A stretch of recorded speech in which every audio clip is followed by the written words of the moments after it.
Hello, this is Kylie J.N.S with Nakhti University, and happy Saturday.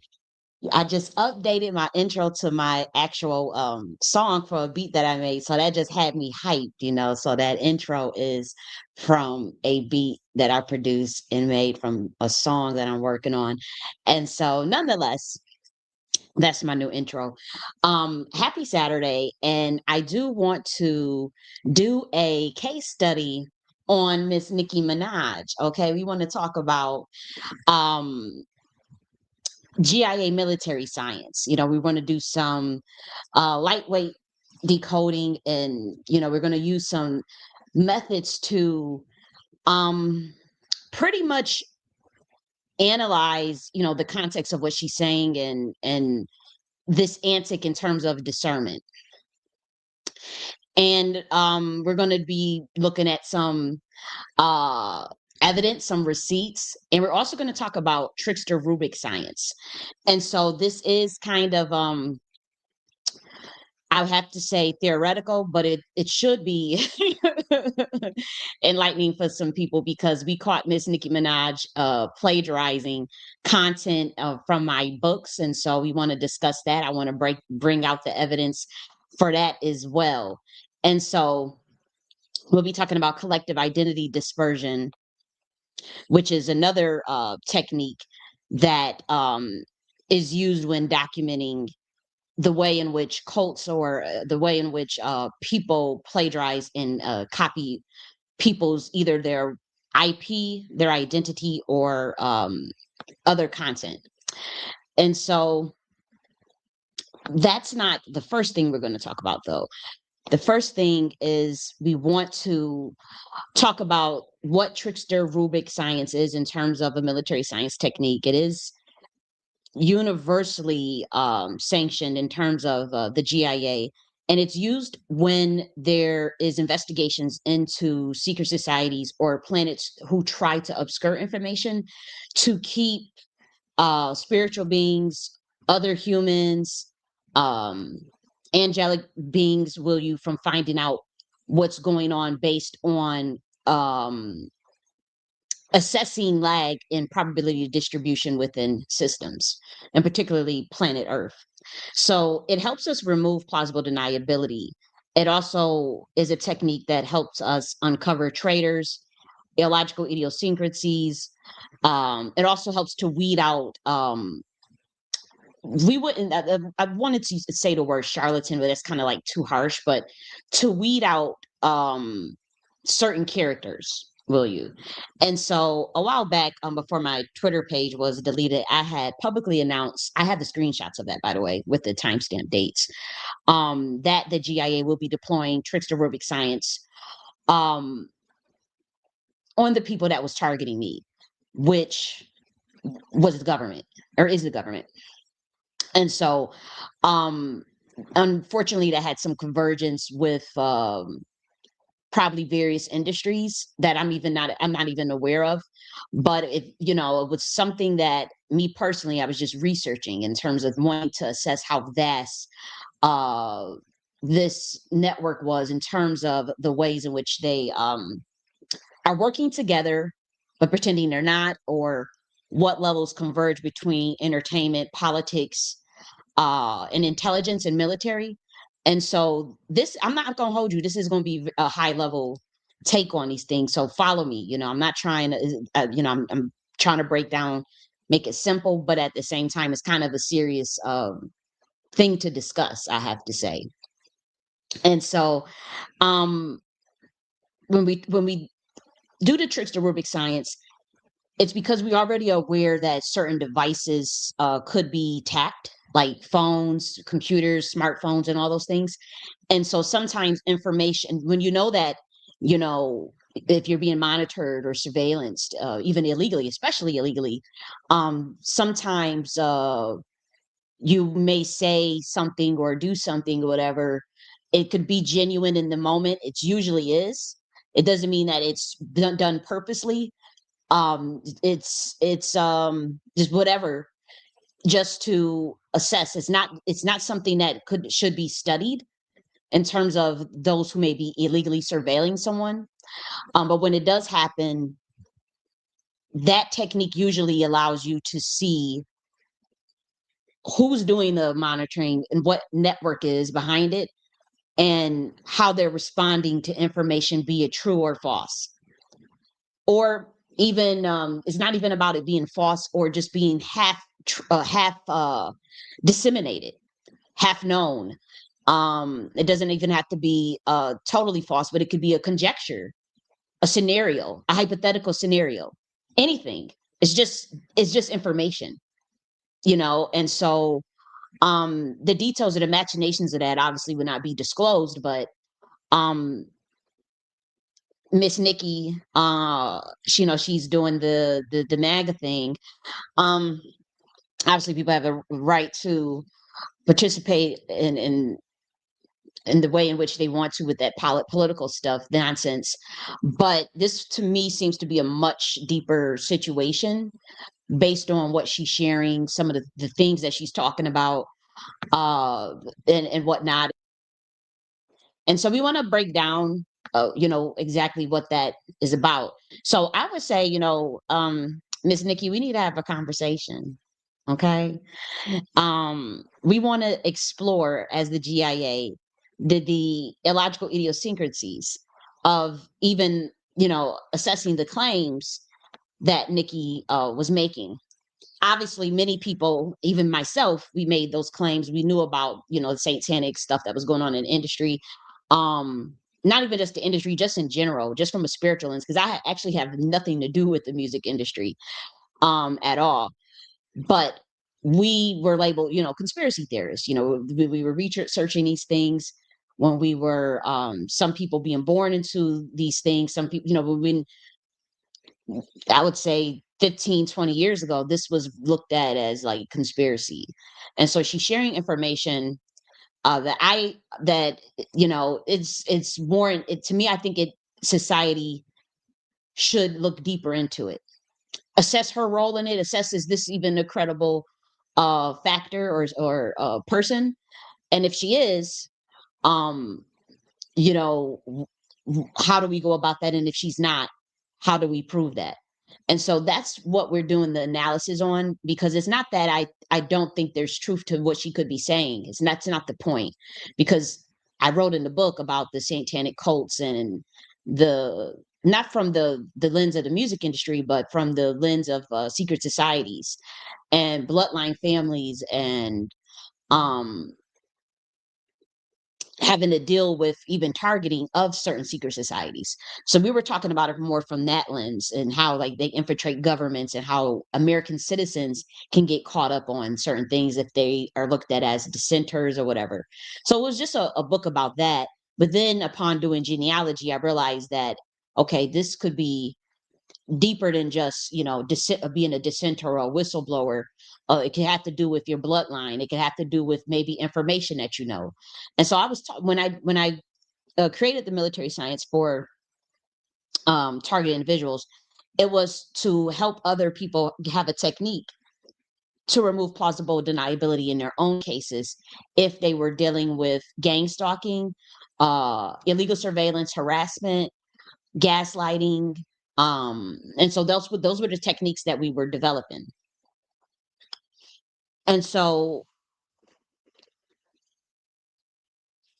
when we discuss when it comes to what Nicki Minaj is talking about, um, it's not so much that I don't think that there's truth to it. I'm just one to me. This is coming off like a cover up or stage theater, and so stage theater is a psyop in which multiple factors or people could be engaging in an agenda to funnel people to give out truth, but then to funnel them back into a situation that may not be advantageous, or even a system that's clearly failing, to be quite frank. And so it's not that what is being said is not necessarily is true or untrue. That's not the point. The point is the discernment behind Well, if you knew about it, you was in the industry for 15 years.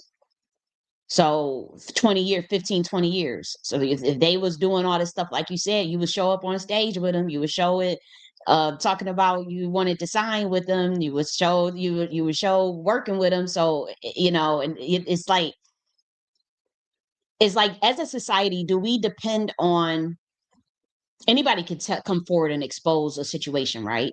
Rightfully so, anybody, even if they experienced it even more so. The bigger question is in lieu of the Epstein files, especially, Trump's name is in there 1,000 times. And then you got people on because let's be real, this is just a political stunt. Let's be real, what she's doing. So on the Democrat side, you also have people on the files. You have people in the Epstein files. You have people on the Republican side that's on the Epstein files. And so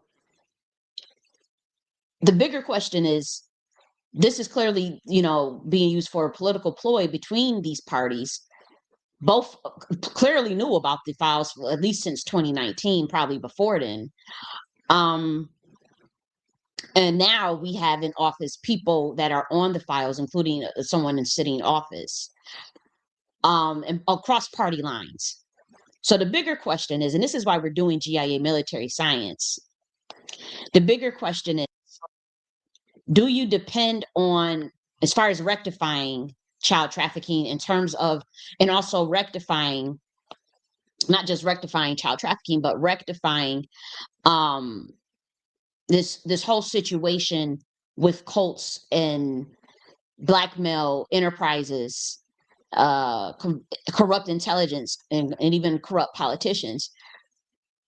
Do you, in lieu of names being released on these files, do the American people themselves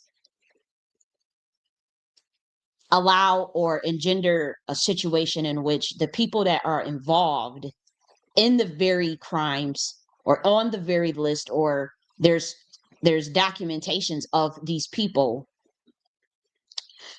engaging in, as far as lawsuits and whatnot, do you allow the very people that has been engaging in these things, do you allow them to then expose and then to be in charge of fixing, number one, fixing the situation? That's just a military science question. Would you allow the very people that is on the list, that has been that's got all these lawsuits, people coming forward saying they did this, they did it, do you then allow them to be the one to be in charge of cleaning it up, getting rid of the trafficking rings, getting rid of, so that becomes a bigger question on a logical level. I think we can all agree that they can expose it. I think anybody can agree that yes, they can expose it. Those that have been involved with it, that would be the best case. That would be the best case scenario, actually. But then, do you allow them to um, be the ones to be in charge of cleaning it all up, or be in charge of talking about it, or throwing things back and forth? And so, like what Nicki Minaj did, she aligned herself with someone who's actually on the list itself 1,000 times, within throwing, talking about people in the Democrat being a part of it. And so the more logical, the illogical idiosyncrasy in that is that she's aligning with someone that is on the list while still talking about a satanic cult or child trafficking. That doesn't make it doesn't make any logical sense. If both parties are on the list, or both parties are in the files, or let's say this, if members from both parties, I can't say both parties, if members from both parties are in the files, that means on some level there are people within both parties that are culpable. So logically, it wouldn't make sense for a person that is really trying to get out of that industry why you would pledge allegiance to one side if you're trying to actually expose something. You wouldn't even have to engage in politics at all for that. But if you wanted to, fine. But it wouldn't make sense just from the GIA perspective to run over to just one party and align and hold hands with a man that you also know is in the files 1,000 times. That is illogical, because even if you wanted to go with, okay, well, the Democrats is the ones that's in it. Well, there's members from both parties on the files, you know. Um, and so that is an illogical idiosyncrasy. One could even also talk about her own proximity to uh in her own personal life with people who have been accused of offense of child of harmful minors. I'm not going to get into that because I honestly don't care about this. Even this whole thing is kind of messy to me, but at the same time, I caught her plagiarizing my books, and so this is kind of annoying. So I just want to talk about it. It's not like deep, and then I said, well, we'll do an actual like case study on this, because it is like entertainment meets psyop meets stage theater meets politics, meets weird cult conspiracy theory type stuff. And so it's a lot going on here just objectively. And we want to analyze even some the tweets. I actually want to analyze the tweets. Perhaps see. Okay, perhaps do I show the evidence? We can wait for that. Um let me share these tweets though. Let me share my screen. Just one moment, trying to look for the share screen button. Okay, there we go. Let's do, here we go. So we want to share these tweets. And then on Rumble, let me get it shared as well. Share screen. Is it sharing? How do I get rid of this? Do I like that? Okay, there we go. Okay. Let me check this. Okay. So let's actually do a brief analysis on these tweets right here,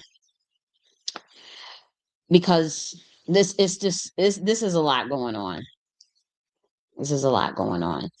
And to be honest, I think it is on some level refreshing for a mainstream artist to talk about some of the things that have been very taboo and fringe, and also denied. People have come forward that don't have the influence to talk about the effects of secret societies and satanic cults on even American citizens, as far in terms of gang stalking and whatnot. Um, the thing is, both parties engaged in this. We caught them. Like, we've done enough analysis as the GIA to conclude that both parties engage in these type of behaviors. Members of these political parties. It may not be all. There may be people there that don't even know what I'm talking about right now. But we do know that both parties engage in this. And so we want to analyze the first tweet, in which Nicki Minaj says, your favorite artist has been practicing rituals in a satanic cult where they take little ones from other countries and mutilate and unalive them as a form of uh, blood sacrifice to their god. You see, when your master is Satan, you must constantly shed blood, however the jig is up. So, this is true. I don't have evidence of this or proof of this, but we've just been hearing. We do know the CIA has a group called the Finders. You have to look this up. The Finders, they have been linked to this type of stuff. And also, you may want to look up. I want to believe his name is Aquino. There's accusations of people coming forward with he was a lieutenant, I believe, or a colonel in the army, and his name may be Aquino. And so he's also been accused of those things. And so this is, now we're at the level of the intelligence agencies is involvement in this as well. The reason why we're talking about these things, because if we stop at the celebrity level, obviously we are coming out of the age of idolizing and celebrity worship, which is a great thing. But if we have to also still continue to call out government's culpability in this, as well as intelligence, and even across board, even if that includes the military industrial complex. This is a much larger issue than what's happening with celebrities. And so the celebrity thing is a distraction at this point. um I think it's good to expose, and I think, if she's going to tell her story, whatever. But on a much larger level, in terms of what's being attempted to be rolled out on humanity, it may have to go higher. This goes higher than even politics, believe it or not, than even the government. And so that's when we're dealing with principalities, or what they say in Ephesians 6:12. So this is something that the American people have to consider when we talk about, like, there's what she's describing. There is documentation and cases and lawsuits. If you look up the word the finders, matter of fact, let me just see if I can Google it real quick. The finders. Uh, so at least you guys can see for yourself. Finders. Okay. Oops, didn't mean to do that.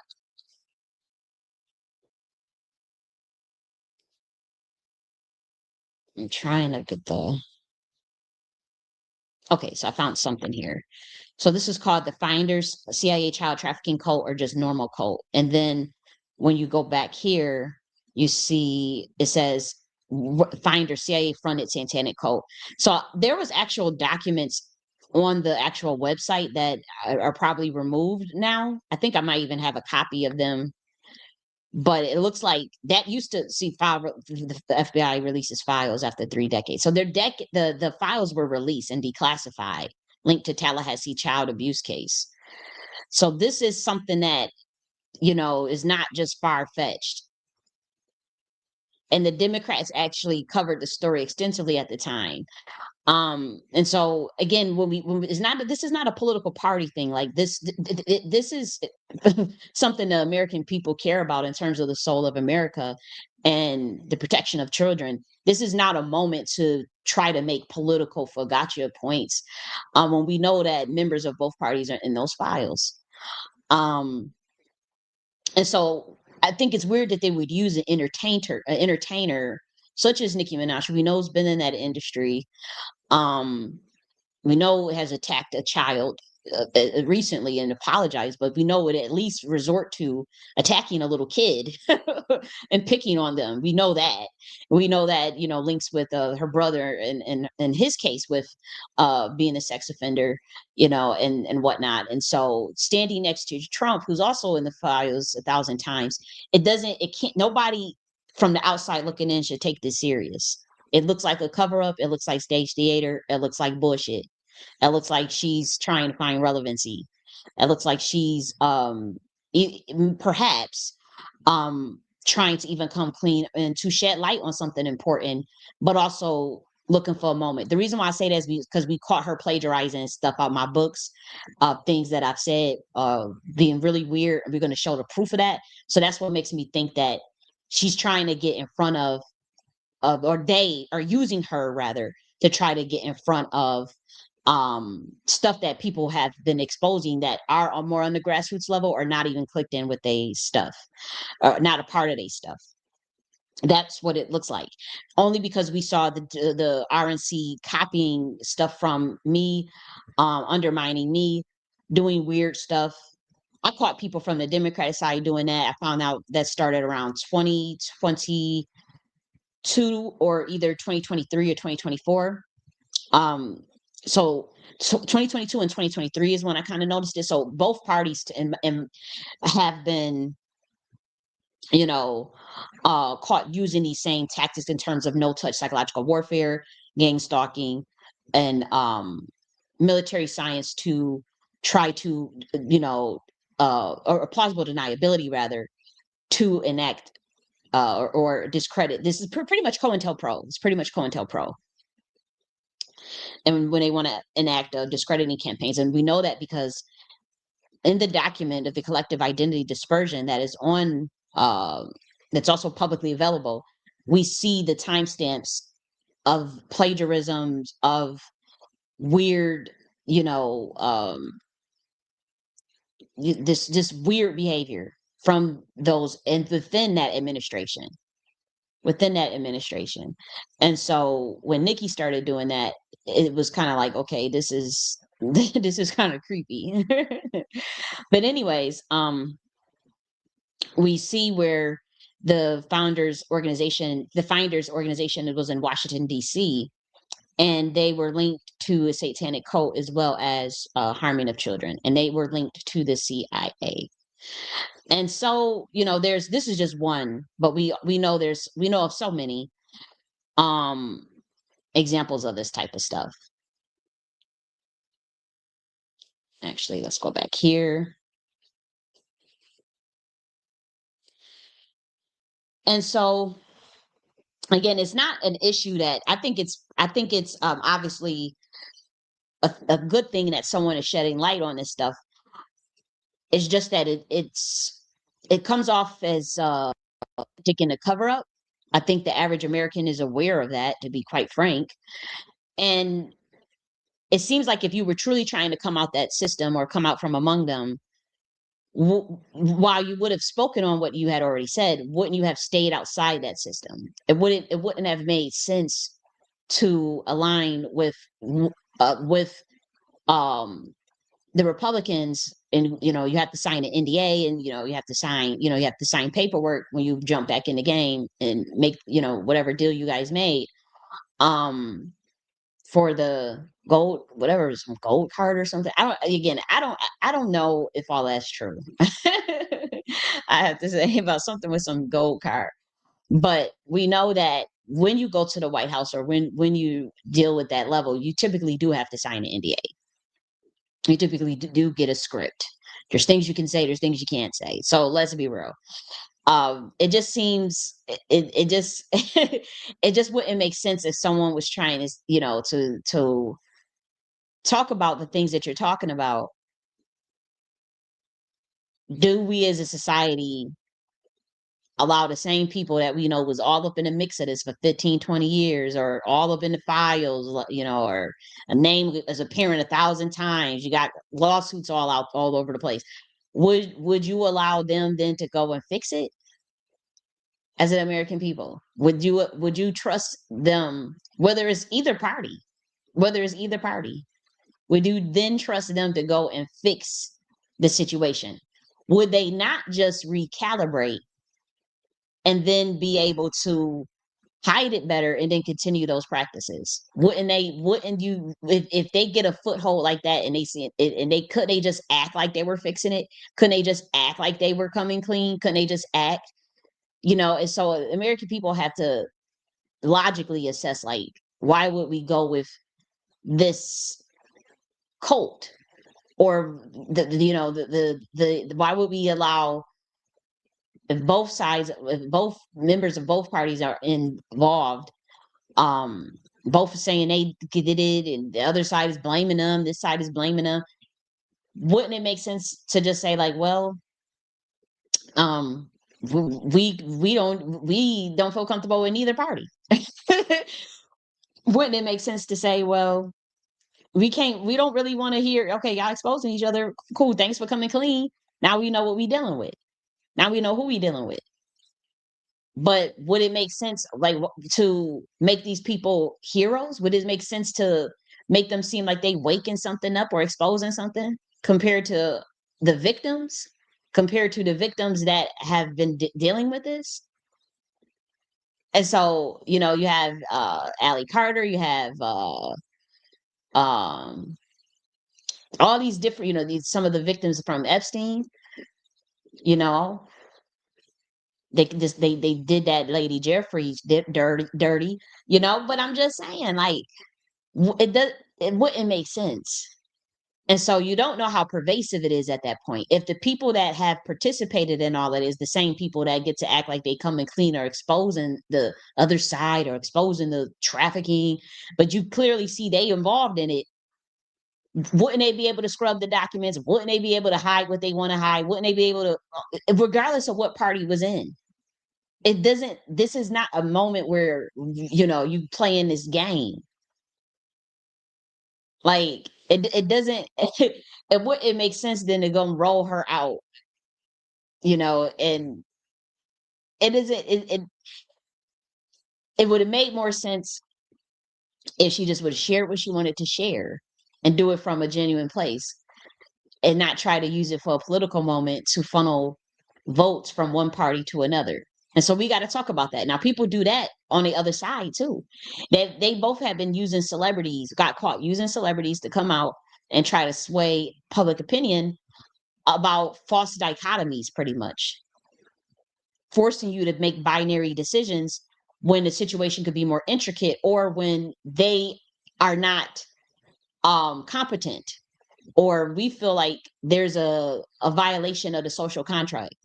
There's a violation of the social contract within the Constitution and within these political parties in this government on both sides.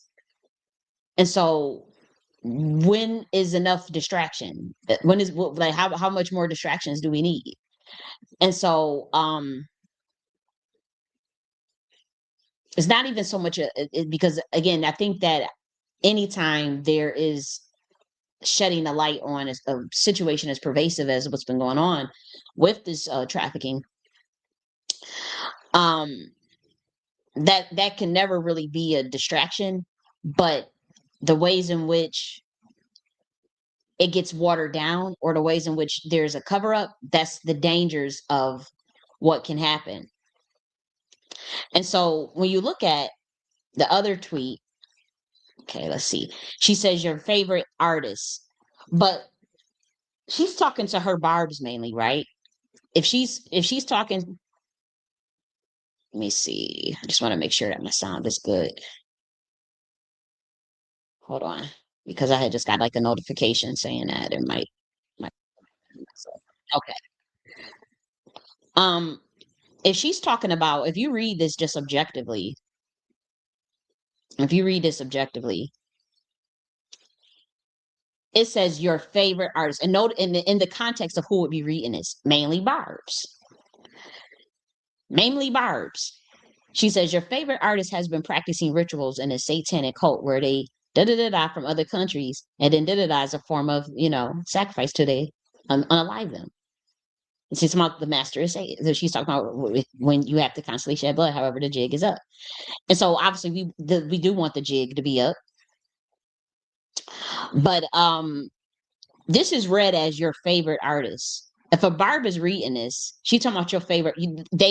She would be their favorite artist. Nicki Minaj would be their favorite artist. She's been in the music industry for 15, 20 years. She had to move up. She's moved up quite a bit.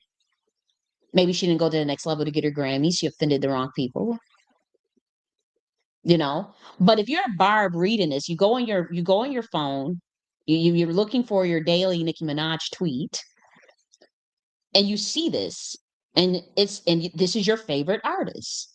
It says your favorite artist has been practicing rituals in a satanic cult where they take baby, da da da, and muted da da da. Hmm. You had a verse that said you gave a lot of money to the babies out in Haiti. We give a lot of money to the babies out in Haiti. What was that? The Clinton Foundation, my nigga. Hmm?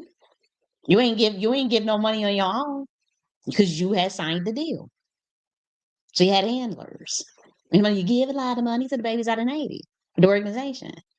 You come to the defense of your brother who's accused of doing something to a baby girl, 12 years old.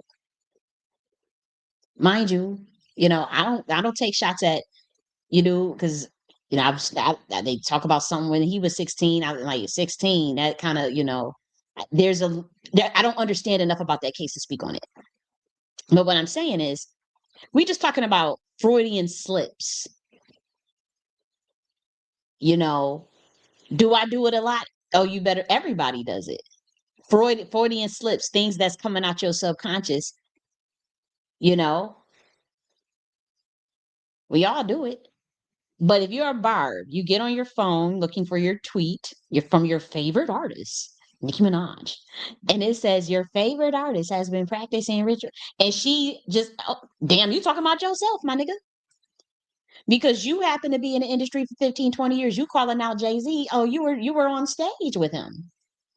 You couldn't get enough dancing and them cheeks, left cheek, right cheek, dancing and having a jig, dancing a jig. You couldn't get enough of it. Okay. You could like it kind of is like, huh?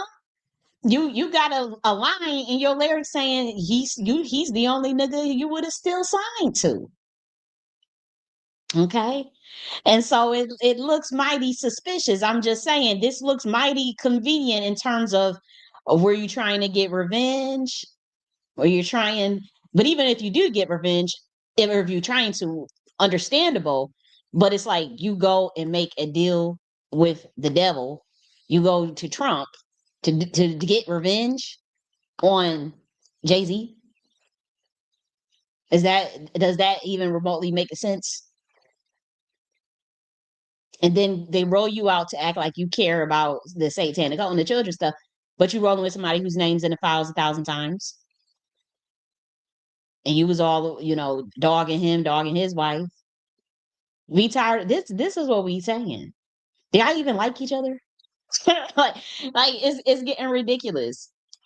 But it when we do a deep dive on psychological operations, and then the things that people, how these things work and what they're used for in terms of influencing people's behavior, mind controlling people to sway their decisions about parties and political parties and whatnot, and how that's done at the esoteric level, but also the psychological level and the propaganda level. You have to assess, like, what is this really all about? This seems to be much deeper because the math is not mathing. That equation does not, it doesn't make sense. Okay.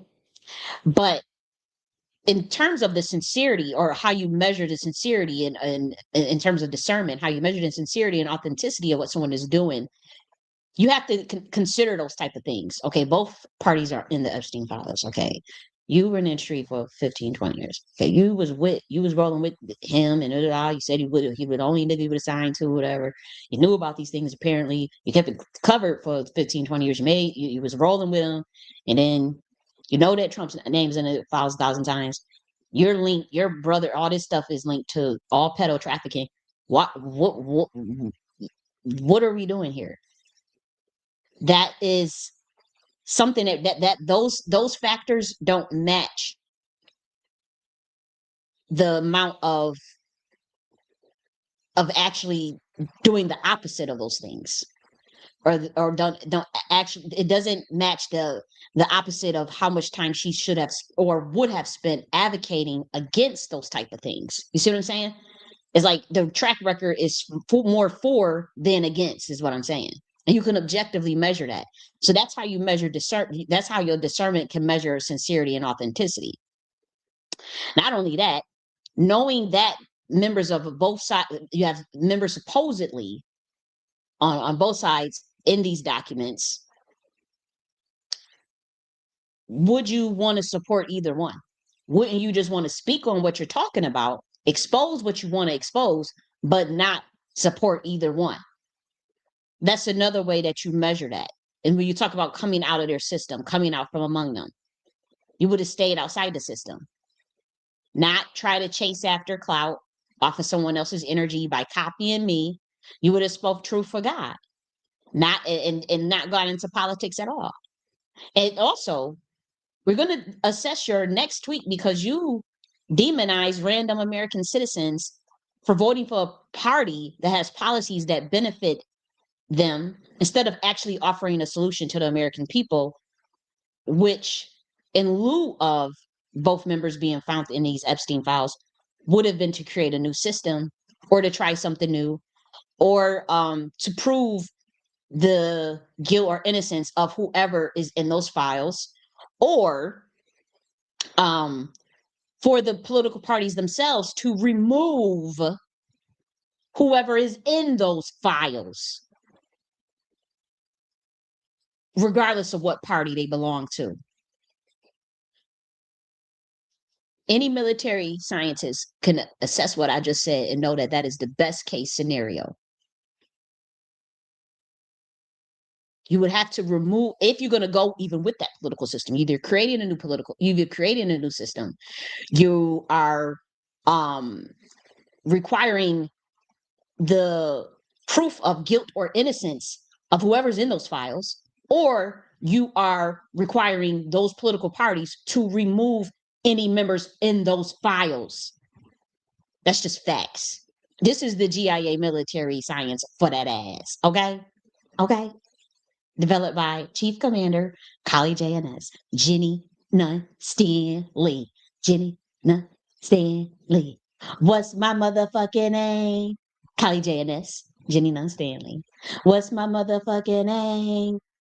And who I'm rolling with? All my niggas. What? Bitches better get it right. Bitches better get it right. But this is what we talking about when we deal with corruption. Okay, we talking about the soul of America. We talking about higher consciousness, Christ consciousness, higher self, ascension, sovereignty, get liberation. Okay, discipline and precision. These are the things we're talking about when we dealing with golden age. Okay, when we dealing with Nakhti order. And so I'm just saying, MIC. I'm just saying, five eyes, nine eyes. I'm just saying. This is a this is some galactic shit. This is a galactic investigation based on what's been going on. We're talking about worldwide traffic. People have been complaining. Okay, we talking about this is deep spiritual crimes. Y'all can laugh and ha ha kiki. Okay, but we want to just give the American people a chance to assess, discern in terms of, okay, we want to get liberated. We tired of paying. We haven't this. Come on, the economy, inflation, we got unaffordable housing, all types of stuff we dealing with. This electricity is through the motherfucking roof. Should be free. Water bills through the roof. Should be free. Okay. You got ICE running around Gestapo doing gang stalking shit. They make you take the top secret security clearance, which is an oath. Then you got to read the fine print where it says, they ain't paying out the bonuses like they told people. They tell niggas they was gonna pay them 50K. They ain't paying a bonus out. They don't even they complaining. Go look it up. They're complaining right now, the ICE agents, because they haven't been paid their bonuses. Let me make sure that I'm still on the air because we going deep, you know. So they didn't get the bonuses. But then also check this out. They was trying to quit, right? In the fine print, it says, if you try to quit, you got to pay back the investment that the government put into you. And you got to pay back the bonus. So you know what I mean? So if they quit, they don't even, so it's like, they don't even get paid if they quit with top secret security clearance. And, you know, and so remember they were trying to get niggas to sign up, go apply for ICE, go apply for ICE. But then niggas most likely would have quit when they weren't getting a bonus, when they didn't see their 50K, and then have to pay whatever the government invested into them. Mind you, didn't even receive the bonus. So then you got to pay back money to them. Doesn't that sound like debt slavery? Doesn't that sound like a trick? That's why I told my people, don't go and bring your ass and go apply. Keep your head down. Don't even run your ass out and go protest. Because we passed protest. The niggas we've been protesting for 150 years. So honestly, we at phase two. We at phase two. So there will be no need. Phase two is psychological. There will be no need to go take your ass out there because it could be a play. The play could be, to get you all hemmed up in that. And it's not about not helping other people, because you could still lend your voice. What ICE is doing is bullshit. It's unconstitutional. It's unlawful. It violates multiple amendments, first, second, third, fourth. It's we've caught them harming American citizens, including Black American ones, arresting a kid, killing American citizens. So this is much deeper. Harassing random people. They supposed to be about border control. And so just because you're not out there, you're not out there running and using your body as cannon fodder or getting caught up in other people's bullshit, that don't mean that we have to be silent about, not about speaking out against what they're doing, because it will trickle down. You think that's just set up just to go after immigrants. That is already trickling down on, it could trickle down on anybody. And then compound with them trying to change up stuff where they can break into your house without a warrant, do all types of stuff. So it's not about, oh, you trying to get us to fight for immigrants. Nobody, that's not even a point. And to be honest, objectively, for Negroes, the protesting method has worn itself out. It wouldn't be wise to tell them to go out there and protest. It's been 150 years of that. And so we know that methodology doesn't work in terms of the changes for Negroes, and it changes even for American people. Now you see a lot of white Americans out there protesting. That's their phase one. They haven't had to do that before. And so the phase one is for a galvanizing awareness, galvanizing a mic on the world stage to bring attention to what's going on. And then they have to go to phase two. And we're talking about all people who are dealing with, who deal with the potential threat of ICE unless it gets abolished. If not, then you have to go to phase two. Now, what does phase two look like? That differs between the groups who are being targeted by ICE. That formula will look different. The formula for phase two for Black Americans would look different than the formula for phase two from white Americans, only because we may get targeted more, So just because there was strategic reasons for Black Americans not getting involved in a protest, we don't want to conflate making sure that you're working on your phase two, or what your grievances are, or putting your energy back into us. You don't want to conflate that with with not being able to speak out on it, because you feel like then you're caping for immigrants, or you're feeling like you're fighting for another group. It has nothing to do with fighting for another group. It's just objectively what they're doing is unconstitutional and unlawful. I think it's just an objective thing. And so there's no harm or crime in saying that. But it doesn't now mean that I'm going to go and take my ass out there and go and get in the middle of something and bring potential smoke your way where then you get targeted, or you end up on the list. And so that we understand. Nonetheless, we want to talk about this second tweet where she says, "Are you understanding that these people have been sacrificing children as a way of gaining and maintaining power? If you ever vote Democrat again, you're just as soulless as they are and will perish." Maybe it's time for me to do story time, since I was not trying to say what I say. Yeah, but all of it's not just along party lines. We've caught both people doing it. We've been caught. I mean, y'all all do weird stuff. You was over there. We got evidence of. To be honest, it looked like you were upset that the DNC had invited Cardi B and Megan Thee Stallion to perform for Kamala, or campaign for her. And then also the snub in which you had spoke out on the jibby jab. To shed light on how you didn't trust it, which was very smart, actually. I was actually extremely happy that had happened. And then they shut you down, and then Biden, they had invited you, and then they gaslit you and made it seem like you was just crazy, and they never invited you. But You was amped about that. You were going to go. And those are Democrats. Hmm? But you knew that they were sacrificing satanic children. You not children. They was doing satanic sacrifice of children. You knew because you were going. You this is all evidence. Anybody that's a barb, anybody that's look. I'm not attached to this shit. I'm not a stan. I'm not an idolizer of these people. None of them.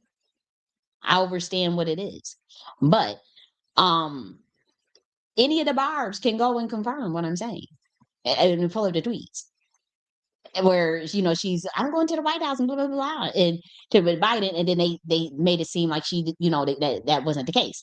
Personally, believe that they did. I never doubted that happened. Actually, I'm like they trying to fuck with her, make her look crazy, and make it seem like she just making that up. But I knew it was true. It's not that did I have evidence of it? No, but it's like sometimes you could you it. I would say it was more like I feel like I psychically knew. And I think she released didn't they do some receipts about an email or something? But nonetheless, um, that was just to me, it seemed like she was gaslit on that. And that they did invite her and maybe they got a phone call and said it's not a good look or whatever, and they put it. But it seemed like you have a bug in your ass about the DNC inviting Meg and Cardi and not you. And then that situation happened with Biden. That's 3 snubs from the DNC. And so perhaps you and then you said you dealt with the industry doing blacklisting things to you as far as blacklisting and then as far as sabotaging some of the things you did, and you accused in particular Rock Nation of that. And so this is the gist of your grievances and much more, I'm sure. Um, but then it looks when we talk about questioning of the sincerity and authenticity of this looks mighty convenient. 15, 20 years, if they would have invited you to the White House, you would have went to the Biden thing. They're Democrats, you know. Um, had they would have invited you to sing, to sing, they would have. Maybe you would have went if the price was right enough, you know. So this looks odd, and so when you say if you ever vote Democrat again, you're just as soulless as they are in a parish. Trump used to be a Democrat, fool, and Elon Musk. You claim that they've been sacrificing children to satanic cult.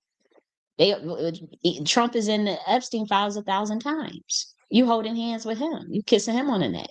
You talking about he's dashing. You know? I mean, what kind of situation are we dealing with, sweetie? And are you a victim? If you're a victim of this stuff, you don't have to align with them to speak out. I don't think anybody's going to hurt her. I don't think anybody should hurt her. Um, I don't think Trump cares enough to even protect you long enough, is what I'm saying. Like, I don't think that, the people were saying she did this to get protection. She went over there to get protection. I don't think the Republican Party would have is willing or even cares enough to provide that level of protection in lieu of you coming out with some of the things you came out with. Unless it's probably for a bigger play. That means they could be using you as a pawn. That means Trump could be using you to get at Jay-Z at Rock Nation because they feel like slighted in some way or something, or to get back at the Democrat Party. But at that point, it becomes politics and cover-up stuff. That means nothing changes. That means they can go recalibrate and then this stuff continues. And then the people are distracted because now we're talking about celebrities and politics when this stuff could be much higher in terms of intelligence agencies and much high, and whatever else industries that this similar phenomenon has found its way in. And so another thing that's problematic about this tweet is that she's attacking random American citizens that may happen to be Republican. I'm sorry, Democrat. I think that would be just as silly as attacking Republican voters for voting Republican. This is a binary system. People have been talking about voting the lesser of two evils for a long time now.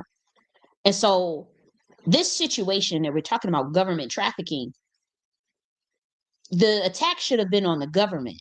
Why would you attack random American citizens based on what party they vote for? You know what I'm saying? Um, we were under the impression that the Republicans were trying to stop the child trafficking and the Democrats were trying to keep it going. Then there was when that both that it looks like they were going to do some cover up or something, or possibly now it looks like there's a switch. There's been a switch because the only reason why we say that, because even if it's not child trafficking, we have other issues that are just as problematic in terms of Luciferian Babylonian contract law. That's when we talk about the deals. That's when we talk about the deals that people sign that are exploitative and binding and possibly in perpetuity.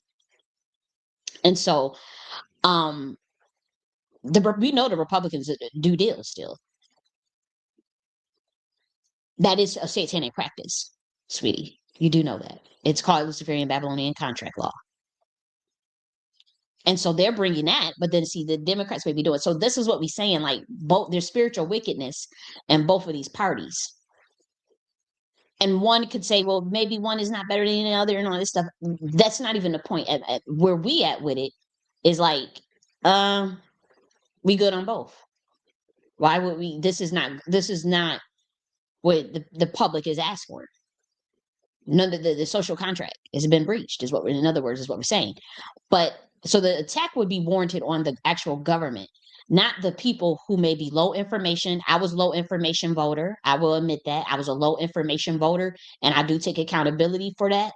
I really did believe about draining it, getting rid of the child trafficking and all those things. I do tend to have more conservative views, but I also have some liberal views as well. That's why I created the social libertarian framework for the Nakhti order, as far as governance. It could function probably as a political party, but I'm not necessarily concerned in getting into American politics.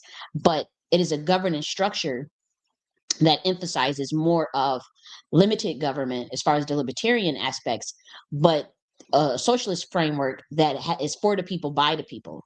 And so it's decentralized at that point. So it's decentralized and it's social libertarian. So yes, you have a functioning governance system. You may even vote people in. But then we were wanting to run a pilot program that after 50 years, would you even need the admiral branch? Because the way it's designed, it's built for it's designed to automate at the governance level. That doesn't mean it's AI or technology or anything. When we say automate, we're talking about the efficiency within these people oriented systems are is taking care of itself. Uh, and so the thing is, the only reason why we wanted it Admiral Branch and wanted to keep it, at 9 year terms with much more transparent voting mechanisms or electoral, because we won't use the word vote anymore, but electoral, was because you have to do a transitional phase, and it has to be done in milestones, and it has to be done with pilot programs and milestones within specific cities and states. You wouldn't just roll that out on the whole entire nation. Not only that, the people themselves need to kind of have like the training on how to run that, how to adapt, how to move into that. And so you probably needed about a good 50. It wasn't to like, oh, let's just take control and now you guys are all, you got to answer to us. It wasn't about that. It's just that the people would need training. Those systems have to be built up. They have to be ran a certain way. The certain ancestral codes have to be released according to God's will. You know, um, the ways in which you adapt and make these frameworks agile, that all has to be calculated by the people that come up with the frameworks or who create them on the whim. And so chieftains and people within the from the Black nobility, we are capable of doing that. And when we talk about 2022, and we talk about the shadow government and rightful heirs and whatnot, I'll get into why that's important. It wasn't so that there's like, okay, this rulership is just like build it up at the 50-year mark, assess whether you even need the admiral branch. You may not need an admiral branch. In other words, in technical, in American terms, you may not need a president anymore, or to elect a president and a vice president in American terms. But in a Nakhti order governance structure, that means you wouldn't need to elect uh, an executive figureheads, two figureheads. It's the same concept. Okay. And so when we look at Nicki Minaj's tweet, if you ever vote Democrat again, you're just as soulless and will perish. So she's talking about half of the country, essentially. She's insulting half of the country. That is incredibly stupid for people who may not even know what the fuck you're talking about. They don't even know about Satanic Cult. They're looking at you where it says your favorite artist. You're talking about yourself. You were involved in it. Why are you fucking insulting me? And why are you standing next to a person whose name is in the files 1,000 times? Do you know how insane you look? Why would you attack just random citizens? And this will be the same if people did it for the Republican Party. That's why I don't, just because I have a bug in my ass about what these parties I've caught doing to me, and even the government. I wouldn't attack people who just voted if they were low information voter, or if they just happen to have policies that benefit them. So you don't attack them, even if they're not low information voter. It could be a reason with on a policy level as to why it would be more advantageous for them to choose the lesser of two evils, as they say. And so, and then Trump was also a Democrat. So if they were doing these things, and and he's in politics, and he was in politics for this is not just in the industry, of course. But if you're saying vote Democrat, but then you go align if they're doing these things, they're sacrificing children, which we do know they're doing that, but what we don't know is who is doing it. And what we can't say is that all members of the Democrat Party do that. You cannot say that. There is no proof of that. That is actually very idiotic. You cannot say that about the Republican Party either. You would have to bring the case against the specific people, regardless of party lines. This is just moral and ethics 101. But then you insult half of the nation of just random people just because they based on voting, when you don't know the reasons why they vote, when they don't know what you're even talking about. And so even if this is true, which I believe it could be, I just don't think it's just one party doing it. I don't think it's just one industry doing it. I think it's multiple. What that means is then we would have to attack the political parties, not the American people. You see what I'm saying? And so, say for policies, a lot of times, because let's just keep it a buck. These motherfuckers is trying to bring all Black Americans over to the Republican Party so they could finish energy harvesting off your asses, swiping off them birthrights off of them G.I.A heirs, the last of them that's in here, or continue owning you and putting you in some sort of contracts and all this stuff. That's all it is. If you stay with the Democrats, they know that Black Americans have been voting Democrat, usually from the tune of 90 to 95%. And so there's this concerted effort to go to the Black gatekeepers in the Black community and funnel the Black community over to the Republican Party for little to nothing. The gatekeepers get paid, but essentially there's nothing in it for the Black Americans policy wise. So there's a lot of Black Americans who decided to still vote Democrat. And that could be for a variety of reasons. I personally am not part of that. I'm doing my own thing. I have the Nakhti order. I have to run parallel infrastructures all day. You're welcome to join. You're welcome to do whatever you want. It is what it is. But when it comes to why a person would vote for Democrats, a lot of times it'd be the policies. It could be, because there were access to Black to greater access to government contracts under Democratic policies versus Republican part, as far as for people who were in business. It could be, people that wanted childcare, health care, whatever it is, different differences in tax credits. Who knows? But Also, let's see, funding for certain things. But you can't shame them if there's no solution to address it. You insult someone, but then you don't even offer the solution. And the solution is not the Republican Party. And you cannot possibly think the American people are that dumb to think that. And so this just looks like a smokescreen. This just looks like it looks honestly ridiculous. What would have to have happened was if they're doing these things and we know both parties are on that list and we go after, then we don't need to deal with the parties. That's just common sense. Not only that, um, the answer wouldn't be the solution is not to funnel people who vote Democrat over to the Republican Party because Trump is on our list 1,000 times too. Wouldn't we just start our own political party? That's the logic. That's the logic. And people vote for whatever reasons. Same with Republicans. Some of the Republicans they may feel like they're in a different tax bracket, whatever. They benefit from the policies of more that are more capitalist. So that has nothing. The reasons why American people vote. Some of it is which low information, just based on whatever just whatever. Um, is not to be conflated with the corruption in the government, the corruption in that government.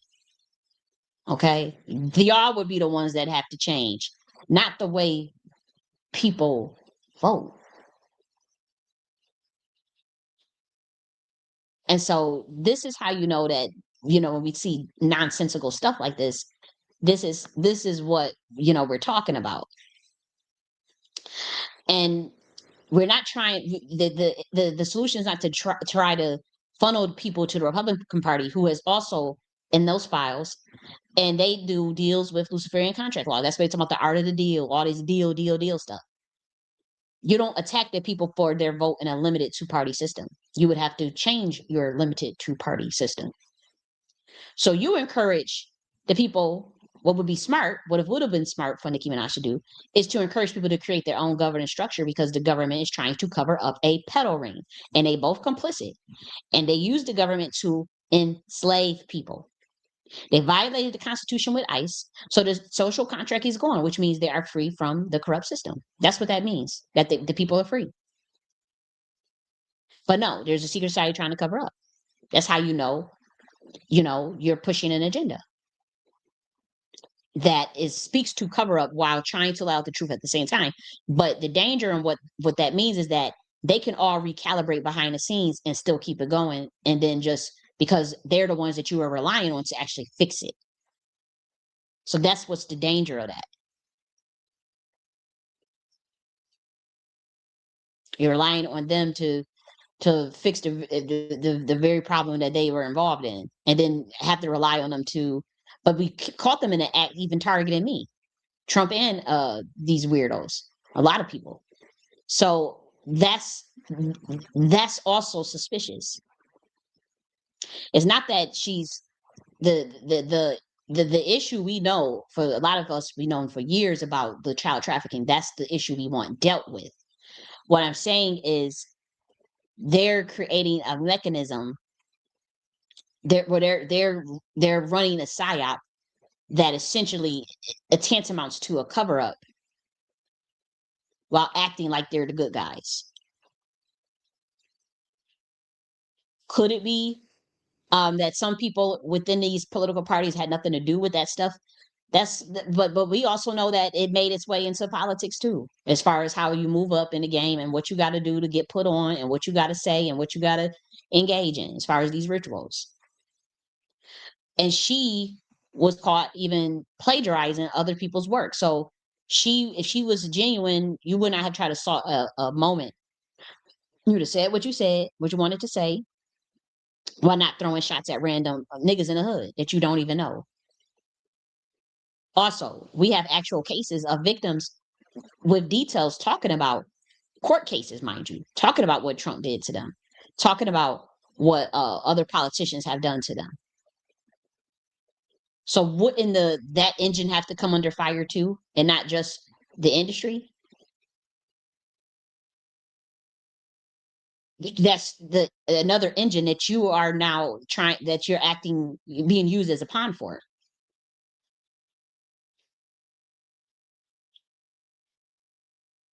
And so you skinning and grinning, holding his hand.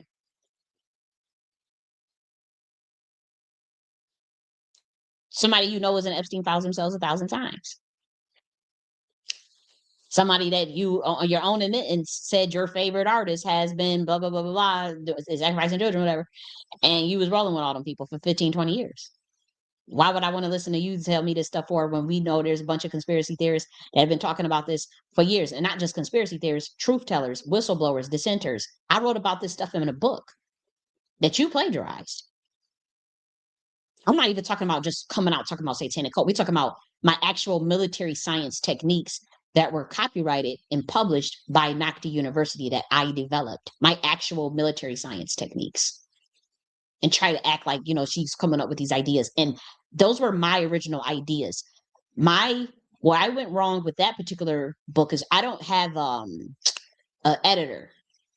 And so I was using I wrote this book originally. I can prove the timestamps of when it was written, and the version history on a Google Doc of when it was written, its original ideas. And the grammar is terrible, like as far as like the sentence structure and whatnot, but the ideas of the triangulation discernment method, the version intelligence method, all of that, the pattern recognition, all of that is written by hand. And you can look at the timestamps, all this stuff.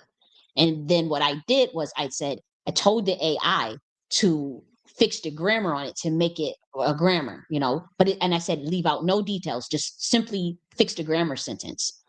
And so you can compare the timestamps of that Google Doc. And then when I told them to do the grammar thing. And then it was told to me that I should not do that because it's still like feeding it the data. A Black woman actually, I talked with her. She said, even though these are your ideas, you should not go and put that and say, here, fix the grammar, because it was quicker and cheaper than even using Grammarly. And so that was my mistake. But make no mistake about it. I've written 22 books. All 20 books were written by hands. And then the last two books, they were written with my thoughts. I put them on the paper or whatnot, or on the Google Doc, and then told the AI to fix the grammar. And so I do regret doing that. But those are clearly my thoughts. And then again, the timestamps prove that, in terms of like you can compare like the original triangulation discernment method with the one that's in the published book. It's the same. It's just like there's like no periods or no commas. Words can be spelt wrong. The word triangulation may be missing a U or an A and shit like that. Just normal human, writing. Just when you're speed writing and whatnot. Um, and so she's plagiarized like actual techniques that the G.I.A developed, you know, threw some subliminal shots at me. I'm not going to talk about that, but Nikki, like like you are the queen of subbing. Like she threw a lot of subliminal shots. And so that's what I knew it was, because this cult that has been trying to cover up stuff and do weird stuff, catching them, targeting me. And this is beyond political parties. They have been doing this shit since like I said, since the end of 2015, and it ramped up around 2020 and 2021 when I got in the reparation space, and I was able to pinpoint what I suspect multiple people who were behind it in 2022. It's as simple as that. And then I was able to detect through Masonic language and codes that it was continuing even after 2022. So that's the long and short of it. It's COINTELPRO shit. It's no touch psychological warfare. Do we know the exact characters? I think some of them, and then some it could be a part of a psychological warfare to even make people seem like they are in on it and they're not, or they're not on it and in on it. So you have to. The way they move is what we, and I've tested this. The way they move is sometimes they can make you think that someone um did something, but or is a part of it, when really they're not. And so I noticed that they have done that a lot. And so, I'm still trying to get down to the bottom of that. And I only know that because I've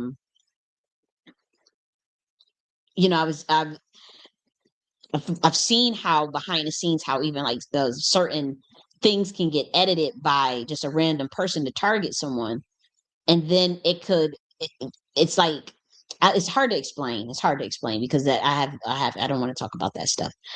But that's what we're talking about when we say like stuff with a deeper agenda, because that administration has a bug in its ass with me about me. And she just happened to throw these shots, happened to plagiarize actual GIA military science techniques, and then happened to use those techniques on the Democratic Party. She thinks that I'm controlled opposition for the Democratic Party. I am not. I've never been registered a Democrat a day in my life. I've never voted for a Democrat except for when Obama was, when I was 18 years old. I was 18 years old, or not, I was 19. I was 19 years old, didn't know shit about politics. Was, they at that time it was still caught up in like the Matrix stuff where they say, oh, the fear monger, oh, you get them back in there, they gonna do this, they gonna do that.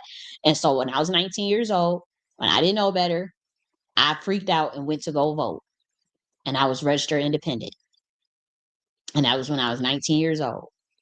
I'm very transparent, but and so I can't act like I just know all this about politics, but you know I think she jumped the gun thinking that, because they like to, this network, they listen to like devices, or they'll clone your phones, or your computer or whatnot, and they'll be looking at information, and they'll think they'll know something based on whatever you're looking at or whatever you're talking about, or maybe you said something. And like these smart devices pick up things, even if you turn off the location settings, even if you turn off the audio settings and all this stuff, and you can't remove the battery out of these phones anymore. If you say certain things, then people will run with this information. I'm just showing y'all on a GIA level how this stuff is working, and how Nicki Minaj said she wanted to talk to the CIA. Right? Nikki, she said that. She said, I want to talk to the CIA.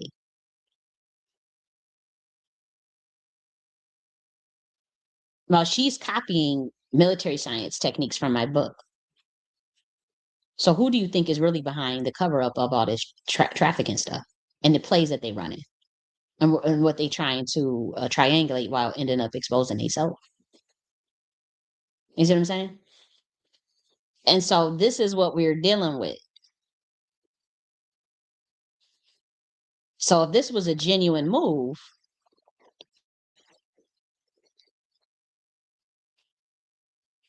hold on, Instagram was disconnected. So Instagram was disconnected. So let me redo this. Matter of fact, let me close it. Thanks for anybody who was on. Let me see. Big Time Bimby, I see you. Magus Griffin, Deuce did it. Jazz, I do see you. Let me read what y'all was saying, because it removed, but let me read. It's a misdirection. Kali for president and founder of the temple. Okay, thank you. Good for it's just confirmation of your wonderfulness. Aw, thanks. Signed the NDA with UCC reserves our rights without prejudice, including freedom of speech. Wow. Force true. Big Time Bimby, he's deep. He says this truly a matrix game with intellect and knowledge of self. We are not helpless. Exactly. There's a comic cycles, Age of Aquarius, the truth has to come out. We run into people telling themselves every day they don't want to. Thank God. Right. And I've told them myself too. So it's the truth. The Galactic Federation is what they call it. Yeah, there's different galactic federations, just like Judge Floyd. Nothing but Freemason actors pretending to care about our people. Exactly. Exactly. They both playing for the same team. Exactly. Yet you don't have to be Republican to use them to go back to Republican, back to the tribe. Exactly. That's all I've been saying. I'm like, we don't need neither one of them. We know the Rothschild. What you said? Oh, we going deep. He said we know the.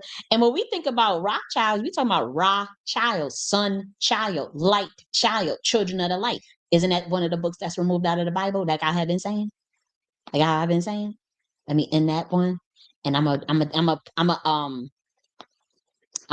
do the live again on Instagram. Give me a minute just to upload, not to upload, but to restart that live on Instagram because I do want people to hear what we're saying.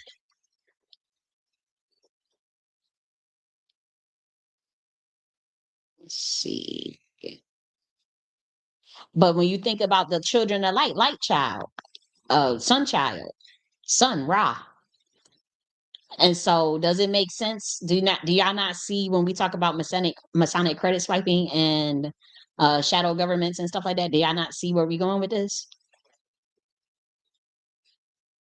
Hmm? Does anybody not see where we going with it? Okay, let me do the string key. Add it.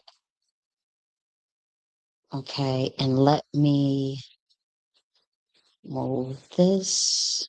Move this over here. I'm gonna acknowledge the people in the YouTube comments as well. So just give me a minute. Okay, so we got that going, and now let me start this. Okay, so we should be good. Just make sure that the sound is good. Okay, it is. Okay, and now let me look at what's going on in the chat. Okay, you said good day, my dev. The DW from the A is over here to create content to help people fall asleep, deal with anxiety.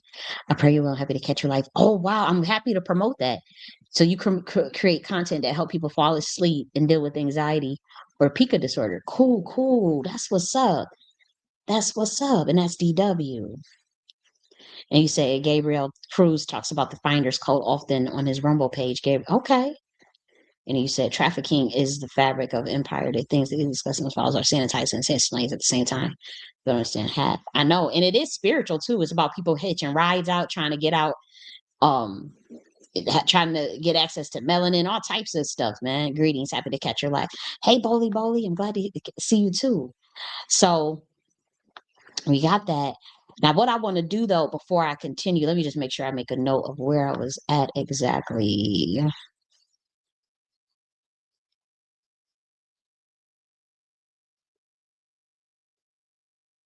Okay.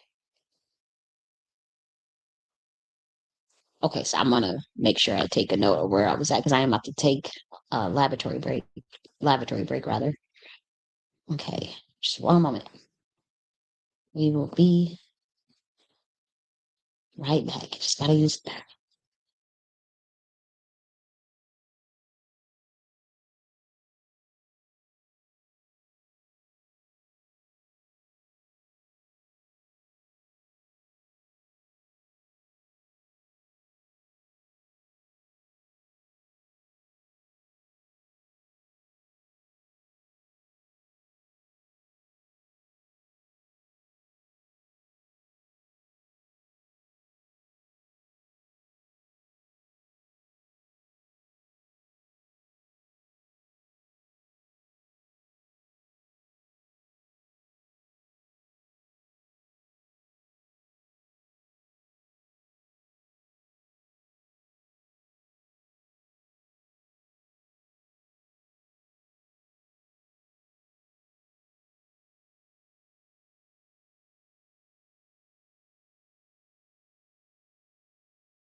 Okay, so I'm back. I am back. Let me make sure my sound is good because now we want to show the evidence of the plagiarism. We don't just want to make wild accusations and not show the evidence. We need to show the evidence of the technique that I'm talking about. And now again, when I'm saying like I wouldn't have cared that she copied it or used the methods. I wouldn't have cared actually at all. But it was the fact that I definitely caught subliminal bullshit that this girl would be doing. But let's talk about it. So in um 2023, I had started this book and we were talking about like the 14th royal bloodline and the shadow government and whatnot, and Masonic cover-ups and my claim to presidency and a military science for targeted individuals. Now, obviously, you know, this is heavy and loaded, especially like we know when we talk about like presidents being pre-selected and whatnot, and we talk about you know, things being ran behind the scenes with stuff. Obviously I have I'm not saying I run things behind the scenes because I don't, but we're gonna talk about like even this term of presidency is kind of a misnomer because it's not quite what now that I have a better understanding of what took place and what happened. I have a better clue on when I say the term presidency. It was more like it's not like president of the United States corporation. Because the president of the United States corporation, the corporation, that's like more of the business aspect. We were talking more of a governance structure based on a treaty and based on the way they do their science, which is uh, a Masonic law, pretty much. And so, obviously, that is a brotherhood, and you know they go through their picks and ranks. But what we were simply saying, as far as the genealogy, and as far as even what the government knew and what people knew at the higher levels, that's probably I can imagine possibly above politics that I was that person. Now that probably would have been someone that should have been in, when we talk about that. Um, I suspect that that would have been more of the role of being Trump's handler. And I'll explain the science of that, like working from behind the scenes and someone else running it, or being the president of the order that is running the nation on a shadow level. That was mainly what I was trying to say, but like in the hype of things, it came off quite, you know, obnoxious in terms of like, okay, you got to run like everybody else. Who the fuck is you? So I totally get that in retrospect, and I'll explain what I'm talking about when I say like shadow stuff. And we explain this concerted effort for like people to be like like stalking my content, stalking, acting like they don't know me, or like catching like YouTube removing views, just doing weird stuff, sabotaging finances, all this stuff. This weird stuff that people, you know, these networks have been doing. And people could say, well, yeah, you caused it on yourself. What I'm saying is this happened, this was going on since 2015. Wasn't like it's well documented. People they're never gonna admit it, but we all know. I know the people. I know the people that are behind it. I just don't say anything because what are we gonna? All they're gonna do is say no. Now, they work at the DOJ. They can cover it up. You know they make a phone call. It's like what the fuck are we gonna do? You know what I mean? But we're talking about as far as my awareness of it, as far as being aware that you're a target individual, that came around 2022. So that's the difference. It wasn't like, okay, well, you deserve to have gotten targeted because you called out that person. And yeah, they're gonna get yeah, they have a right to blah blah blah. We're not talking about that. This is much, much deeper. Okay.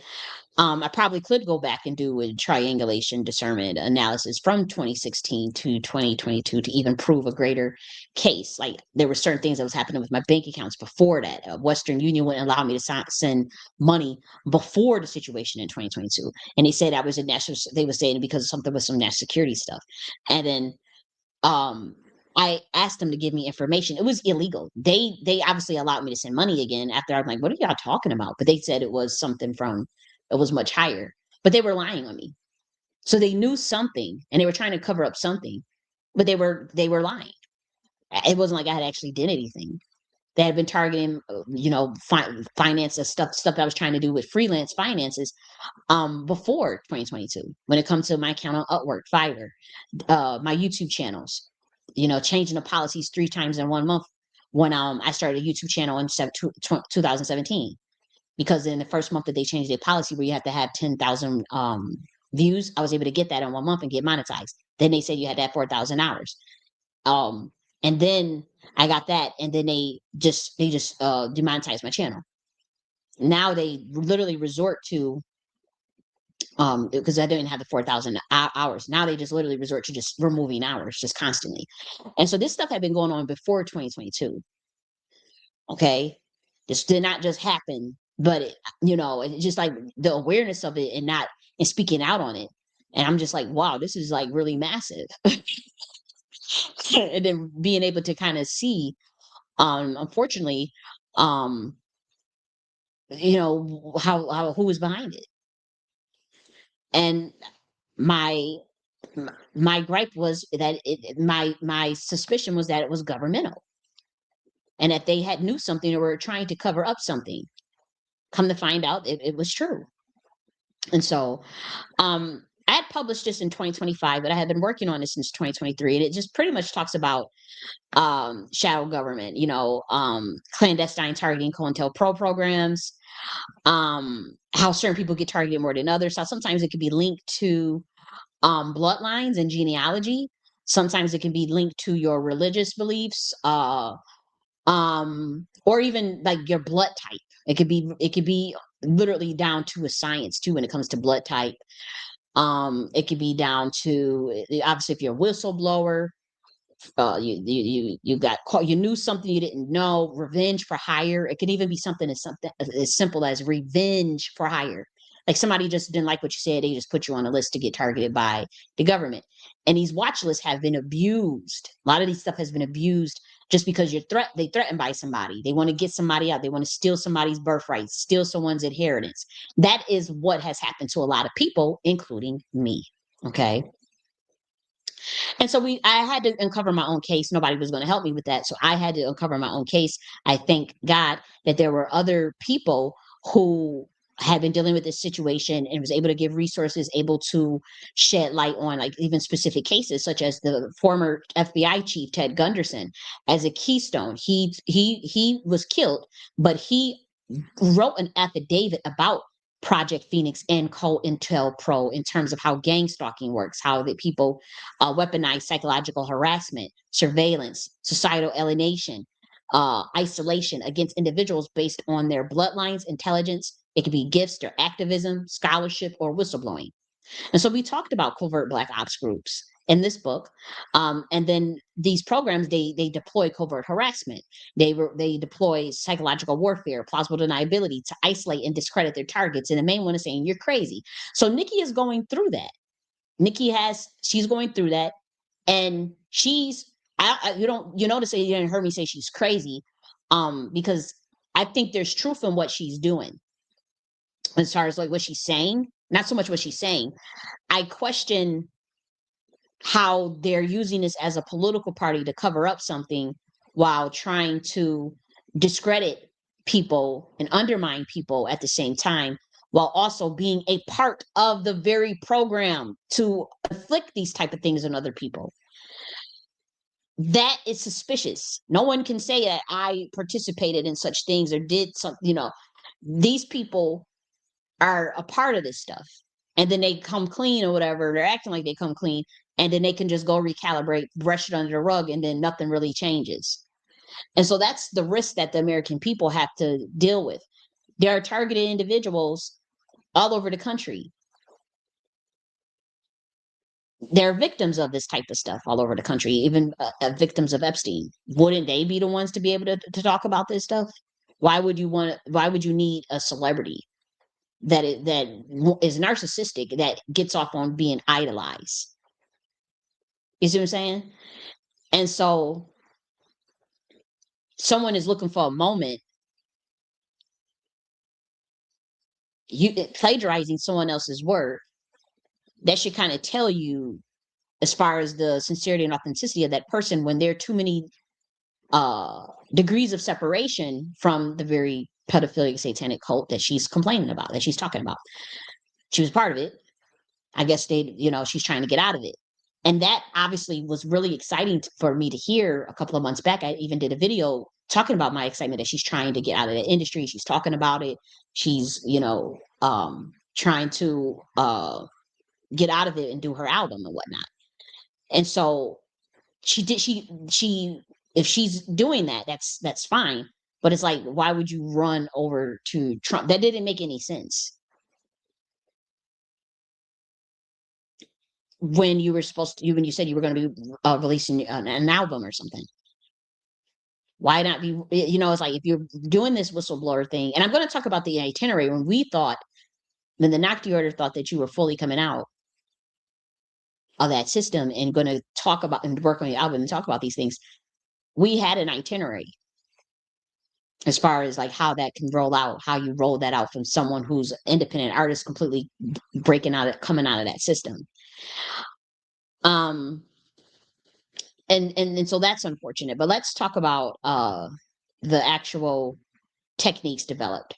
And so we talked about the reversion intelligence analysis and discernment triangulation method. And so those techniques were developed by the G.I.A. to strip away plausible deniability. And these methods empower other targeted individuals to recognize patterns, gather actionable evidence, and reclaim their narratives. By doing so, they not only protect themselves, but also challenge the oppressive frameworks of secret societies operate in the shadows. And so we love that Nicki Minaj used these techniques. However, she's using them to throw digs at me low key and think I can't pick up on it, and then using it to go after a party very sloppily when both parties are involved in it, to get revenge on someone that she feels has slighted her in the past, a particular man. So it's pretty much, when you break down the micro analysis, the potential of the bigger issue getting resolved based on who they're rolling out in this Masonic stage theater is slim to none. They can just do a whole cover of this thing, and for all you know, all three of these people could be working together. This is how serious this stuff is. And so the public has to assess that. I don't know these people. I'm just saying, theoretically, objectively, all three of them could be working together to cover for each other's asses. You know what I mean? Because they throw in, this stuff is, they don't like me. And so they like, shit, let's find a way to get this bitch up on out of here. I done been through the ringer with this government. My issue is, I have made it clear. I have a bug in my ass about the way they have done, me with, as far as this government.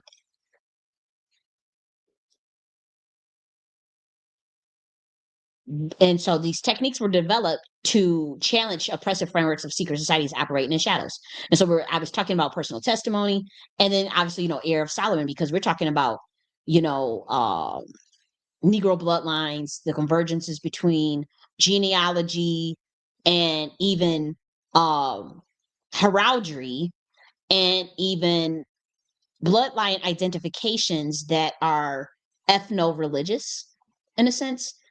But it's mainly because there is a science around a bloodline that is spiritual. So it's not necessarily a religious identification. Okay. And so I hope people can understand the nuance of that. And so we were giving out the outline for mental fortitude, community building, and reclaiming autonomy while asserting power of ancestral knowledge and spiritual sovereignty. And so the Heir of Solomon is more than a personal story. It is a manifesto of resilience, sovereignty, and justice. It shines a light on hidden histories from the multifaceted American slave trade and suppressed indigenous identities to the intricate web of secret societies. This book challenges readers to confront uncomfortable truths while offering hope and practical strategies to those who, like the author, find themselves entangled in a silent war. Combining meticulous historical research, innovative military science, and unyielding commitment to truth. Okay, you get it. You get the point. You see the date. June 16th, 2025 is when it's published, but it was worked on in 2024, actually. I said 2023. It was actually 2024, I remember. And also, that was made available freely, including a really roughshod copy. It's not available for free no more. There's a section of it, the military science section of it is, and that's actually what we're going to review now. That part is still available. Just the military science tactics, because I wanted it available for free for targeted individuals who were looking to gather evidence for lawsuits or people or to develop proof without being labeled crazy. And so that was for them as well. And so once again, I want to say very clear as day that I was actually happy that Nikki was using the techniques. I just couldn't quite understand why plagiarizing and not say where you got them from. And then I also couldn't understand the aligning with what you're saying and then going into politics, the very engine that is behind the cover up of the child trafficking, when both party members of parties are named in the files, and then going after one man that you were working with that you said you would sign to. You're the only nigga that I would have signed to. You was all swooning and swooning in the song. You're the only nigga that I would have, talking about Jay-Z. You were all on stage with him. And so now you're using the tech, it just is weird. It looks like vendetta, but then do the American people get a fair government again because of you bringing this out through you? I don't quite think so. It looks like stage theater to me. Okay. And just for those who say, well, she was bringing out, she was waking up the situation with uh Nigerian Christianity. Oh, guess what? They copied that off of me too. And let me show you the proof of that. Let me show you the proof of that. Yep. I did was that on the old channel or the new channel? In SARS, that's the new channel. Okay, let me go here.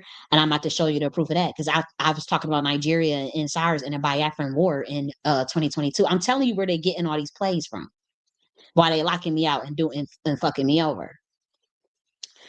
And so let's show you guys the proof of that as well. Because I called out the killing of Christians during the Biafran War. It was the end SARS. Let's see. It would have been back then. I was when I SARS. Come on. Is it the old channel? Oh, it must be the old one then. Really? Damn, that was a long time ago. That was like 2021 then. So they have been watching and monitoring my stuff to look for plays and stuff. Get the old one, wrong one. Or did you do? Let's see, videos.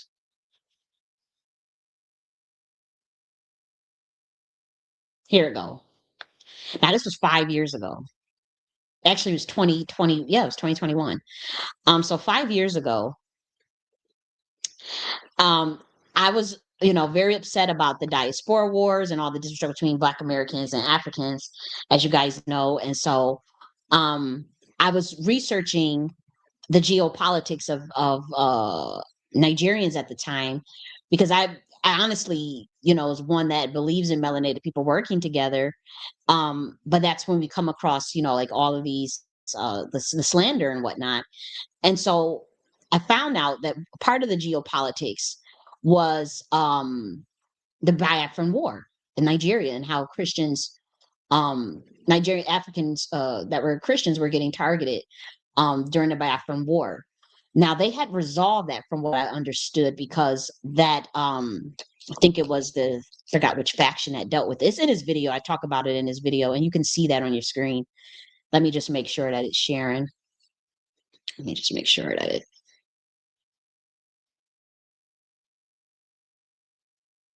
Okay, so that's it right there. And we were talking about, even though this is quite obnoxious, I have to say, because I was showing proof of what was being said about us. I did call out the killing of the Christians during the Biafran War. So they took that play. They had just been watching that. This was 5 years ago, October 25th, 2020. Obviously, I don't care about that, because I do think that if they're still doing that, they should get justice. And the people should have awareness of it if that's being done. What we're talking about, though, is that we suspect that that was used also as a psyop ploy to get access to mineral rights or minerals in Nigeria for um or lithium rather for data centers. That's just like the history of colonization in which countries will act like, they're helping another country, and particularly melanated countries, while destabilizing them and undermining them and extracting resources, while acting like and it's usually done through religion. That has been done when it comes to Akibalan's colonization for centuries. We all know that. We know that with Leopold in Congo. We know that with missionaries in particular African countries. We know that with, in cases of Zimbabwe and South Africa and even Nigeria in terms of missionary work, and how it was used for colonization tools to brainwash people, and then at the same time take control over resources, if not outright enslave those people. Like in instance in Congo, there was 11 million who were unalived by Leopold from Germany. So this is what we're talking about. And so when you see Nicki Minaj, you know, being trotted around, acting like she's speaking up on the behalf of Nigerians, um, for on the behalf of Trump and the Trump administration to help them to talk about to speak out against the killing of Christians. Um, Objectively, that, on a surface level, that would be like, okay, yeah, cool. But then you have to look at the history of Trump's behavior, and then the history of the American government, and the history of imperialism, and then the history of colonization, and the history of Western nations with melanated nations, even as such as Nigeria, and infiltration, and the Diary of a Hitman type of stuff, and Enterprise Blackmail, and the Diary of a Hitman by the CIA. You have to think about those things. Why did they want to go into now? They did that playbook that ain't even updated. That's just, let's go use religion to get over there. And then, next thing you know, we walk away with the resources or whatever else they end up. We gonna pay them, create more banana republic, pay the leaders to solve their people, whatever, et cetera, et cetera, et cetera. And so that's what cannot be ignored when we talk about uh, what Nikki is being used as in terms of being a pawn. Did she have to jump in the game again? Everybody knows she didn't have to. She did it out of revenge. She did it to throw shots at me, thinking that I was controlled opposition for the Democrat Party, which I'm not. And having a bug in her ass about some stuff that associations she probably presumes with Jay-Z. Jumping the gun, pretty much. Driven by narcissism and ego and jealousy.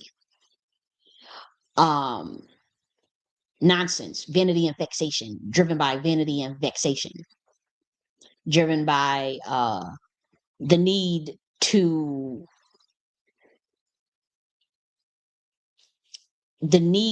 be in the center of something that she doesn't know anything about politics.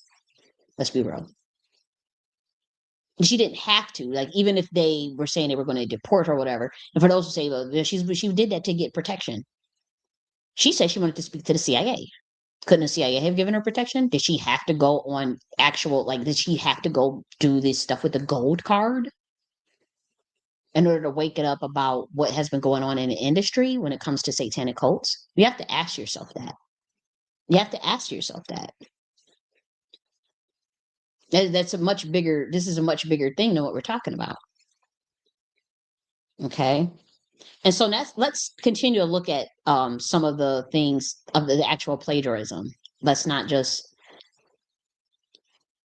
let's actually look at it. So she posted this on October.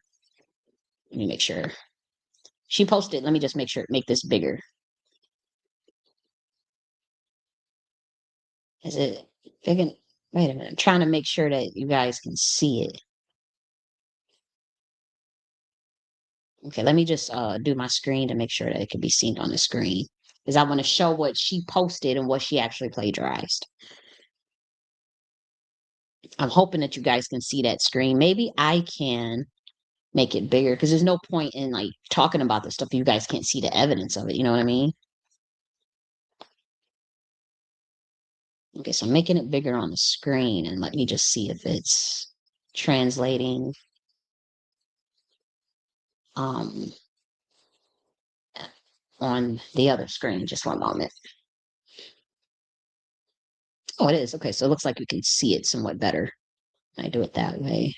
Okay, let me check the sound. Okay, let's look at the evidence. So she says on October 14th, 2025, 9:18 p.m. Your numbers have been called. Orchestrated campaign that chips away at their mental, emotional, social, and spiritual stability. It's like psychological warfare mixed with social engineering. Key steps in the tactic: isolation and alienation. They slowly turn family, friends, and coworkers against the target through rumors, lies, and subtle manipulation. This is all true. The goal is to make the person feel like nobody believes them and that they're alone against the world. That is true, and that has absolutely happened to me. Pressure and triggers. They engineer stress by setting up situations where the person is constantly frustrated, doubted, or attacked. Substance, poison and drugs, alcohol encouragement may be covertly introduced to push them into acting out of character, surveillance, and staging. Addicted or dangerous. Institutional labeling. Once the reputation is weakened, they escalate, reporting the target to authorities, getting them flagged as unstable, or even placed on watch lists. This is absolutely true. This creates an official record that justifies further targeting and isolates them even more. That is true. That has all happened to me, by the way. The effect: the victim begins doubting themselves, reacting defensively, or breaking under pressure. It depends. It depends. You can use that to like with me. All this stuff has happened to me, but I just went in to G.I.A military science mode. With me, like I called for spiritual backup. And I did ask and I inquire angels. And I did ask Yeshua for help. Because to be honest, when I was a kid, how do I tell them? I'm going to stop sharing information. But there's a mystery school. Okay. And when I was younger, you know how like kids, they suffer from paralysis, and now it's called sleep paralysis when you're a kid, or you could sometimes the kids, when you be seeing shadow stuff or shadowy figures, when you sleeping or have a nightmare or something. And so when I was a kid, what I used to say, um to in order to combat that stuff, was Yeshua, or help me, most high, help me God, when I was being like when you have sleep paralysis. But as I got older, you know Yeshua used to say, when I had sleep paralysis or something, that greater work shall you do than me. Get out of that situation yourself. Stop always calling on, me to do it. That's for baby souls. Now, people will get offensive by that. I'm not saying, because it does work. So I'm not saying do whatever, do what you want. I'm not telling people don't call on Yeshua. What I'm saying is that the angelic class is tasked with developing their own science. That's why I developed the Nakhti philosophy and stuff. It wasn't like I was trying to be blasphemous or anything. It's just that that was a science that was created to help with defragmenting um, the mind for victims of mind control, for victims of government experimentation. And so that's why the Nakhti philosophy was created in terms of how to control certain aspects of your state of consciousness, and how to become unpossessed by trauma, pretty much, especially when it comes as it relates to occult bloodlines and whatnot. And so um, I didn't know that the reaction from the government would be so fierce by me talking about the Nakhti Queen mothership and about the Nakhti philosophy and things like that, because planet Earth, like, you develop your own IPU in how to navigate your consciousness and understand like duality and taxonomy, and then you go to your next transitory stage. And so that's all it was. Like, I'm just like literally trying to like work on soul trauma and rectification and purification of certain past lives, and even traumas endured on planet Earth in this lifetime, particularly racism, foster care, uh, and whatnot, and even government surveillance that started in 2015. And so that's what that is. Okay. And so when I realized, like, okay, they are, this is affecting me, my instinct was to go into detecting militaristically how do I combat that. How do I remove plausible deniability? Why are they saying I'm crazy? And I know for a fact that I'm spiritually gifted. Okay, let me prove that probability distribution science is real. That's why I spent the whole year just doing weekly global events of tarot, um, to predict like global events on a weekly basis and then document it by timestamps of when the events will come true and then review it. And I only did that to prove, okay, psychic phenomenon is real on some level. Do I know everything? No. Do I know the future? No. It's probability distribution. Do I care to know everything? No. Do I care to know the future? No. It's simply a gift that that can ebb and flow, and it's um designed to sharpen discernment. It's that's what it is to me. But it's not like something that I totally rely on or feel has to be 100%. I just don't care that much, you know. But I'm grateful for the gift nonetheless. So I wanted to show on some level that psychic phenomenon and probability distribution science is real, as well as remove plausible deniability of how secret society can be trying to could do smear campaigns or discredit you. And so that's what why these techniques were developed. But I would encourage any targeted individual that if you are a victim of that, um don't let them take your light. Like, for one, the goal is to destabilize you, the goal is to break you, the goal is to make you sound crazy. Know that don't let it happen, for one. And you do that by not doubting yourself, not reacting defensively, not breaking under pressure. You don't have to, but most times you do. Okay. And so you do that with, that's why we were recommending meditation. It wasn't to try to sun people, it wasn't try to act like we know it all.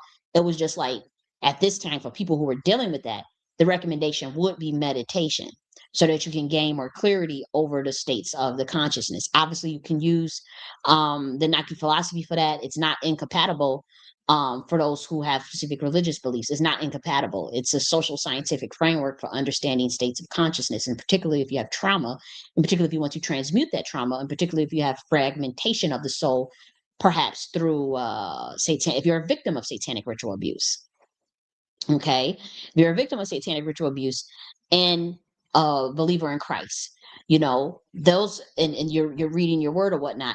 It's like you're still going to have therapy. If you're a victim of satanic ritual abuse, you're still going to have to have a way to really deal. And it's, psychologists could probably really use the Nakhti philosophy for victims of occult abuse, spiritual abuse, humiliation rituals.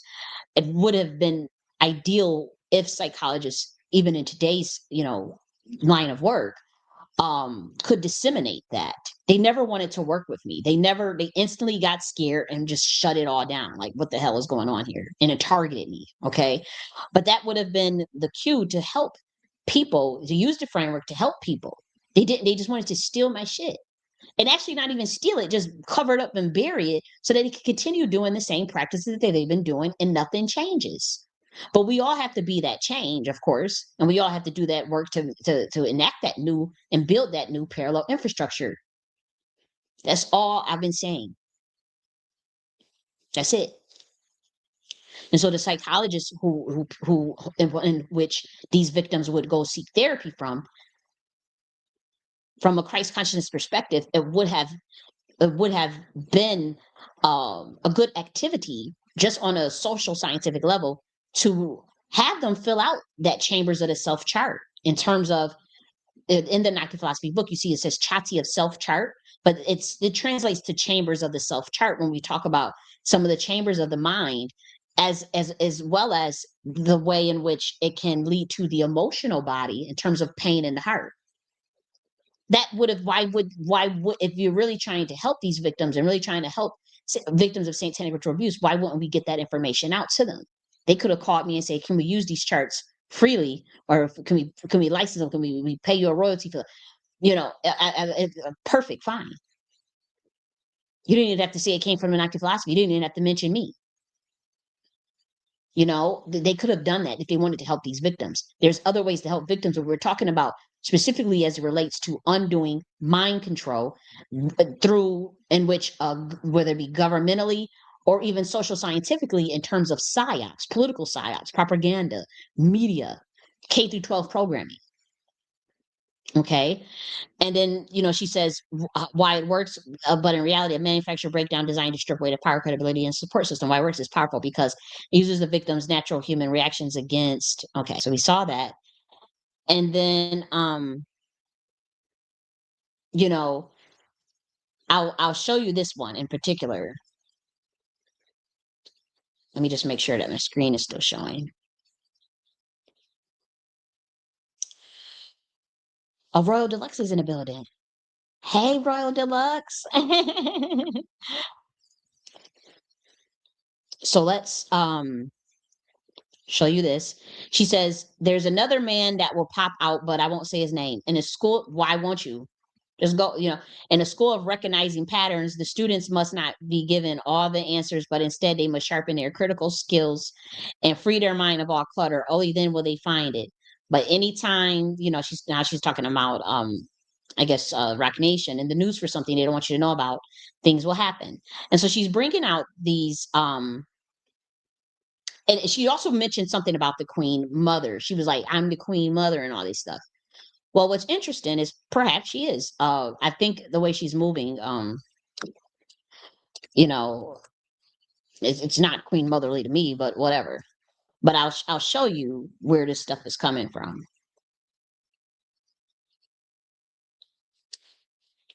In 2020, I wrote a book called Queen Mothership that talked about reinstatement of a Kibbalan philosophy. At this time, I'm still Pan African in 2020. I do admit that. And I still stand by everything. This book is just objective scholarship. Like there's sources from actual oral histories from tribes within a Kibbalan that came forward, documentations of research that was done by Akibalan scholars, Nigerian scholars, okay, as far as evidence of a queen mothership. Okay, so I wrote this just off the dome with my hands. This nothing like this was all of you. When you read this book, and you could see it has probably quite. It wasn't edited. I didn't even have money to pay for an editor, and you could see it was published in 2020. So she also had tweets, and anybody can confirm that she may go and delete them.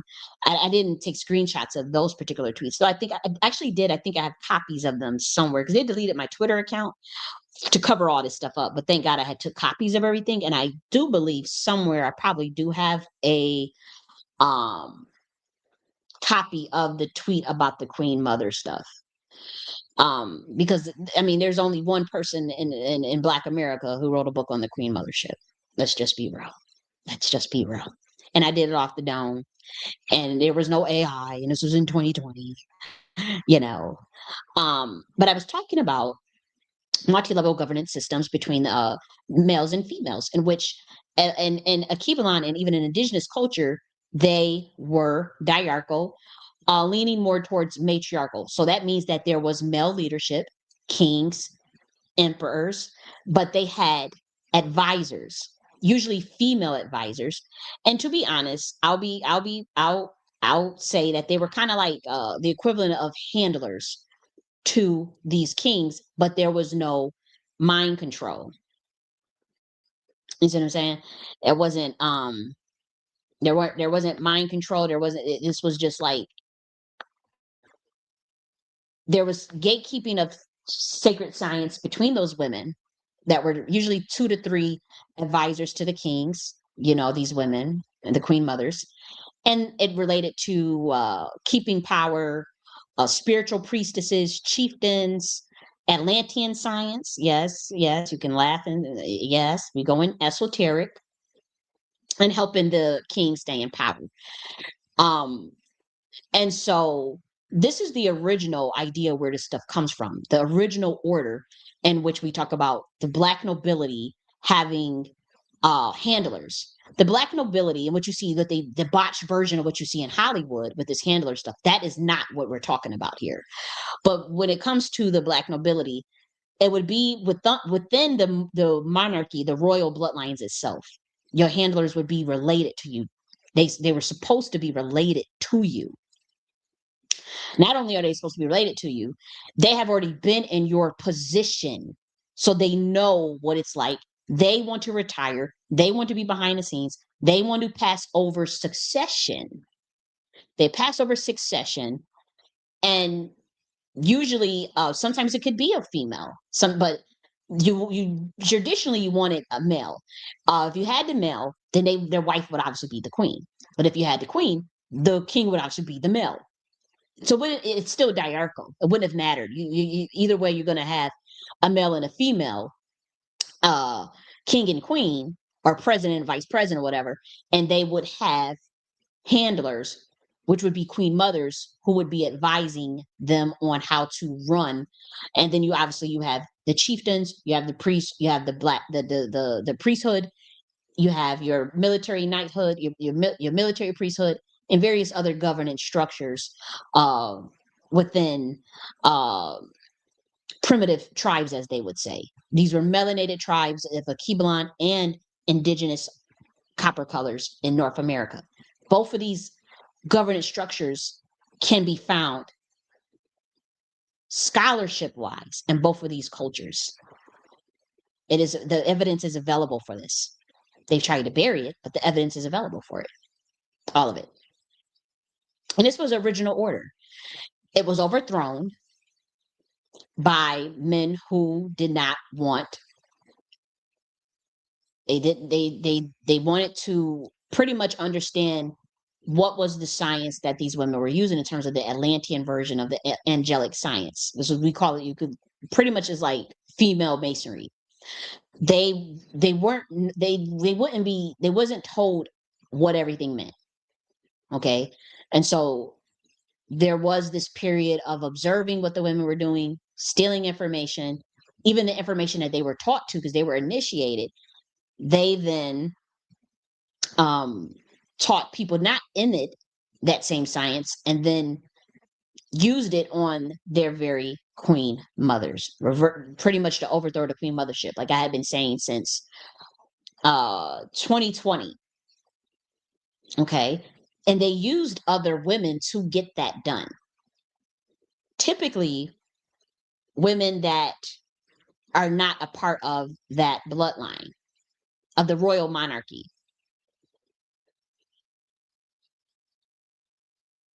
Okay, they were always like pretty much there was this schism. You have the women of the black nobility who tend to be the queen mothers. You have concubines, you have other women just doing whatever they want, mothers, commoners, parishioners, whatever, just women doing whatever. Okay. But there's a group of women that always wanted the position of what a queen mother would be.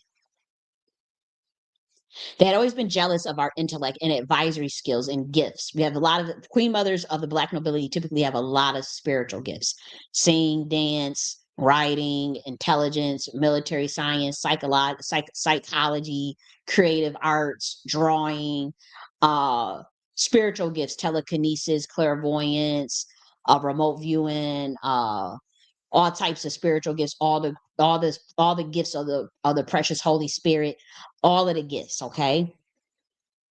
And then so that's in the bloodline. Those bloodlines are gate kept. Those bloodlines are arrange marriages and whatnot. And so those queen mothers give advice to the kings. They oftentimes depend on us for a lot of things, including even spiritual cleansing, spiritual work, whatever it is. Which means oftentimes the queen mothers got the pick of the litter, oftentimes regardless of what they look, because this is a structure. It tends to be a frequency thing and a matter of helping to solidify power and keeping the entire kingdom safe. It's solidifying power with men. And so they oftentimes had the pick of the litter of those type of men. Another group of women, obviously your concubine, your whatever, you see something, you get jealous. Niggas is tired of queen mothers. They don't got introduced to foreign ideas, foreign motherfuckers, foreign stuff. They say, why we got to answer to these bitches? We can just do it on our own. Don't have to answer to them. We can overthrow it and just steal their shit or force them to teach us shit or to do genetic splicing on that ass, genetic splicing and even shifting some of this DNA around so that, how do we get access to that knowledge of that entropy and that the science of the primordial dark melanin. They overthrow the queen mothership, but they also want patriarchy in terms of a certain type of woman. That's where all that is. If you look at melanated history, you know how Black women had the reputation for being incredibly methodical, organizational as far as planning and whatnot, judicial, but also some of the negative traits as well, micromanaging, and sometimes there's certain there it's not there's certain things in the personality. Let's just be real. And so we know we have this reputation for certain things, even management. Believe it or not, a lot of that's why when it comes to America, they wanted to put Black women on these management positions or HR positions, because even if we were not in the system like this, naturally women in general would gravitate towards those type of skills, anything with organization or event planning, management, schedule, tackling judicial affairs, holistic health, midwifery. Those are things that women would naturally, and believe it or not, even tech. You can look this up. I have the documentation. We can cover it. Women, computer programming and technology programming was seen as a woman's job. But when they realized that, men realized, like, damn, all these women was making some good money working for IBM. It was like at one point, like 70-80% women working at some of these tech companies. You can look this up. When the computers first came out. And so they made it more masculine as far as software engineering. They made it very masculine and pushed the women out, found the way to methodically push women out. But women at that one point was making up close to 80% of the tech. We're talking about when computers the computers were big as hell. So naturally, when it comes to schematics, certain or even architectural skills, computer skills, women also dominate that. They could, like, literally creating computer languages, just so you guys know. And so when it comes to the queen mothers, they gets overthrown. The men want to enact a patriarchy, but they don't want women like queen mothers in the mix. That means when they come to Mami Wada priestess, they undermined them. They chopped the breasts off of 50,000 Black women, buried some alive. Some women went into hiding. Some women acted like, they have to surrender. You have to sometimes, if you want to protect your bloodline, sometimes you just gonna act like what we would say today, a pick me. You have to act like a weak link. You have to act like a commoner. Uh, when we say commoner, we're talking about not like in today's time. We're talking about like people that don't know that would be low information. So I'm not using that for today's time. And so you have to act like that if you want to survive. Some people did decide to do that. Now, the women that was taking glee in overthrowing these queen mothers, the concubines, the ones that they would pretty much have to copy and mimic a lot, or they were always driven by jealousy and ego. And so these women were, genetically spliced and genetically experimented on as well. These type of women, and this was I don't as far as time frame. I think I had a reference to. Well, we know about Babylonian genetic experimentation. Okay, you guys can look that up as far as Babylonian genetic experimentation and all that stuff with genetic splicing and whatnot. But also, you can even look at like some of the hybrid horticulture practices between hybrid fruits and whatnot, and know that people have been doing this stuff. Even Kemet came up with the concepts of surgery and the concepts of enemas and stuff. Like a lot of the stuff that is in Western culture that you would think is like medicine or science, that stuff can be found in other cultures and melanated cultures thousands of years ago. And so what you see is these women that um they're very they're very jealous, so they look at women as competition or women that they have to push out the way, usually for male validation or for male approval. And so queen mothers don't vie for male validation or male approval, generally because it's usually given to them. It's usually the other way around because we're the advisors to the king. It's usually the other way around because they're asking us for what was needed. We're their handlers. Okay. And so it wasn't, and then there's a sisterhood amongst the black nobility of the queen mothers. And so we're taught very methodically, don't be jealous of each other. You would break that out, even if you feel like, you don't covet. This is what the Bible says. You do not covet. You do not envy. You do not. These were the things that help the even a sisterhood stay strong. A priestesshood. Yes, you had a priestesshood. They're not witches. Okay. Yeah. Just like you have high priests and scribes and chief priests, there were women chief priests. It's not my fault they were removed out the Bible. We could find it, of course, but it was removed. But you have the chief priests, you have the queen mothers. But even if you don't go biblically, you could just go through studying a Kibbalan history to find what I'm talking about. You can go just study Nigerian history, Igbo history, um, uh, Eswatini, some things in South Africa. All of it's covered in the book. All of it's covered in that Nakhti Queen Mothership book. That specific tribes, the names of the tribes, what they did, how they did it. It's all there. And so we were speaking from the perspective of like ancestor epigenetics, but then come to find out it's also in American indigenous tribes too.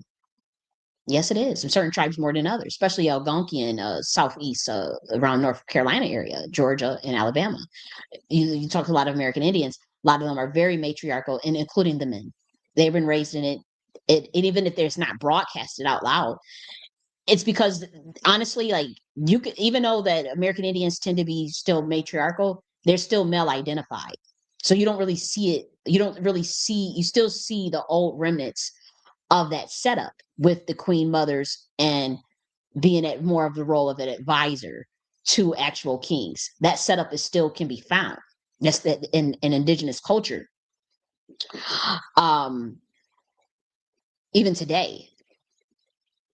And so that's why it's like, well, you'll meet some. I've met quite a bit of women that were matriarchal, and they're like kind of male identified. You'll see them come to the defense of men sometimes, and it's because of that role. It's not a setup. When we talk about the Queen Mothership, it was never a setup where you're hating men. Now there's a smear campaign out against me to paint that like, oh, that's just feminism. They just when really this is a thousand year old framework, thousands and thousands and thousands of years old, and I can prove that. And it's covered in this book, including the dates and the times on a scholarly level. There was a concerted effort to discredit it work and then shame Black Americans for having tenets of matriarchy within their own community as well as in a Kibalan. And that's what we see with the Moynihan report. I wrote a paper on this in 2016 for school. That was done by design to shame a very system that at its highest height was found in Kemet. Facts. Look it up. And worked. Now, we're not talking about dysfunctional shit. You got single mothers, and then they running the man. The man is out the house, as y'all say. They put the man out the house, and they took HUD. We're not talking about that broken down bullshit. That's obviously warfare on a community, but you usually do that through subverting their very practices and culture. That's what happened, and so you could shame them, and then now you convince the men that they have to copy what the white men are doing, be just like the white men, but secretly behind the scenes. And I've witnessed this myself, and even Kanye West kind of told your ass too that even when you talk with some of those women, they be all this feminine, even the white women, feminism behind the scenes. They're very much patriarchal, and they're married, but they're still they kind of run everything. And remember when Kanye West was saying, about a particular culture that does that, connect the dots, connect the dots.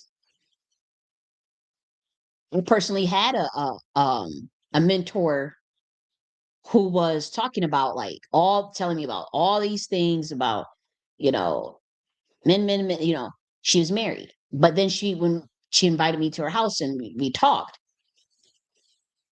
he was the one that was staying home raising a kid and she was the one working. It still was, even though they were, I'm not saying that, I'm not promoting this. I'm not saying this is what people have to do. I don't care what people do in a personal house. I'm just saying observing the dynamic of these type of matriarchal cultures and how those women are still they may be with the guy, but then the dynamic is not patriarchal. Okay. But they're still married, and these were not Black Americans. This was a particular culture that was doing this. But it was interesting because I said that dynamic can be found historically in melanated cultures. When we talk about the queen mothership and diarchal systems, male and female dynamics, male and female rulership and leadership, and it can be found in Kemet. And so what happened with Black America when it comes to the Negro is people observe our culture, community, and history, and they'll subvert that culture and history for their own agenda to downplay the people that it's coming from. Speaking about, and so that's what we're dealing with.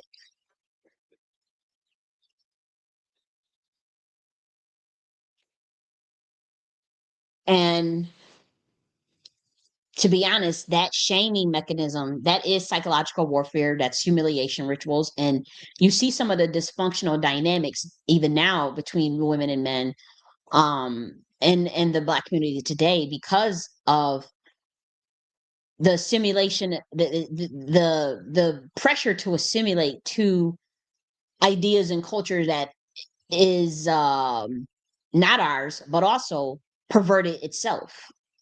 It's perverted itself. So you're trying to get our people to assimilate to a perverted thoughts and culture in the way men and women interact in a shallow sense when the way melanated people created their dynamics was based on family governance and legacy, family governance. So your particular family was like an economic and governmental unit, so to speak. Your particular individual family, your husband, your wife, and your child, husband and wife, a man, woman, child.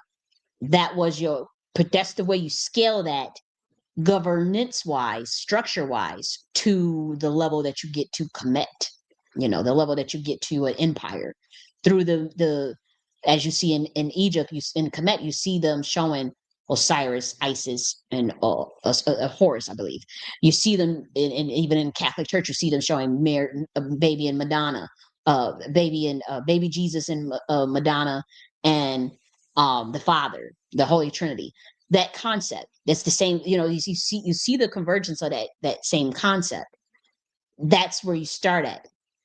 When you remove those dynamics, what you see in America, the attempt to make it male, male, and male, Father, Son, and then Holy Spirit, but then they make that male. You see what I'm saying? And then you see what America is going on.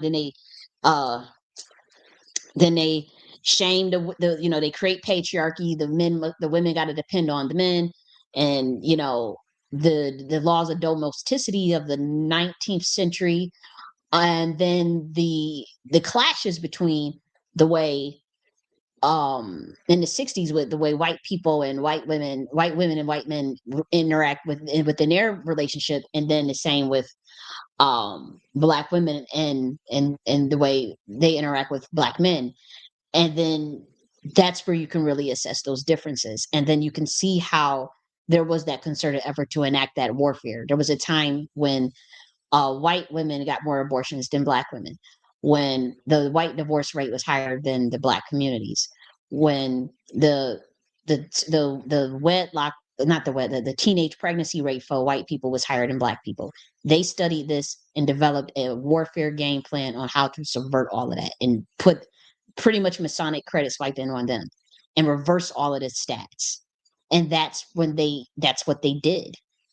And so you can see those things.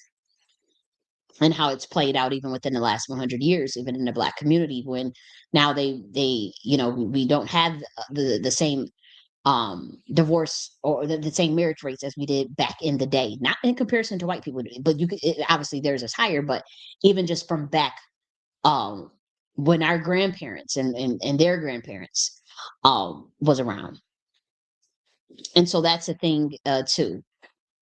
So that's something just to consider, because this, what we're dealing with, is much deeper. Even when we talk about left and right, Democrat and Republican, Democrat is left, that left, if you then right would be um the Republican. That's, if you think of the laws of electromagnetism, you're getting left and right. You're getting left would be the electron aspect, or the negative polarization of light, and then the right would be the positive aspect of the protons, representing of masculine energy. So you have divine masculine, divine feminine. So this is the concept of electromagnetism. But the thing is, you have to reverse it, and you can even um, assess this with the Ida Pingala science, when it's not even reversing it. It's just like, you remember the electric motherboard, where the the electrons give rise to the protons. Okay. And also, if you want to take it biblical, in the beginning was darkness, it was void, it was an abyss. So we're talking about darkness, primordial melanin and primordial waters, and then there's light. And also, think of the concept when you see the sun. You have the sun, sun, this bright light. What is it encompassed by? A dark universe. No sun, you get darkness. The sun, you get then it's the light. But the universe carries the stars, the galaxies, the moons, the planetesimals, the nebulas. And so, what would actually be, what are we saying here? Mother and child, mother and baby. Universe is mother, the dark universe. Sun is the light. And we see Jesus Christ. I'm the sun and light of the sun. I'm the sun and light. I'm the son of man. I'm light of man. I'm light of man. The sun, the light. Now, who else will have the light? It is then me, and light, light, light. How many times is light mentioned? How many times were children of light mentioned? In the book of the children of light is a book in the Bible that was removed. And so you see where we're going here. Dark universe, which is the abyss. And then God said, let there be light. And then there was a light. You get planetesimals, you get a sun, sun. That's what I meant when I said the electrons give birth and rise to the protons, and darkness giving rise to the light. Yin and yang. It is obvious. It is all in front of people. And that is what I wrote about. That's what I meant when I was writing those things. I came under fire. They covered it up. The Republican Party targeted my ass. I was like, oh, this bitch is talking about this. But he wanted to reduce what I was saying down to feminism. That's sacrilege. That's stupidity too. Because they're the ones that have an obsession with control and narcissism and ego and greed and delusion, cover up, sex trafficking, abuse of women, abuse of children. Was it, I mean, who would be more at fault? Women or men? You know? And so that's what we're dealing with. But when we see these women, the women that participate in the overthrow of the Queen Mothership, they always go and run. They're usually defending men, usually defending pedophiles, they're defending the crimes of men. They'll defend, even if it's a family member, they'll defend the family member that's a pedophile. They'll defend the husband that's a pedophile. They'll defend a president that's a pedophile. They'll defend whoever. It can show up in the Epstein list 1,000 times. And so those type of women, they can't stand alone. It's always gotta be a competition with some woman that's not even thinking about them. I wasn't thinking about Nicki Minaj before she, was biting military science techniques out my book. And let's actually keep discussing that.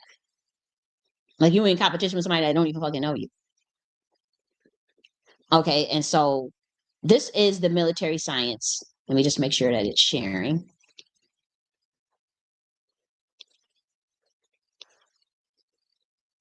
Okay, Instagram has disconnected again.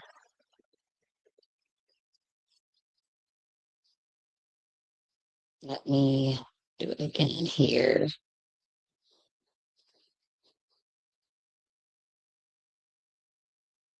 Actually, I think I'm gonna leave it off. off of there. If you are, yeah, I should have. Maybe I'll do it one more time because there probably was people on Instagram that was listening and that just got cut off like that. We'll do it one more time and I'll just tell them.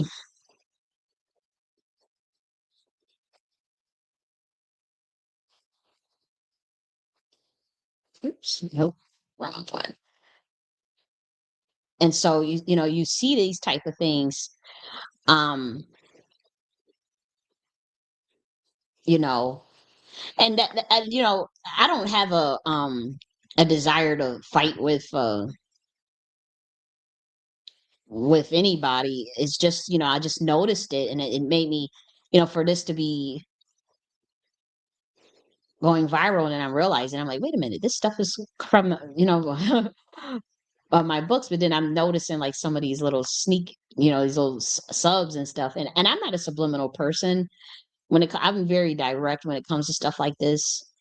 Sometimes I can be avoidant of stuff if I find it's beneath me, or if I think it's stupid, I won't entertain it.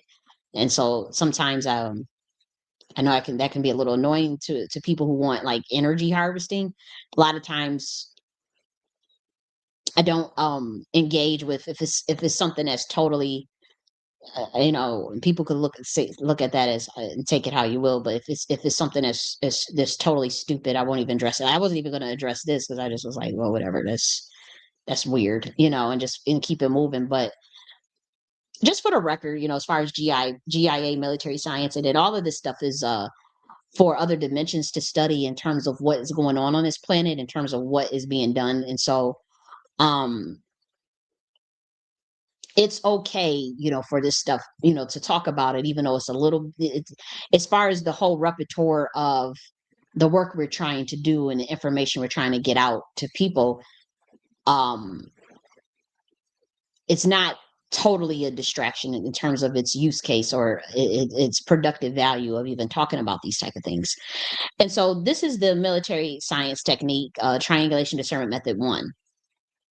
And so this is developed as a tactical, lightweight military science technique designed to expose covert operations by diminishing plausible deniability, and involves the strategic surveying and measurement of 3 or more recurring patterns, such as logical inconsistencies, deceptive behaviors, noise campaign, organized stalking, and other forms of psychological harassment. By tracing these patterns across a defined territory or social network, the method helps identify coordinated activity indicative of COINTELPRO style targeting or secret society interference. Triangulation discernment serves as both a protective strategy for targeted individuals, for a forensic tool for evidence collection, exposing illicit activity to design to discredit, provoke, or destabilize sovereign thinkers and whistleblowers. And so this was the first one, the tiered application of engagement type. So I wrote all this stuff out. This was not like something that I put in the AI. Like when we talk about plausible deniability, what would an AI know about that? It's a very particular concept that you would have to even talk about. You have to deal with that. And everybody knows if you've been gang stalked, you can't explain it or know about it until it happens to you. And how the fuck do you even talk about that? Because it's always done so covertly where you don't even have proof. And so I had to think about those things is the point. I didn't copy or steal someone's ideas or use an AI. Like I had to literally sit and think like, damn, I'm really dealing with some shit here. How the fuck do I, you know, document this stuff in an intelligent manner? And so we talked about on targeting recognition. And so, destabilizing techniques, but not limited to gaslighting, disinformation, psychological warfare, financial targeting, and forced surveillance. You have that. Intentional isolation and a controlled short-term access to help isolate deceptive behaviors and reveal. Okay, so we talked about that. And then we talked about organized stalking and how to gather evidence of that. The 3 instance rules. How do you do that? And this is what we're talking about, the pattern recognition. 3 instance rules. For example, the same person appearing at usual spots or performing similar actions at specific times. If you notice the same person exhibiting similar behaviors, such as appearing outside when you do, watching or following you, document these instances. Pattern recognition. So you see this particular term. And pattern recognition was very important in even developing how to document gang stalking. Like that I had to literally sit down and think of like, what is that called? Pattern recognition. And so she says recognizing patterns, but the students must not be given all the answers. And it's like, who are you're talking about sharpening critical thinking skills, nigga? I just obliterated your whole scheme, your whole psyop schema. Who are you teaching critical thinking skills to, my nigga? Really? And so my thing is like these are very intricate ideas that come from a book, isolation and alienation. Like, and then it is not, this is stuff that was written first from like off the dome. Is proof of this. Because I freaked out and spent like 12 hours just like a maniac just writing for 12 hours straight. And then I said, well, this shit is all over the place. I'm missing, periods are missing, commas are missing, explanation marks are missing, proper grammar. So let me just put this shit in the AI and had them, you know. But I won't do that again, obviously, because I can write a book from scratch. I don't have to use AI to write a book. But you see that it's just pattern recognition, recognizing patterns. Then she's talking about the satanic cult stuff. The satanic cult stuff is mentioned in this book of mine, The Alternative to Freemasonry, about the satanic cult. It was mentioned in this book that could be found in governments and on this planet in particular. But we did have come up with our own science, pretty much a reintroduction of a science that's already in existence that has been antiquated for thousands and thousands of years. Now, it wasn't like giving out secrets or anything because the information was it's some of it people would consider secret, but I'm just saying in other dimensions it's not a secret. Like Andromeda teaches 5-year-olds how to build fucking matrices systems like universes. Like 5-year-olds learn that. Angels. Okay. Like that's not a big deal. So we couldn't understand like why would it be a big deal to discuss these type of ideas on this planet. But when you think about the fallen angels and at what age they are, and honestly I was, sometimes I'm like I forget that, these are beings, to me they kind of still act like 5-year-olds, but they would know the science of how to create universal matrices. Peep the codes. We're not talking about like the actual universes at this point, but like matrices, cubes, Masonic cubes and stuff. Okay, so you have to pay attention to what I'm saying and read between the lines of what we're dealing with and what I'm trying to break out of myself in terms of it, and even other people. That's why people say give it to God, and you know, you have to. We're dealing with what they call principalities, and they in high places, dark principalities in high places, and that's Ephesians 6:12, and that is true. That is true as far as spiritual wickedness. And so, um, we're talking about the reverse engineering of a sacred science. So something that gets taught to angels, or it's about masonry, but in a reverse manner, using sodomy, making deals. It was very in Babylonian contract law, getting birthright swiping, Masonic credit swiping, black magic, witchcraft. That is not 125D intergalactic mentalism.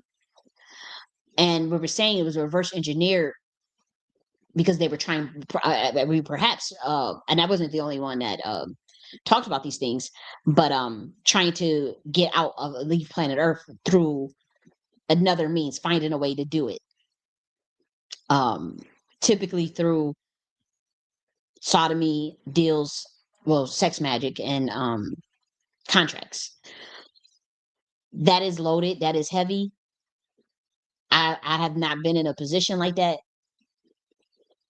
but the research from other people, they have talked about it. I've learned about this information from other researchers, other scholars, other priestesses talking about this information.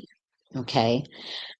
I did not mean to shame people who are the victims of these type of practices.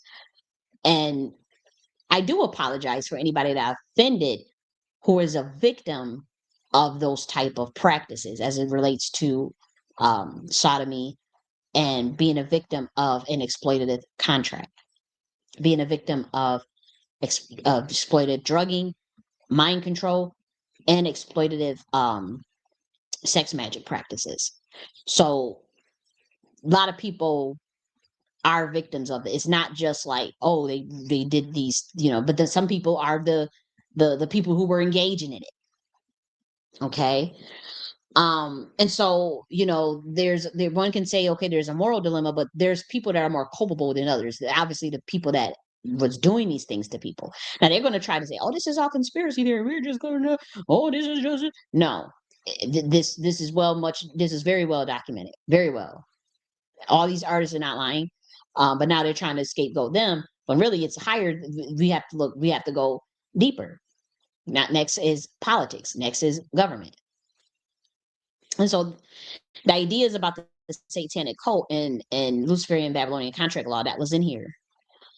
Now, um, again, I'm not in my ego like that. She used the tactics.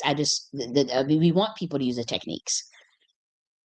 It was just how she went about it, and then the digs that she threw, and then um using those techniques to just attack, just to get revenge for yourself. But you don't talk about targeted individuals. You don't talk about the victims of it. In fact, a lot of Democrats that are American citizens would be victims of this type of stuff. But you told them if they vote, random Americans, that then they sold us and all this stuff. And really, that we don't even care to use this moment for a political ploy. That's what we're saying. Like, this is not about Democrats and Republicans, or a moment for your narcissism, or a moment for you to be in competition with a bitch like how you do. Like you acting like this Cardi B. You way out of your motherfucking league, my nigga. I'm just letting you know. And you see that. You see the backlash. I know. Look, I'm gonna give you your itinerary of what we would have did had you come out the system. We enacted Queen Mothership, and you have the original version of what a handler is. Not someone trying to abuse you, not someone trying to steal from you, not someone trying to mind control you, not someone trying to drug you. The original version. When Nicki Minaj said she's going to start an album, she's getting out the industry, she's exposing it. I'm thinking, okay, wow, she's going to be totally independent and out that system. She's going to need help because she's going to probably be a targeted individual. She wants to do an album. She still should be able to do music, but they like to cut people finances. They like to sabotage stuff. They like to fuck with you. So, we thinking like, okay, well, in this situation with a person like this, how would we help them? What would the Nakhti order do in this type of situation? And we know that they do music, and that's the gift that God gave them. And so I thought about those things, and I'll share that. This was before she crashed out with the Trump stuff. This was when she was just talking about things that had happened to her as far as being blacklisted. I'm like, damn, like, well, I wouldn't want any woman to deal with that. So as much as she probably think, okay, I'm gonna get at Kylie J.N.S. because she must be the one that's behind the Democratic Party. I'm not the one behind it. I think that some of the policies in a transitory sense was more beneficial and the system was going to shutter anyways. And so as far as shuttering, we don't want people to be uncomfortable as far as American people. So like obviously all the housing crisis, niggas staying in hotels, motherfuckers can't find a job and all this stuff, inflation. Those Democratic policies would have helped the transition better is all it was compared to what we were seeing with the Republican policies, especially with Project 2025. I didn't even read Project 2025 until after it was after he was elected, because I in my foolishness, and I admit and I take accountability, was just listening to other Black people who were older than me that have more influence than me and that are gatekeepers. I just listened to them. I didn't go research what they were telling me because I trust them, thinking that they were pro-Black in a reparations space. So when they said, don't worry about Project 2025, they're just fear-mongering you. It's, and then actually one of the gatekeepers that I was in contact with worked on it. Okay, they worked on it. Was one of the writers. I think it was like 40 writers, and it was a Black woman. So I honestly thought, okay, whatever. Was that foolish? Obviously, I learned from that. I bet you won't catch me slipping no more. I bet you won't. No, we reading all these agendas and project this and project motherfucker. We reading it all word for word, line for line, and we gutting your motherfucking ass if we find some bullshit in it. And so that's what we have to do. American people have to do that. But when they told me, oh, it ain't nothing in there, they just trying to fearmonger us, they just always doing that to us, I said, okay, shit. I just took their word. And so that's what it is. Like it's not a conspiracy theory. I got caught up with some shit. And I also thinking that it's about reparations and whatnot on a grassroots level. That's what I thought it was. And also, I kept telling you guys that I heard one of the gatekeepers say in the space about reparations that they took an oath to keep the Negro down. I cannot just make that up. Either I heard that or I didn't hear that. I heard that. And I'm thinking like, what y'all talking about? Like what? So I guess they had thought that I was part of, it wasn't like I had infiltrated. I did not like I didn't know. That's why we talk about some of the Naga, the 12 strand DNA and angelic language, or they call Nagas. But that's not the same as a reptilian. Please don't diminish the value of this video by putting up them silly thoughts. Okay, so it's much deeper. It relates to children of the light, or it relates to um epigenetics within melanated bloodlines. Okay. But I heard them say that. And that's when I kind of was like, something not right here. Somehow something. They took an oath to, but they was, talking pro-black. And so that kind of, was like, okay, I kind of have to wake up and do a little more research on this stuff. I'm not a political person. And so I take accountability for that foolishness and for not researching what politics was really about. Sometimes, you may look at conspiracy theories or you may look at information, but you don't necessarily think that it will affect you or that you would get caught up in it. So you'll know about something from another person's experience, but you don't know it until you experience it. And so that was the evidence. But then, she wasn't the only one that was doing this. We documented the Trump administration doing this themselves. And so that's how I know it's connected. So for those who say, well, why would she? The Trump administration got caught doing it too, and so it's definitely connected. But these people had targeted me since the end of 2015. I wasn't thinking about none of this shit. I was writing books, doing my thing, minding my business. That's what it was. And so they're looking for to put someone in someone else's image, and it's weird. And so Nikki, she didn't like it when they were doing it to her, but she's willing to do it to someone else. Like she didn't like it when Cardi B and all these other rappers, or whatever, they were trying to hijack her essence to try to try to replace her or make it seem like they can be another her, which I thought was really detestable. But yet and still, she's willing to do it to someone else, which is me, and a very bad job at that, a very botched job, even down to like the psyop with the Nigerians and the Christians. This was something I talked about in 2020. As you can see, I talked about the Biafran War. Now I was very reckless in this video, but I made it very clear. And even on Clubhouse, I used to have rooms bringing awareness to it. Now I know on Clubhouse that's pretty much fed house, as far as they probably got all the recordings of everything I've ever said on that little app, right? And I'm pretty sure someone could find me talking about a scold. And again, and a lot of Nigerians, they used to call me an arrogant Black American. He was like, "Who is this arrogant Black American? Who is this arrogant? This is one of the most arrogant Black Americans I've ever seen in my life." Because I don't carry myself. They be wanting us to not know about self. Oh, we the Black nobility, bitch. Oh, we're Jacoby is like, what is you saying? You're not gonna ever get it. And yes, be the most annoying faction of Black America. Because, for one, we come off uh very, very highfalutin, very matter of fact. We say things in a very matter of fact way. We say things in a very obnoxious way. We like playful banter, obnoxious talk. And so, yeah, we could be the most annoying faction of Black America. I could give you that. I could give you that. Have you ever talked with someone from? If you ever talk with a Black American who talks about, oh, I come from a royal bloodline, I just start cracking up. My whole life, no lie. When I would hear, uh, when I would hear when I would talk with Black Americans and they would tell me some things about their genealogy and they would get excited and they would be like, well, I am related to do do da and I actually have royal blood, and you can hear the way they say it and it'd be hilarious. It's absolutely hilarious when you hear them talk like that. And but it became quite annoying. But for me, it doesn't bother me because I can recognize it instantly. I can recognize when someone is a part of the black nobility instantly, whether they in the hood, projects, middle class, wealth class, whatever. You can always immediately tell.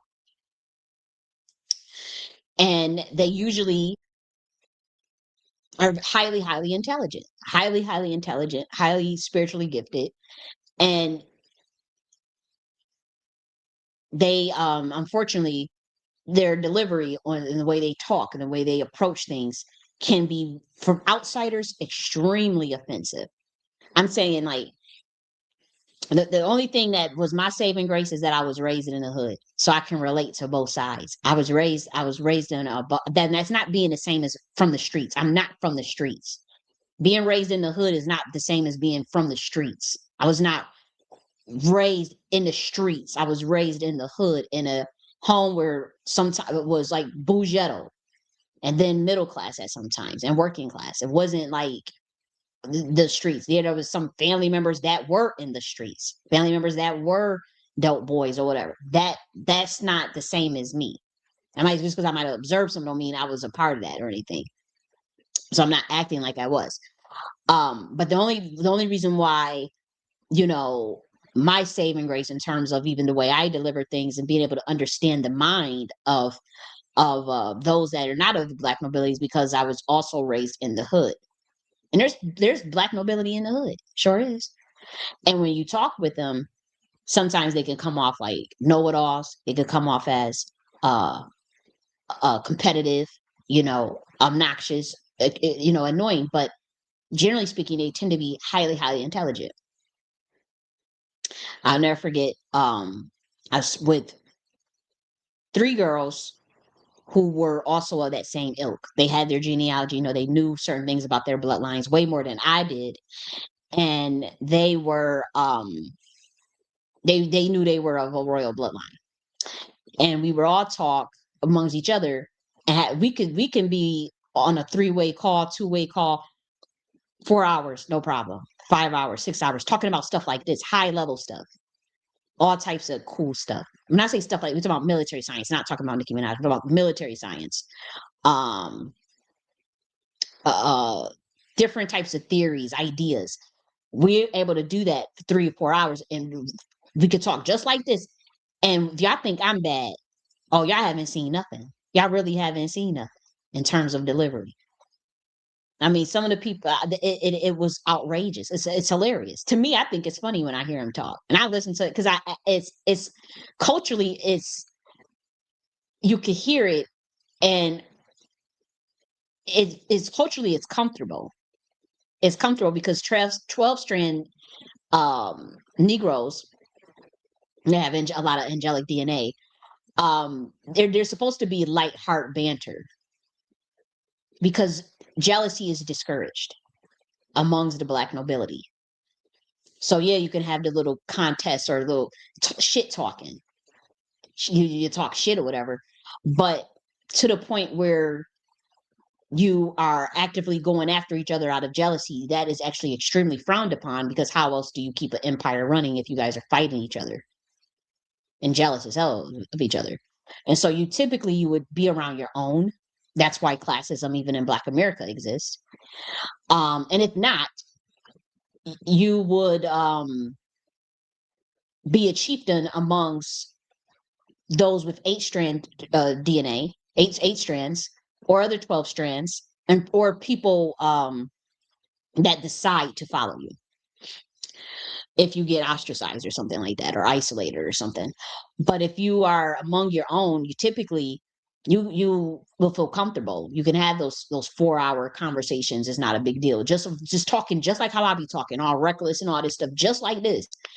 But when you bring that to people that's not in that culture, that can be a huge um culture shock or odd, even within Black America.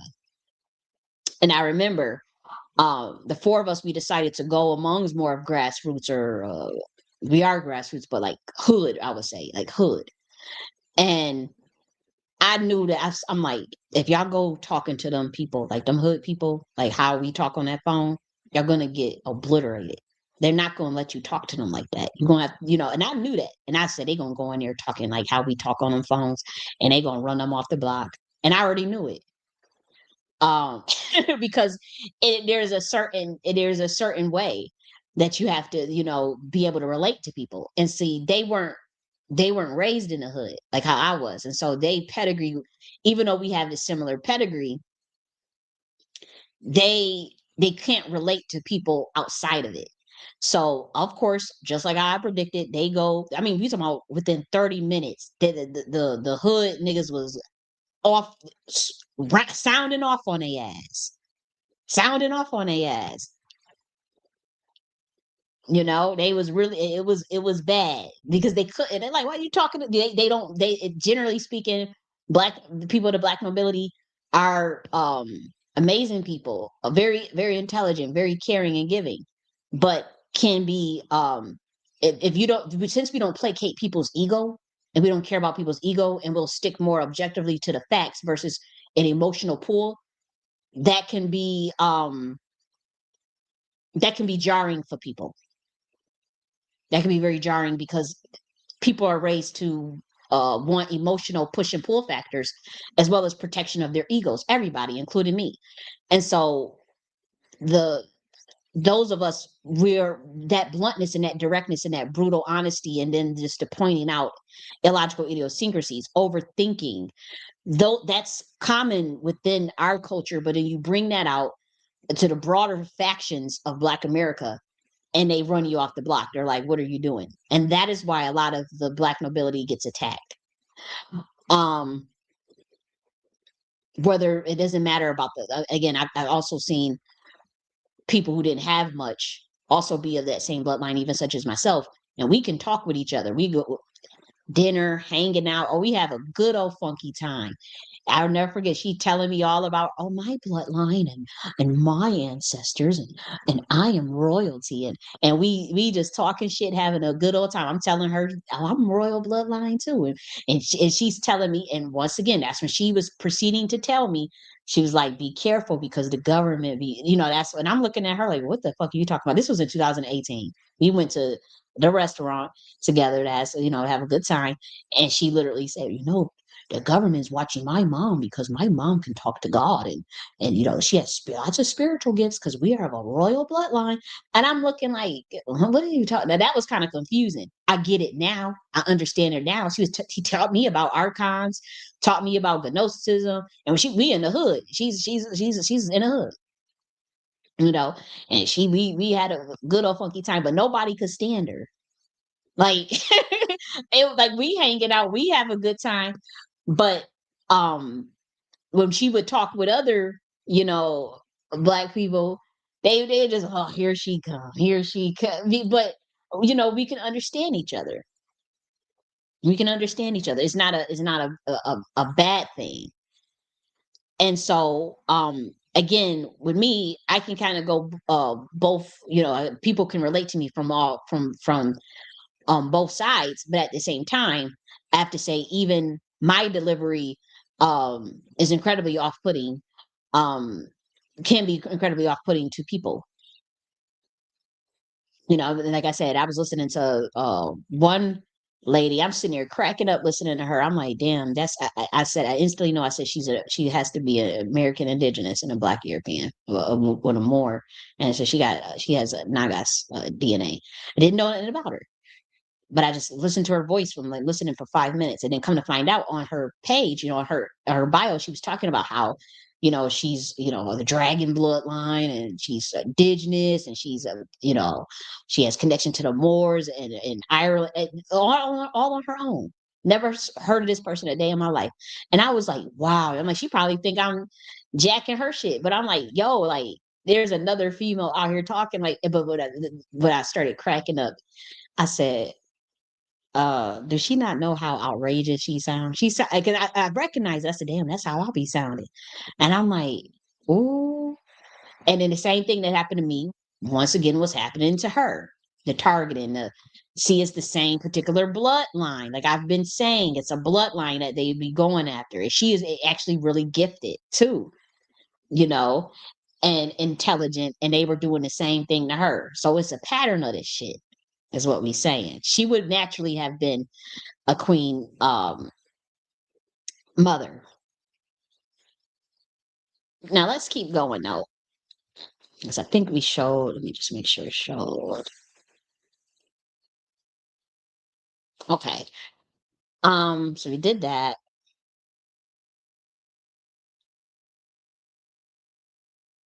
Let me just, I want to go back to sharing the screenshots.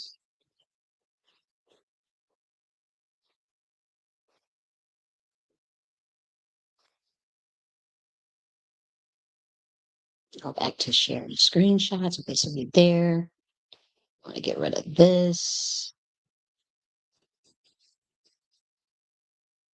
And we talked about the military science. Let me just get rid of it. I just want to free up some bandwidth.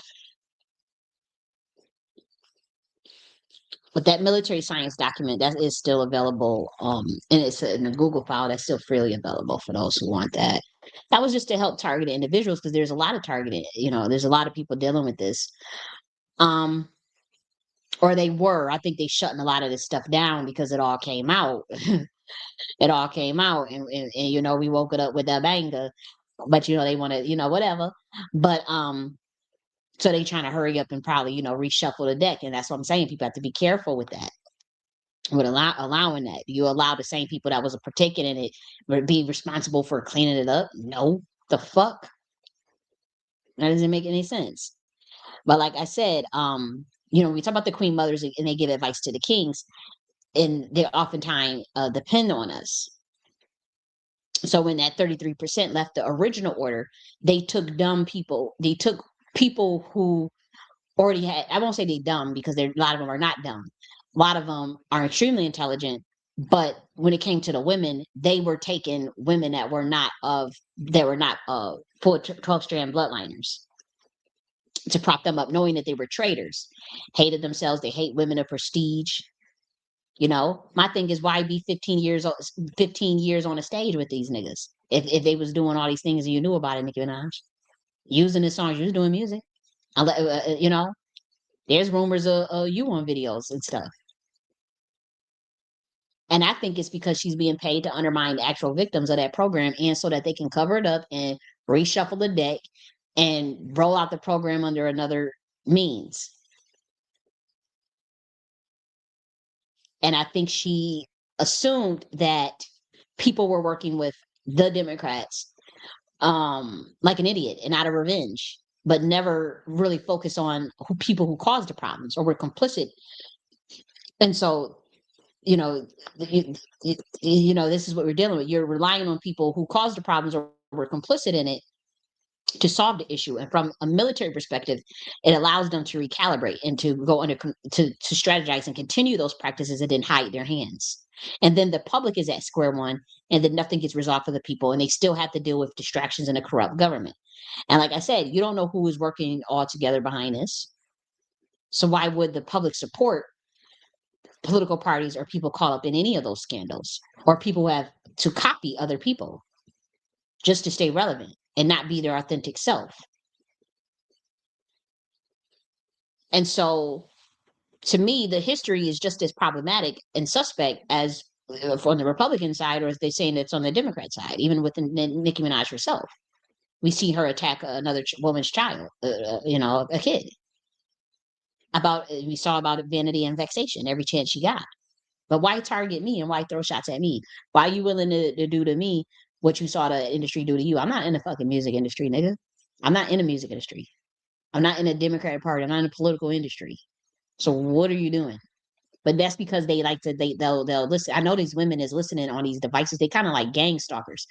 They listening on these devices into certain things that when you're talking on the phone, or when you're watching a YouTube video, you're doing something, and they can see those things, and then they thinking that, okay, because the government's trying to get down to the bottom of who's helping me, what's going on, da da da. So they thinking that that they think the other side is behind my of what, and they're wrong. That's the funny thing.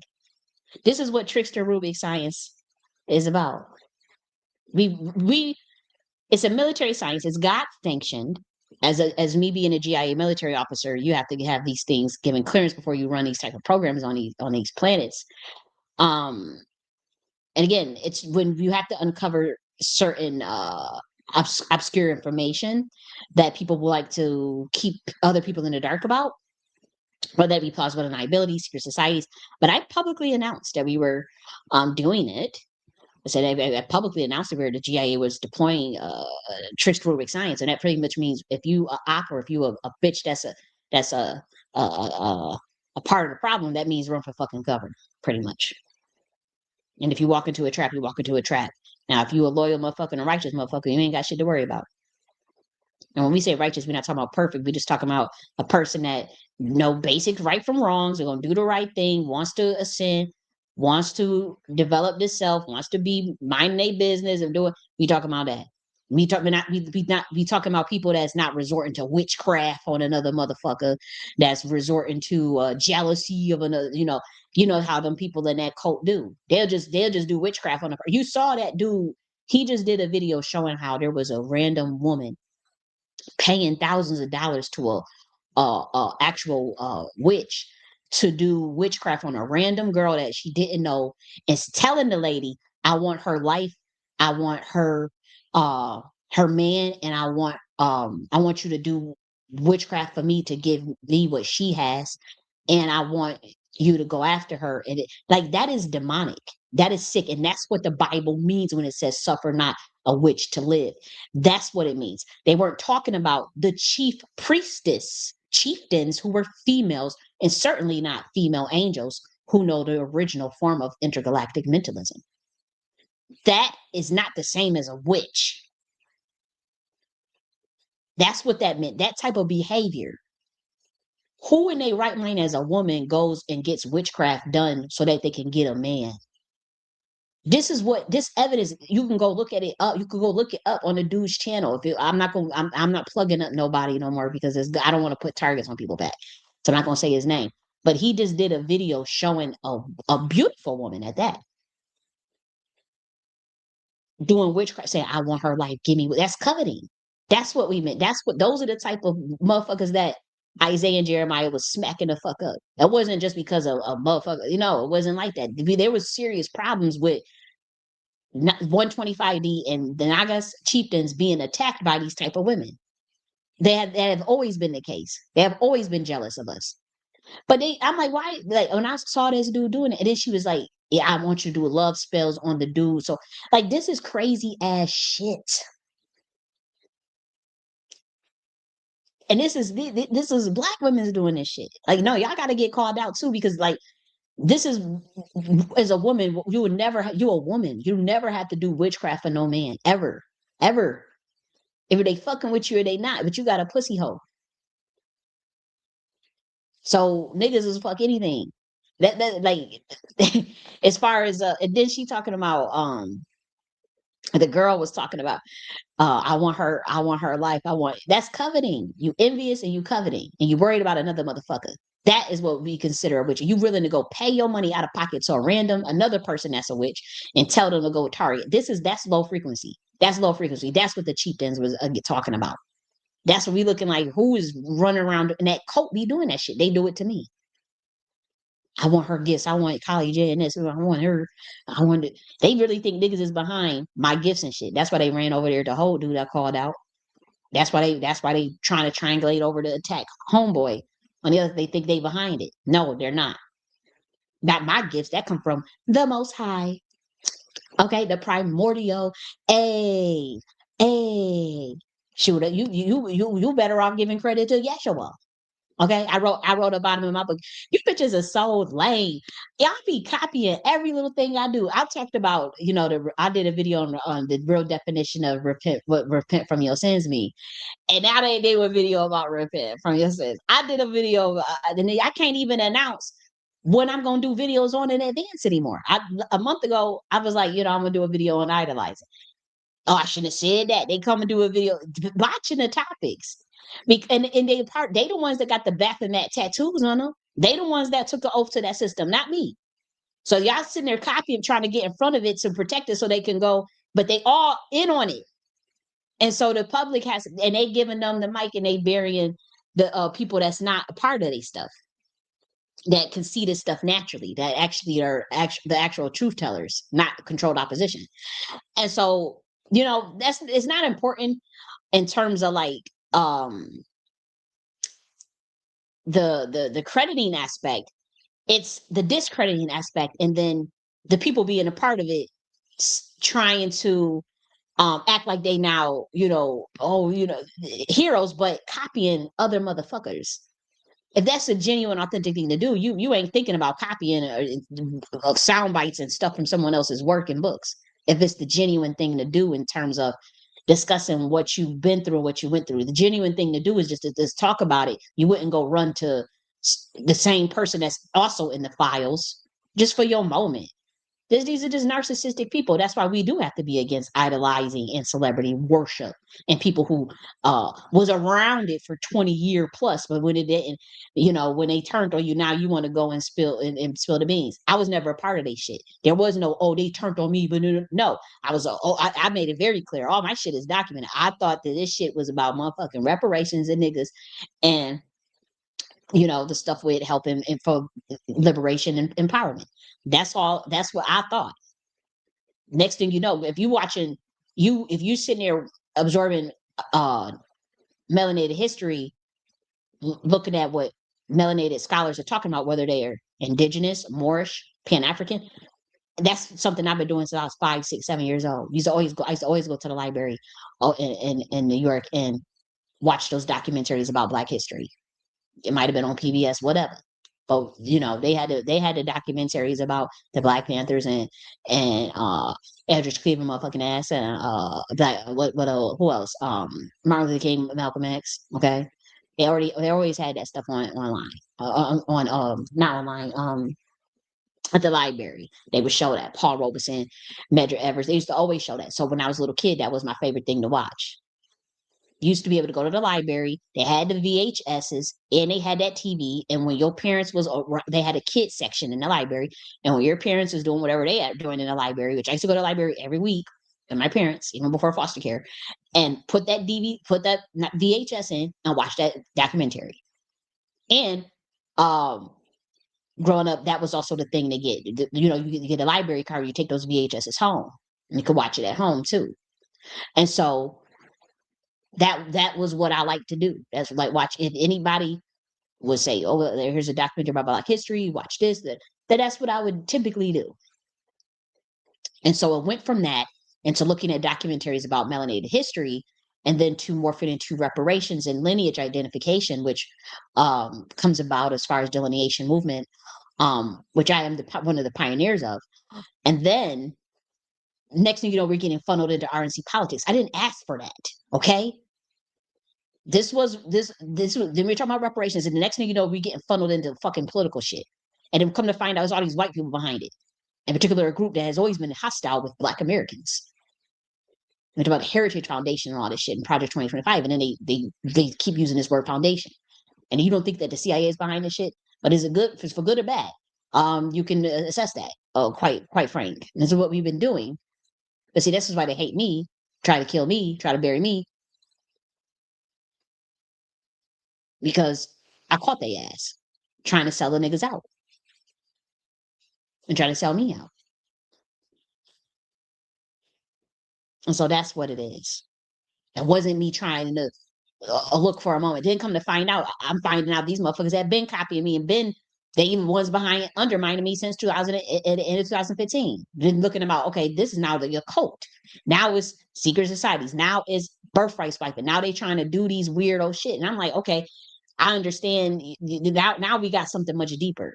And now people can say they justify it because, oh, you called them out in 2022.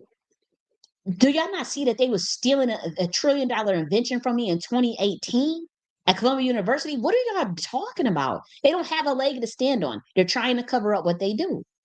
Y'all niggas need me. I don't need y'all copying me.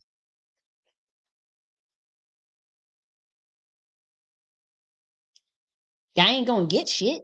You walk into traps like left and motherfucking right. Look how Nicki Minaj whole shit fell apart trying to be me instead of being yourself. Throw digs at me. Go get revenge and attack some of the, and they kind of tell you that. Now I know why, like you don't want to waste your time with the revenge thing, and especially within that system. If you're in that system, it can be disastrous. If you outside of it, you may have a better equation. You may have a better equation. But if you're driven by revenge and jealousy just to hop back in the game, not realizing that the game is severe is barely surviving. Let me just make sure that my sound is good.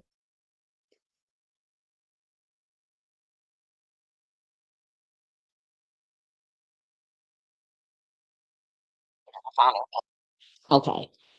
Um, when you are driven by revenge and jealousy, and then you hop back in the game based on that, not realizing the game is barely surviving, and that God is clearly shutting it down, that's not very skilled. I understand the industry did her wrong, and I have sympathy for her. But her trying to spite other people and swagger jack and mimic someone else, that's not the answer. If she was wrong, obviously you have a right to speak on that.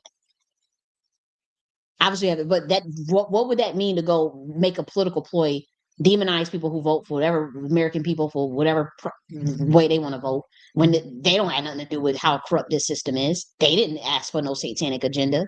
Y'all did. You was in there for 15 years, not them. You was driven by jealousy or whatever this dude you feel did to you. But y'all understand wanting revenge. But you don't make a deal with the devil out of revenge. It usually almost always backfires because those king demons and archangels, they know information that the average human does not, including even some of the motives and intentions of that they try to hide from other humans that you can't see. But the king demon, especially an archangel, they can know that they'll know those things. They can set your ass up just off of the strength of GP. People could be working you hot back in the game. People who wanted to do you in anyways. Shit, do you think Trump got loyalty to you? You out of your damn mind. You don't. What if Trump and Jay-Z was working together to just set you up? You never know. What if all three of them was working together to trick the public? What if Trump and Nicki Minaj is working together to get at Jay-Z? What if it's all a ploy just to retire characters? You just never, it's too many factors. You see what I'm saying? And so this is when we talk about G.I.A. military science. You can't just assume one thing. You can't just assume what if me and Trump working together? You just never fucking know anything. Now we're not, I can tell you that we're not, but I'm just saying, like, you I'm just saying how intricate this stuff could be and why that game, though it was played as kind of like a chess, it wasn't designed for deals and certainly reverse engineered masonry, as we're really talking about the deals and the sodomy acts. That was certainly not what the game that was designed for. Okay. Um, they also those type of entities also know who you're really targeting and working for in the government. I don't even think it was really even Jay-Z, to be honest. And think about it. Even if like she hops back in the game, she's doing something out of revenge, right? She's trying to come off like, okay, I'm this righteous person. That's the religious thing, right? But if you're going after someone that repented, then would it be for nothing for her? And then you still have to honor that contract with the devil. You still stuck or have to honor that contract. But then that other person could have repented. You may not even be able to touch them spiritually at that point. Maybe you will. Maybe it will work. Maybe, it's enough spiritual deficits where it's enough. I don't know. But I'm just saying, what if in those situations where you say, there's like, there was even a teaching, and I'm not a part of this, but I'm saying, where how you balance out an equation where if when, how like, say there's people that will pray against satanic people, right? There's Christians will pray against satanic people, or somebody has did something wicked. If that wicked person repents and go and just does nothing for a whole year and just is at peace, then the person that's attacking them is more so creating spiritual deficits at that point, because that person is repenting and living a pure life and is trying to do the right thing by their higher self, their soul, God, consciousness, or the Most High. That's potential. What if you're dealing with a situation like that? I'm not saying you are, but I'm just saying that could be anybody's situation. Apply that to anybody. And after a whole year, that person is operating from a space of purity and love and wanting to for forgiveness. And then this other person that's claiming that they are of, they, they about this things, that Nicki Minaj is claiming to be about is the one aligning, with Trump and signing NDA so she can, hopping back in the game essentially, so that she can attack another black person. Um, it's just interesting. It's interesting gameplay. I think it's sloppy gameplay. I think it's gameplay is sloppy because it's done out of a lower realm of emotions. Sometimes people get, you have soul rectification, purification, things you want to rectify. Sometimes you do want revenge. I'm not saying like her wanting to be vindicated or even vindictive is necessarily a bad thing. What I'm saying is it wouldn't make sense to go in line with Trump to do it and to make it a political moment employ after admitting that you want to go talk to the CIA. So that screams of cover up in terms of using an influencer or celebrity to try to sway public opinion about sitting offices in the DOJ or whatever, and the president, but also to shame to try to fight another political party. And this situation is so much bigger than political parties is the point.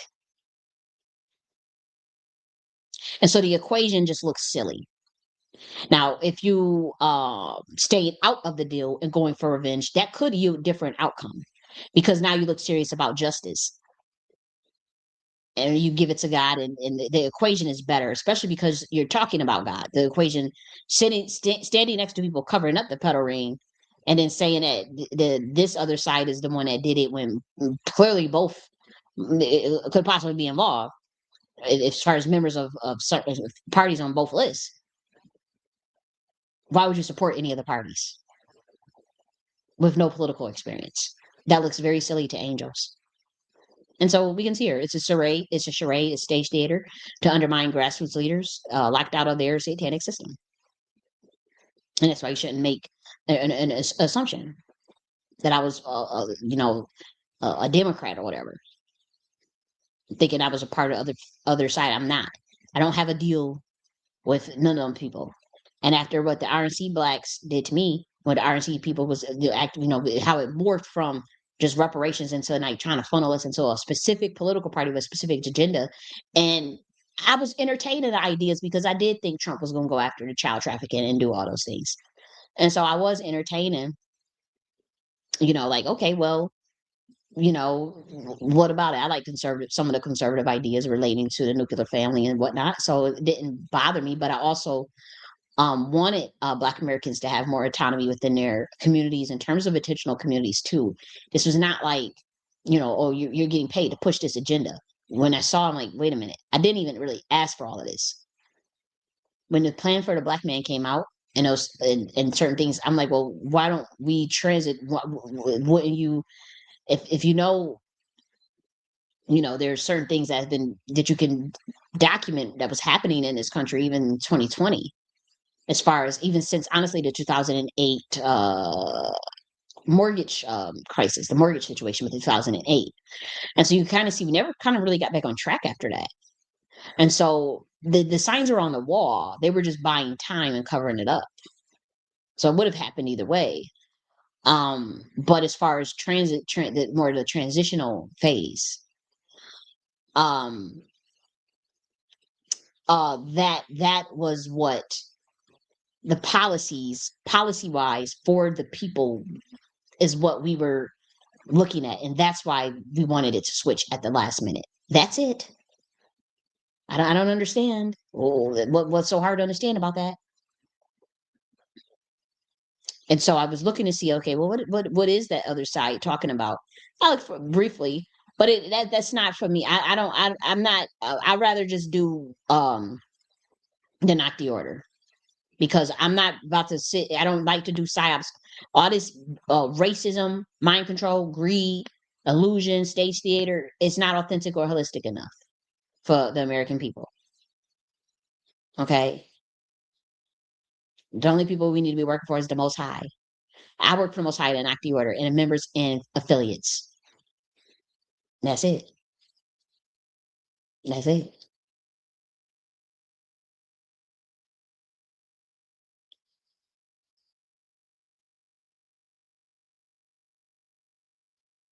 All I'm saying is, in your snake language, I have picked up your digs, Nicki Minaj, and for the American people, this means you need to start your own new governance system. You are free. When you see bullshit going on like this, and they bring in a random celebrities to talk about, and you have to realize that you are free. Now, let's look at Luke 21, because a lot of people, there's a lot of Christians, they're waiting for Jesus Christ, what we call Yeshua, but they're waiting for Jesus Christ. A lot of the Christians. Um, we want to look at Luke 21 because when we talk about end times, I think it's an interesting concept, but then it's like end times, and then what do you do with your life when if you feel something is final or you're the signs of the times, as they say. But what do we do during the signs of the time? What does it mean for us in terms of motivation and why we're here and our sole purpose and our sole mission? And I thought that was really important because I'm like, well, I see a lot of the signs myself. But like, do we just chill out? Are we preparing? A lot of people are we a lot of people are reading the Bible, but what are we doing preparation wise, and even in community and with family and whatnot? So I think about that for myself. I do have to say that because I'm like, damn, it does feel like end times or whatever, or something that's it has a finality to it. It could be an aeon, a dawn of a new age, uh um some of the messianic age that Yeshua was talking about. So it's interesting, some of the things in Revelations. And so I have to say myself that I thought about that. But I found something really interesting in terms of Yeshua talking about the signs of the times and what it mean when he said the end is not by and by. And so that's when we're talking about that period of, okay, what does it mean to say the end is not by and by? That means when you look at the term by and by, and we'll look at it by and by, it usually means soon or after a short time. And so it functions as a noun referring to a future time or occasion. When you say by and by, so let's look at Luke 21. And he looked up and saw the rich men casting the gifts to the treasury, and he saw a certain poor widow casting in tether 2 mites. And he said, of the truth, I say unto you that this poor widow has cast more in than they all. For they all have of their abundance cast into the offerings of God, but she or her penury have cast all the living that she had. And some spake of the temple, how it was adorned with goodly stones and gifts. Remember that goodly stones and gifts. He said, as for these things which ye behold, the days will come in which there shall not be left one stone upon another that shall not be thrown down. And they asked him, saying, Master, but when shall these things be? And what sign will there be when these things shall come to pass? And he said, take heed that ye not be deceived, for many shall come in my name, saying, I am Christ, and the time draweth near. Go ye not therefore after them. And that is true. But when ye shall hear of wars and commotions, be not terrified, for these things must first come to pass, but the end is not by and by. So you're talking about end times. But Yeshua was saying the end is not by and by. What does that mean? The end is not after a short time, or the end is not soon, or um we will arrive at our destination, but it's not at once. It means it's not immediately. So there's a period. That means the end is not by and by. It's not immediately, guys. That means there's going to be some signs, right? So what do you do during that by and by time, right? Then said he unto them, nation shall rise against nation, and kingdom against kingdom. And great earthquakes shall be in divers places, and famines, and pestilences, and fearful sights, and great signs shall be there from heaven.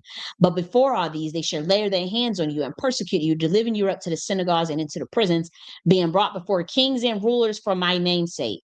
And it shall turn to you for a testimony. Synagogues into the prisons. Then who was Kanye West just apologizing to? Who being thrown into prison by the Gestapo, ICE, and just in general, political prisoners. Even it's not just immigrants. Okay, it's Black Americans. Keith Porter was just shot dead by the government, by ICE. That's a Black American child being arrested, and that shall turn to you for testimony. That could be staged. I'm not that situation could be staged, but it's people being thrown in prisons all outside of America, all over the place. Where there's revolution, even in a Kibalan, they being thrown into prisons everywhere in different countries. So it's still happening. And it shall turn to you for a testimony. Settle it therefore in your hearts. And this already happened, because if they throw into the prisons and they was getting persecuted, that would be the Biafran children over in Nigeria. Settle it there, that we called out in 2019, as far as people killing them because they were Christians. Settle it therefore in your hearts, not to meditate before what ye shall answer. For I will give you a mouth and wisdom which all your adversaries shall not be able to gainsay nor resist. In another translation of this, it say, which all your adversaries shall not be able to contradict. I was able to see all those contradictions in Nicki Minaj bullshit. Okay? A lot of them. For I will give you a mouth and wisdom which all your adversaries should not be able to gainsay nor resist or contradict. And see, what they have to do is do guerrilla warfare smear campaigns on me behind the scenes, but never calling me out by trying to say, "Oh, you said this and it." I bet you, I bet you, you can't. I bet you, you can't. If you call me out publicly and say, "We thought this was a contradiction. This looks like a contradiction," let's go, let's go, let's roll, let's roll, let's roll, let's roll. That's why they do guerrilla warfare and these weird old secret smear campaigns behind my back and back channels. They ain't gonna come out front. These motherfuckers. They ain't gonna, they can't come into the light. And he shall be betrayed both by parents and brethren and king folks and friends, and some of you they shall cause to be put to death. And you should be hated of all men for my name's sake. But there shall not be a hair of your head perish, and your patience possess ye your souls. And when ye shall see Jerusalem compassed with armies, then know that the desolation thereof is nigh. Then let them which are in Judea flee to the mountains, and let them which are in the midst of depart out, and let them that are in the countries enter thereinto. Are we talking about immigration right now? For these days be the days of vengeance, and all things which are written may be fulfilled. But woe unto them that are with child. Now you know why all these women are childless today. And to them that give suck in those days, for there shall be great distress in the land and wrath upon this people, and they shall fall by the edge of the sword, and shall be led away captive into all nations, and Jerusalem shall be trodden down of the Gentiles, and to the times of the Gentiles be fulfilled. And there should be signs of the sun. Didn't we just have all that motherfucking solar flares?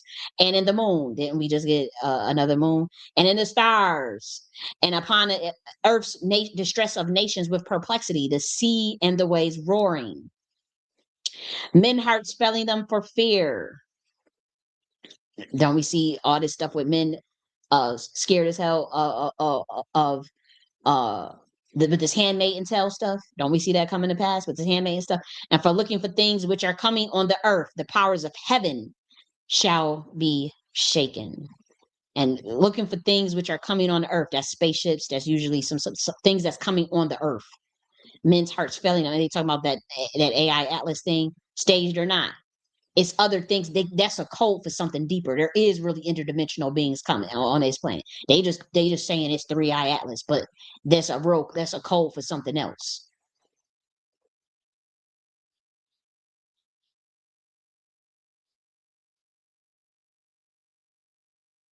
Okay, that's Luke 21. But pay attention to this word. But the end is not by and by. The end is not at once. So then what do you do when if the end is not by and by?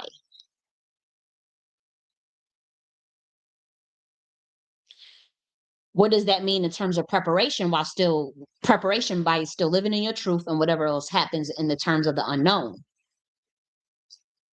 You would still have to come up with your parallel infrastructure that is alignment with Christ consciousness, that is alignment with what you're saying you want to see in your government. What does that mean and what does that look like? That could just be peaceful non-compliance and or organizing on a structural level to build intentional communities. That doesn't mean go out there in full-blown warfare. If they come and attack you, then you have to defend yourself. You cannot lay down and comply with what these people are trying to do. But don't be stupid. Anybody telling nobody to go out there.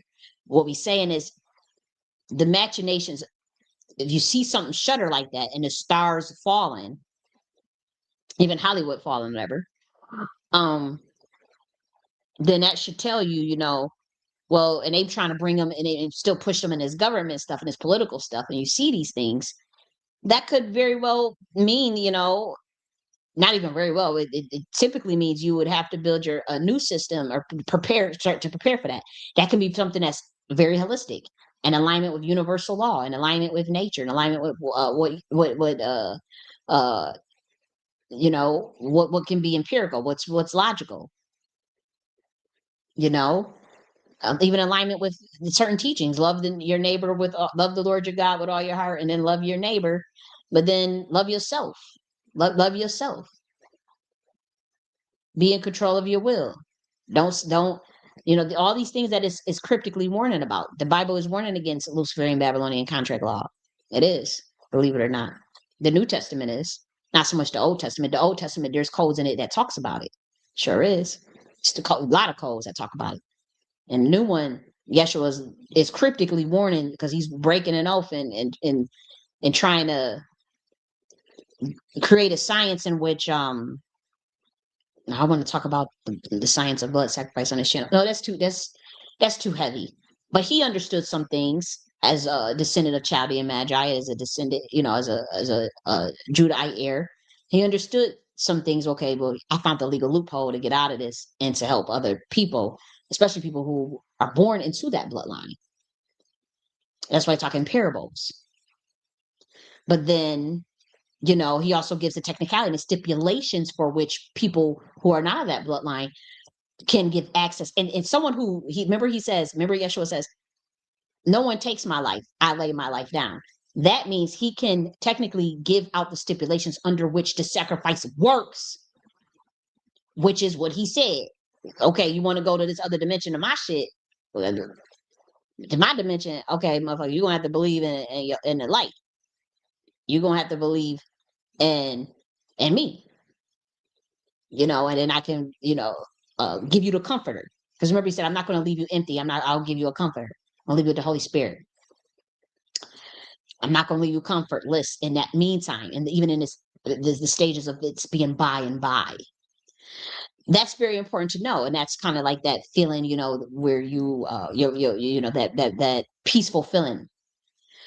That's the stipulations of that particular entity, under which they are allowed to set criterion for the life that they laid down through a science of trying to get out of a legal loophole of Babylonian being born into a bloodline, um, in which you're in exile a lot, you're targeted a lot, as we know, David's a targeted individual, and in which you want to help other people, and that's a fair way.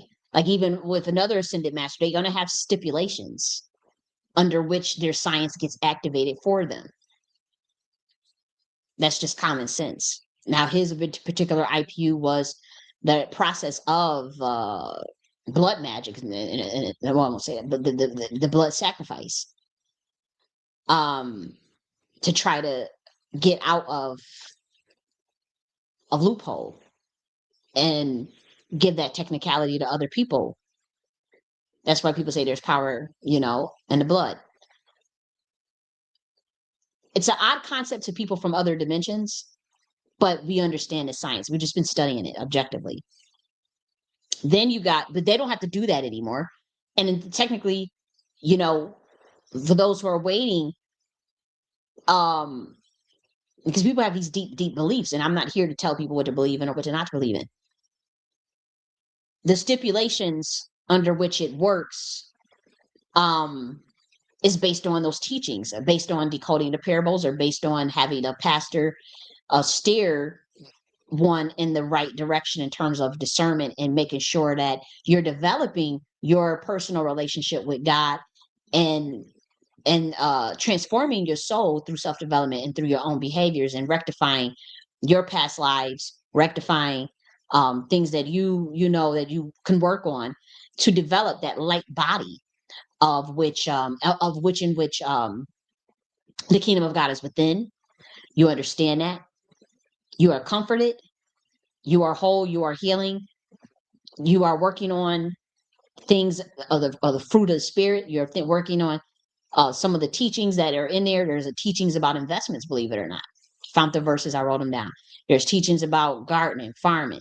There's certain things in there, and even in the parables, within the parables, and also how to avoid traps, how to avoid temptation, how to avoid uh the snares of the adversary, so to speak. That's why I said, do not take an oath that comes from the evil one. And so when we talk about by and by, the end is not by and by. In end times. What should people be doing in terms of preparation? What should Christians be doing? What should people that are Hebrew be doing?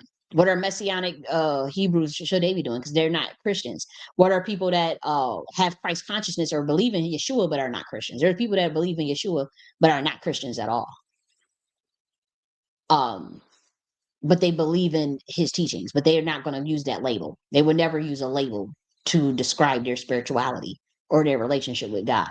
They wouldn't understand what that means. And I fall into that category. I don't understand what that means to label your spiritual system under one thing when I've been a soul traversing through this universe for aeons, centuries, millennia, stuff that the past lives that I've access to, even, things that I know clear as day was from thousands and thousands of years ago. Things I can't even, don't even have, I can't express. I have the images, I have the dreams, but I can't express what it was, how to express in words that level of things that was things that was once even on this planet, things that are in different dimensions. And so, you know, you have that category too of people who may believe in an ascended master and the teachings of Yeshua, but they're not going to, you're not going to, they're not going to be into organized religion, because we've seen how organized religion has killed so many people. Prosperity gospel has ruined so many people. So many people have been corrupted, have been abused. And so you're not going to get us to go that route. If you're going to do the Nakhti church out yourself, or things that are more organized, it would have to be at a very holistic level, where those things are rectified. And so now we want to talk about just a prophecy. I'll just be frank. And look, it seems to be like Trump and I would say maybe possibly the folks at the RNC, they knew the prophecy in 2022 in terms of certain things, that information that it came out about certain things and people. And it looked like they just ran to cover it up. It looked like they ran to cover it up and try to murk me and then discredit me and tell everyone I was crazy. And the evidence is a public information. Here's the thing: even if the shadow government wanted to run things, or wanted me to run things behind the scenes, what you guys have to understand is that these folks do not allow Black people to be their handlers to white people, or particularly that them people that's in that crowd that make them go. You guys know who's more so on that RNC side, what particular group of people that is. They do not allow a Black handler that much power over a president. There's handlers, but they didn't want a Black woman being that handler. Um, and so when we talk about things with the shadow government and rightful heirs and for Masonic heirs in terms of what something's supposed to be going to, and in technicality, in a technical sense, um, based on the laws on the books, not American laws. We're talking about Jacobian laws and stuff of the science. And this doesn't mean that the public has to follow it. They don't even have to follow it. The RNC doesn't have to follow it. I'm just saying, like, what has been being implemented in this country, honestly, since the inception of the country, including even George Washington. That's why they say there were 8 black presidents before George Washington, or there Benjamin Banneker built Washington behind the scenes, rest from his mind because the maps were destroyed. He was a handler. But we're talking about the royal handler. A royal handler, when we talk about the original version of a handler, is not supposed to be mind control. It is pretty much a succession in which someone is trying to pass something. You're in a bloodline, you're related to one another. And this is usually the queen mothers and the kings or emperors. They are already out of that position. They're not in a position of the emperor or the king. They're queen mother. They're advisors. They're preparing the succession for the king and the queen. And that's usually, we're talking about heavy advisement, and sometimes having to run things a little behind the scenes if it's a lot of work. But this is your team essentially. But it's not for mind control. It is not for abuse. And another thing, there's no jealousy because these are your family members. They already had that position. There's no reason to be jealous. They already had that position. These are people that is old. They about to die. They just ready. They just trying to set up structure. Sometimes they're old. Sometimes they're young. It depends. And so that's what we're dealing with. And so the evidence, this is that's you, and this even goes not just where queen mothers and um the emperors and the kings, but also the males, some of the chief priests too, some of the chiefs, the chieftains that were males would also be advisors to the king. And they would handle a lot of the things but a lot of teaching too, a lot of teaching, a lot of mentorship. And when it comes to what this country is set up on, obviously since Kennedy talked about it, he wanted to come out the secret societies. This is all above my pay grade, but we all know about Kennedy was talking about these things. And then, he got murked because he honestly knew that that was kind of the setup that the system was running off of. He had already knew that. So like, we got to get them out of here. We got to get them because it became corrupt. It's a lot of corruption at that point, and you see that. And so what typically, if we're talking about prophecy, like you guys know that they follow prophecy no matter what, as far as the Illuminati and those society and shadow government, they follow prophecy. Now, regardless if you didn't know that this stuff was pre-selected and selected in advance, now you know. But if they were following prophecy, regardless about my color, regardless about my race and my gender and my look or whatever, um, then technically I was supposed to be Trump's handler. Obviously, I'm very young. Obviously, that sounds ridiculous. Obviously, we're talking about if you're following prophecies and bloodlines the way they do. They they did the ritual in 2022 and already found that out. They already knew that. That's why they were like, "What the fuck? We ain't doing that." And so that's why you saw this stuff pop off in 2022. Somebody wanted me out the paint, and somebody wanted to take that position, but still on my shit. Then it is this thing, well, that she can just be the president and still have another chieftain be my handler. It would have been a black person, just so you know. But they don't do it that way. That's how it's supposed to go in Jacobian law. But obviously, the white people like to be the handlers over the black people. That's what you see in the industry. It's supposed to be the other way around. And we're not talking about abuse and mind control or nothing. We're talking about it's supposed to be your royal family, your black nobility. And those people are very racist, so they're like, they're not going to allow no black people to be no handler of no white folk on the Republican side. They do on the Democrat side. They do on it. I have to say, to an extent. So now you see 250 years ago, this is not to promote any political party. I'm just saying it's what the hell it is. Now, 250 years ago, the founding fathers had handlers too. And no one cared about, like, okay, what's your race, what's your color? Benjamin Banneker, Absalom Jones, Richard Allen. These were gatekeepers. They were handlers. They advised some of these founding fathers because slavery was still on class and status instead of race. Now it was quickly morphing into a race thing, but the status was built on the advisement, or I'm sorry, in particular slavery was still based on class and status and indentured servitude and black and white status and whatnot. And they respected rank. Those particular white boys, they respected rank of chieftain Nagas. These are 12-strand Negroes of the 14th bloodline. Jacobi and Morris, who founded the Knights Templars and came from Ireland and England after losing the Jacobite Wars. Now, remember, if you look in even in French history, when we're talking about Saint Bernard of Clairvaux, you see the term Black Moor and White Moor in France, Ireland, and Portugal. So that means there was white presenting Moors and black presenting Moors. You can look this up yourself. And so the founding fathers learned to gain from that bloodline. So it was not a big deal to have a full blown Negro handler. Now they have stage theater. They're gonna make somebody think that, they're probably gonna try to do things to like make it seem like, oh, that's not true. Look, we got somebody that's a black handler for Trump, and they're probably gonna go behind the scenes or whatever. But we're talking about level of chieftains, rank based off of prophecy and rituals in 2022 and genealogy. And so whatever they're gonna pull out it is gonna be half-assed, pretty much is what I'm saying. Like, if they do that route.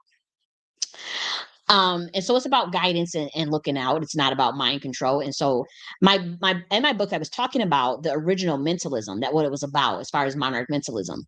And today, that secret society, they followed the prophecy to a T, but when they found out, oh shit, this is going to her, hell no. They panicked because it was a Negro. So they kept they kept getting picked. They did the ritual multiple times. Now, if you read the Nakhti Queen Mothership, I talk about how the Queen Mothers are, again, they're the advisors. That is the original definition of a handler. It's not to, if you don't do this, we're going to drug your ass and lock you up and beat your ass and tell everybody you're crazy. If you don't do this, we lock you up. That's not what that's supposed to be. It's an advisor. And typically those advisors, they're strongly encouraged to not act out of jealousy because they've already had the position. They are public figures too, like Nakhti the Chancellor. If you look up Nakhti the Chancellor in Kemet, he was an advisor to the Pharaoh. People know about him. Even to this day, people know about him. That was 3,500 years ago. You're going to look it up, Nakhti the Chancellor. And so it's not like it's not like a handler's job is nefarious, when you see what happened where they threatening people to put them on medicine and make them go to zombie land forever if they don't do what you told them to do, if they don't say, that's not what that's about. That's not your bloodline. It's supposed to be your own family. That's supposed to be as far as nobility, not just random people that is wanting to control you. And I talk about that. And so if you guys want to be like, that sounds so crazy. How could you say that you were supposed to be Trump's handler? There's a whole documentation of what this admin have been doing in terms of stealing all my information. But honestly, regardless, I want to make it very clear, regardless was who was in office, I was supposed to be their handler, whether it was Kamala or Trump. But we were shuttering the system, and we could have took the 4 years to shutter it had they not been trying to do bait and switch tactics on us and find out they trying to gut the Negro behind the scenes on some weirdo shit. Now, if you think for a second that we would have, if we were in there, do you think that all that stuff that happened with black folk would have been going down with them doing all that stuff? Do you really think that if Trump had a full blown Negro black handler that's not controlled but a black handler, do you think that they would have been saying getting rid of all that, getting rid of 300,000 black women out of the jobs and canceling government contracts for black folk as well as black farmers, um, targeting a lot of the Black American civil rights and all these things. Do you really think that that would have happened if they had a Negro handler, like how they used to do, like when Benjamin Banneker was alive? How the Black nobility used to do it, even in Akibalon, where the science originally comes from, with Queen Mothers being advisors to the king. Do you really think that would have happened? Do you really think that that stuff, that those situations with those people getting killed by ICE and all that stuff, do you really think that would have happened like that? Do you really think that situation, even with Korea and what was it, the Hyundai plant where they had locked up all them Koreans? Do you really think that would have happened? Even if you're dealing with immigration policies, would you not afford dignity and humanity with deportation? Is that just they act like a fucking Gestapo gang stalker, run up in people's houses and shit, and detaining American citizens? Do you really think that would have happened? As far as the methodical, all these distractions wouldn't have took place, is actually a very serious time. If a chieftain has to step in, that means there is a reset in order. And so that reset in particular would have been more so at a high level um, pace in terms of, again, rolling out those pilot programs and milestones to transition the entire nation to a whole new system, bit by bit, piece by piece. You don't just do it at once. You start with a city or a state. You start with a city, a district rather, and you give the district an incentive to even participate in the pilot, and then you roll it out, you tweak it as it's rolling out, and you just keep doing it that way. But that has to be done at the level of a chieftain. They have access to information and how to create it, because you have to be able to create it. You can't steal it. You have to be able to create it because it's an ancestral code that gets released in time capsule. So you ain't gonna just be able to teach it, and you ain't gonna be able to just give it away, and you can't steal it from somebody. Most importantly, you won't be able to just steal my shit, in other words.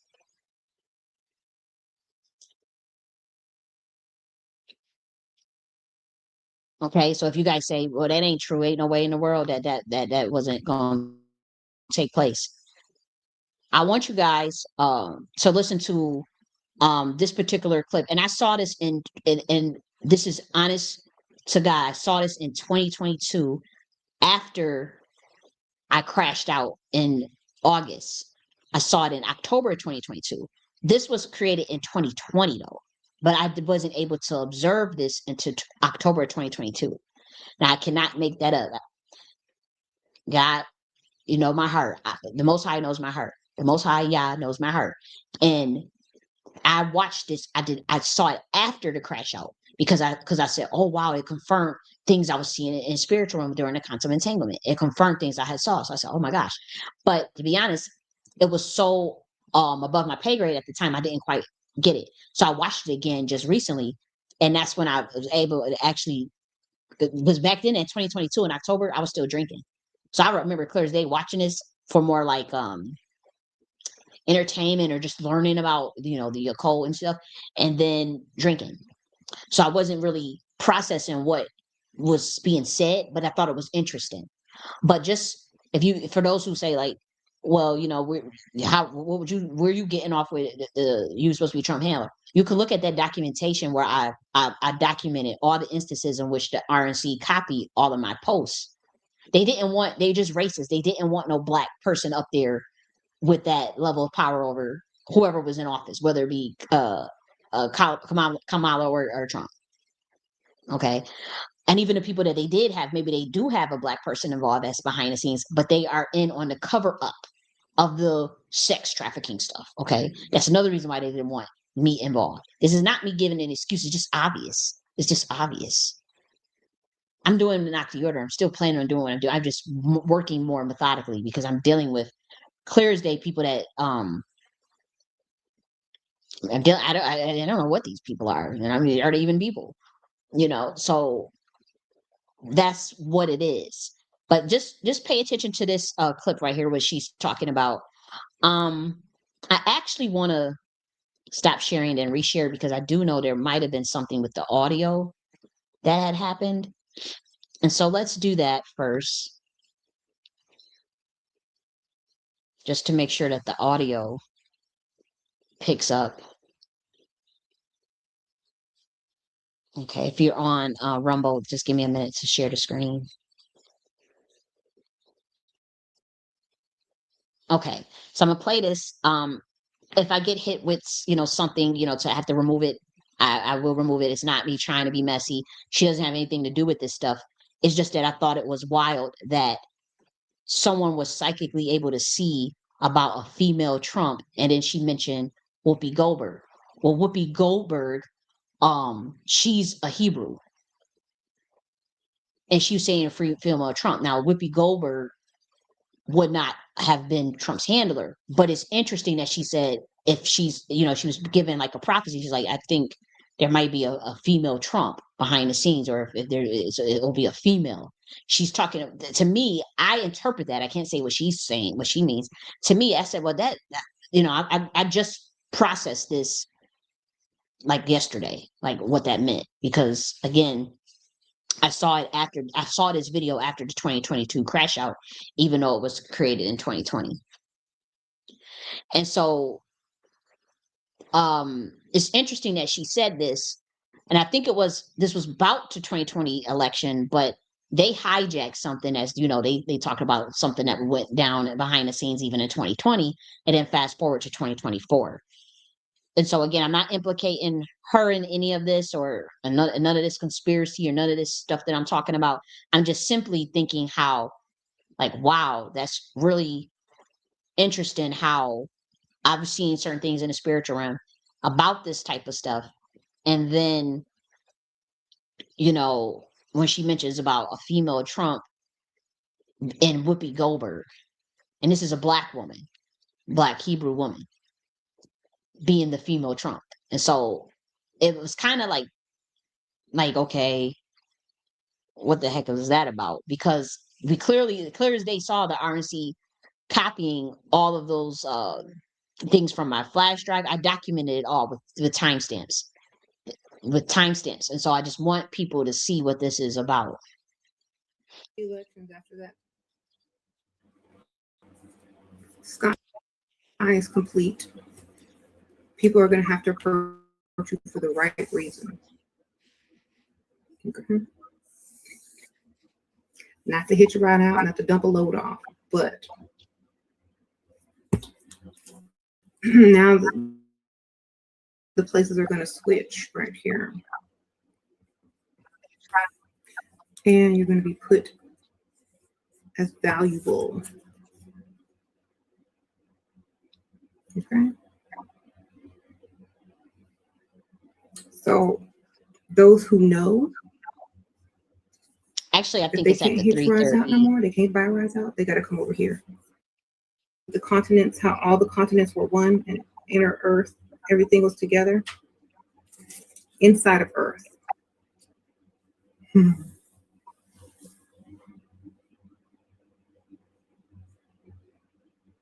Mm-hmm. But there's several meanings. That's why you can't just have one meaning. That's why code is so adept. And that's why when people try to say, "Oh, that's snake language," it's really angelic code. It's not meant to manipulate people. This game was not meant to manipulate and trick people. Unfortunately, that's been used that way by the fallen angels. But angelic code is like, it's the same thing where, but what that parents do. If you're talking about sex, which you say is a mother and father, they ready to get it on or something, and the kid is there, you wouldn't be talking about, you would use a code, you would talk, you want to be, let's go do the do, or you wouldn't say, yeah, let's go have sex, I'm ready to suck your, you ready to eat my, you wouldn't just go and be saying that in front of the kid. You would say, you would have to develop a code, and so that the kid is not introduced to inappropriate thoughts. Typically what it's about, and also orders and bloodlines that protect their tribal bloodlines and customs and ideas. That's also really all it's supposed to be. And then some people with 12-strand DNAs, or even Nagas bloodlines, or Seraph bloodlines of the 9 choirs of angels in particular, with the Seraph beings, to be quite frank, their language is on a whole nother level. And it's natural. They don't have to be taught it. It's ancestral. So that's why you see with rap and hip hop in particular, you see how raps have double entendres, and They remember when I was saying how Negroes develop naturally out of that one word can mean different definitions depending on the context. That's bad, which means you bad, or baddie, like you're bad, like you're sexy, like you bad, bitch. That's bad. Or oh, that's bad. Like that's amazing. Like that's a bad instrument. That's a bad instrument. Or that's a bad bitch. She looks good. Or that's a bad kid. Yo, badass kids. Same word, three different definitions. Now, this can be found all throughout the Bible. Rap. Okay, it's angelic seraph code. This is so, and I can prove it. I actually found verses where definitions clearly, like that's why people say the Bible is contradicting itself. It's actually not. You have to just know the historical definitions all the time. And then I say, God, these people are going to think I'm nuts. They think I'm blasphemous. They think I'm this, blah, blah, blah. But God said, well, who cares? For one, and two, there's the verse confirming what the fuck you just said. And so I found it. I found, like, when I said there's five definitions for sin, with using Yeshua's teachings, I can prove in his verses, I can prove that there's clearly a switch when he's talking to the chief priests, that there's different definitions for sin. Clear as day, right in the Bible, based on the context. And the people say, well, that's actually contradictory based on his teachings. It's actually not. If you know the different codes of the definition of sin, which we talk about, sin being without, which means without in Latin, sin with the E, which is the same frequency in Hebrew gematria, which is sin with the E, which means the electron aspect of the light wave of the sun. When you say, I am the son of man, a light of man, I am the light. And if your whole eye be filled with light, then the whole body shall be filled with light. That's the sun, S-U-N. Or when Yeshua was talking, I am the manifestation of literally the sun as light, as an emanation from God. It's right there. So now we're talking about emanations. This is a highly evolved science, even though it's coded or it sounds like kid-like. Then you got sin. You did something flawed that you have to repent from. You did something that was unsavory, that was against yourself or your character, or your ethics, or another person. And then that's also a sin. And then you have sin being the fertility moon goddess, being the name of that. So you have these different definitions, and you can see the definitions based on the context of the word, the verses, the rap, what people call snake talk, or it's seraph angelic talk, though. And that's all it is. And so that's why you hear certain Black Americans talking, and you have the definitions of cold. Oh, that's cold. That's you, a cold motherfucker, which means you ruthless. And then it's cold outside. It's literally cold from the snow. And then, damn, that's cold. Ooh, that's cold. Which means it's hot. Which means that's fire. Which means like it's hot like fire. Because sometimes fire could be so hot that it feels cold. Okay. This is all what this stuff is. So it's not like, oh, you're trying to trick, like how people are accusing. Like, that's why people even thought that about Yeshua. Okay, you're talking in these parables. You're trying to trick us. You didn't want nobody to know. No, I have, like, we're dealing with spiritual warfare. We're dealing with uh cults after us, target individual shit, weird shit going on. What the fuck are you talking about? What do you mean? Like, do you really think we can go and blurt out things and some of this is bloodline stuff and heraldry? What are we doing here? And so, but fallen angels also know snake talk. Why do you think, like, this is why some purebreds were caught up? 125D beings were caught up, even with the mixing between 125D and 33D beings. The mixing being half-breds, which is a lot of G.I.A heirs. Why you think they always try to always push for G.I.A heir Hebrews. That's why the black faction, the black Hebrews, was like, you're gonna have to use this parachuter's technicality of Yeshua. That's why they put us in the church so young. That's why a lot of black people are religious, not because or black people in the church. It was methodical because of something chieftains knew, or even some of the fallen angels, as you'll say.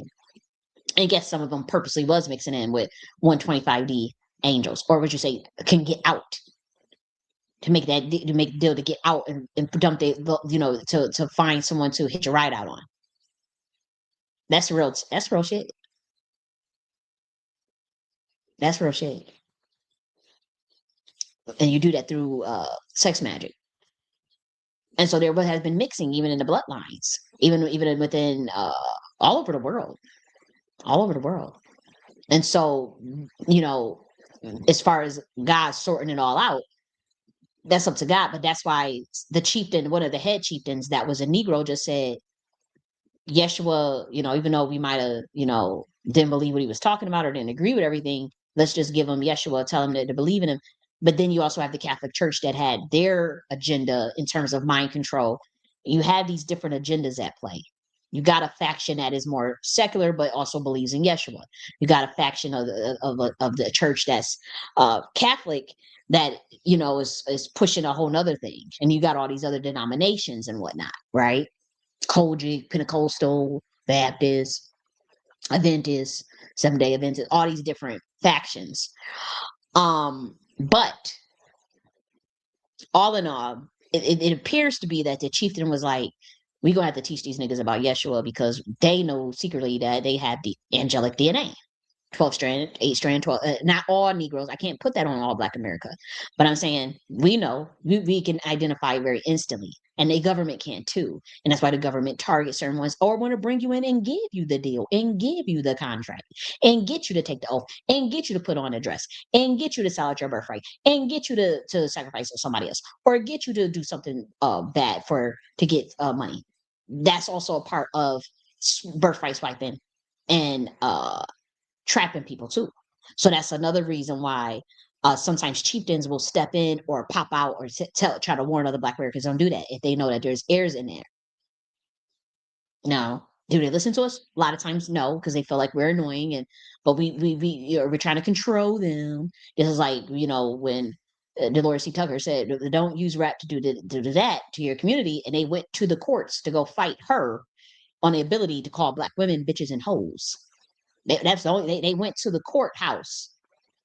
These niggas when so Dolores C. Tucker said, "Don't be using gangster rap to talk about harming each other in the community. It's about bitches and hoes and stuff." And they all ganged up on her, told her, "Shut up, Black bitch," and they went to the courthouse to the white man for the right to call Black women bitches and hoes in that music. Nothing else. They ain't even go to the courthouse for the motherfucking reparation. But they couldn't wait to go up there. We were watching you niggas. Now you look fast forward, look at rap music. They about drill and stuff. Now you see, and the subliminal effects that music can have. And so, um, heavy shit, right? Heavy, heavy. But that's why, you know, even though a lot of Judite heirs may be more on a secular level or may not even really be all into church like that, some of them are very holy and sanctified in terms of taking it very serious spiritually. Now you may see, you know, like with a lot of judgmental, you know, a lot of people that are judgmental, like, oh, you didn't do this, you didn't say this right, you didn't do this right, you cuss, you do this, you talk, you cuss like you a sailor and stuff. People, yeah, people could say that, you know, but at the end of the day, it is God who chooses the elect, and it is God who um rectifies, elevates, refine, purifies, heals. The Most High does that, and so that's something we know, and it gives you knowledge and wisdom, grace and understanding, and mercy. And so that's really what it's about. And so there's a group that knows that, you know, and that's why it's like, okay, well, if any of this stuff is true, well, I'm just saying what a chieftain said. I'm just saying, I'm not saying, I'm not speaking from, I'm just saying what a chieftain said. Well, if this is true, why would we take chances? We're interdimensional beings. We're highly evolved spiritually. It wouldn't be a big deal. It's not a big deal if Yeshua is saying, someone's saying they're the light of man and they come as a prophet to give a message and talk about love your neighbor and love thyself, and some of these cool parables that clearly decode against warning against Luciferian Babylonian contract law. Sure, why not? I mean, even me as someone that clearly still is having, past life memories and reading the Bible anew, and has various schools of knowledge and thought, and even my quest of certain angelic beings. You can create your own IPU. Um, even me, like even with me with the Nakhti philosophy, that's not incompatible with of applying the teachings of Yeshua, believing in Yeshua. It's not incompatible, believe it or not. That's just a science of how to undo mind control and heal the mind, and to bring the state of consciousness state you want. It can take longer. Then it can take time to fully heal all of that, but that's what it's there. Like, that's what it's there for. It's not incompatible. And then even if, for us with 125D being from GIA, uh, it never was incompatible. But that doesn't mean we would label ourselves or put ourselves in a box. We're not even trying to mix anything up, but we can see the convergence between angelic beings and the documentations of things that they have left, even within other religions. And even the mystery schools of the nobility class that converge. Now, is it okay to mix them all up? No. What we're saying is that nobility class mystery schools have access to other people's sciences, even Hebrews, and particularly Hebrews. You can look at any culture, whether it be Ifa, Palo Mayombe, Budon, Commission science, Veda Vedanta, Shakti, Hindu, Jainism, whatever it is, Islam, and we are able to see who created the IPU behind it necessarily, or why the IPU was created, whether for good or for bad, or for political reasons or not, or out of a cult, or out of misunderstanding, or trying to understand nature, whatever it is. Look at certain symbols and realize what orders they come from. That's it. That wasn't me trying to get people to, you got to do Hinduism, whatever. This is just my understanding and expression of things. And I'm like, wow, that's a similar. They took them out. I found that, you see something like Tishavol La Denai, but Shuvul and Shuva and Shiva, that U and that I is the same in Hebrew culture.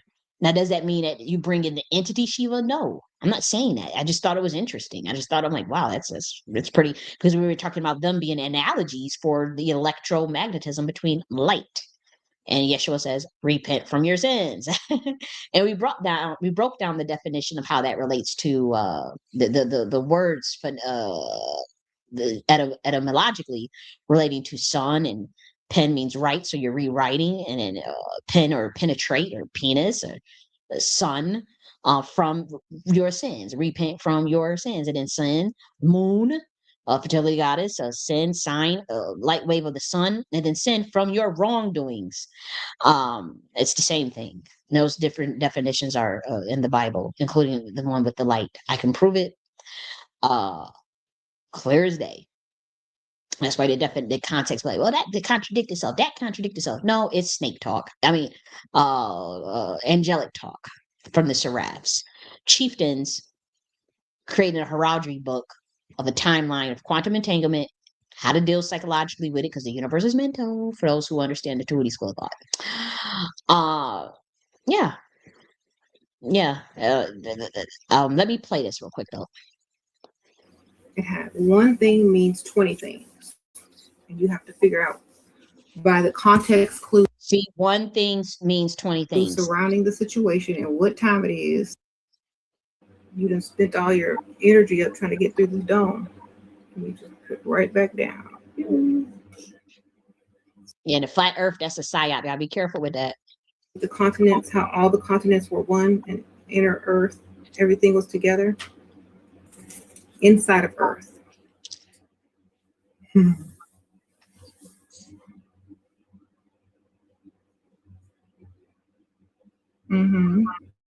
But there's several meanings. That's why you can't just have one meaning. That's why code is so adept. It had one thing means 20 things. And you have to figure out by the context clues surrounding the situation and what time it is, like not literally what time it is, but what's going on in the world in order to interpret it correctly. Hmm.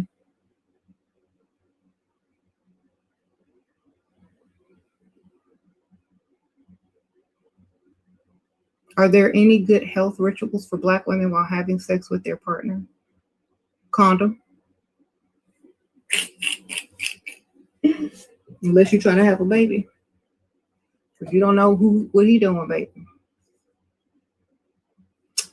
Okay.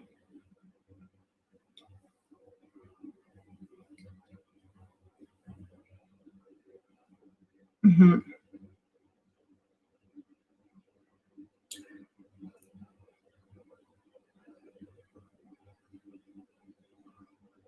Here's my thing. The only way, okay, so since the woman is God, if she allows a man to sleep with her, this is why men should be paying women, literally, because they can manifest through her more powerfully. Okay, and y'all want to know about that? So, if you're a man and you're trying to accomplish big things, and you have a woman and she allows you to sleep with her, you can manifest during that intercourse, and your manifestations will come true a lot faster through the woman, though.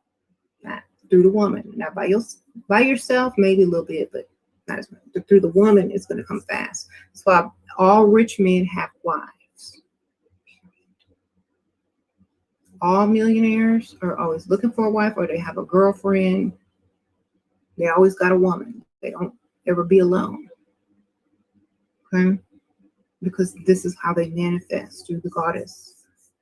This is how they pray. They submit to the goddess. They lie under the woman. They lie under Ma'at, just like the Egyptian picture, and they push it up into the ethers. Okay, so that's why you need some first. Women who know their value and know who they are, they don't lie for free, baby. They don't lie down for free. If you lying down for free, I don't know who you are. You don't know who you are, baby. It's just the truth, you know. People have brainwashed you to give away your divinity for free and make you feel guilty about it so that they can use your body for their own agenda. So no, baby, it's gonna cost you a lot of money. A house, car, ring, diamonds, all that good stuff. Food. Okay. What do I think about celibacy? I don't think anything about it. If that's a personal choice, then there's nothing wrong with it. They try to condemn women who value themselves because they don't know. They don't want you to figure out who you are.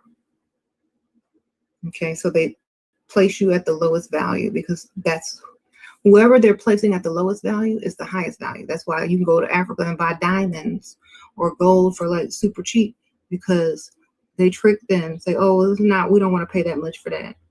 And then they go and take all the stuff that's worth way more and then they turn around and sell it for way more. You know? So whatever they're valuing the lowest is usually the highest value. If you tell someone something is not valuable, they're not going to steal it.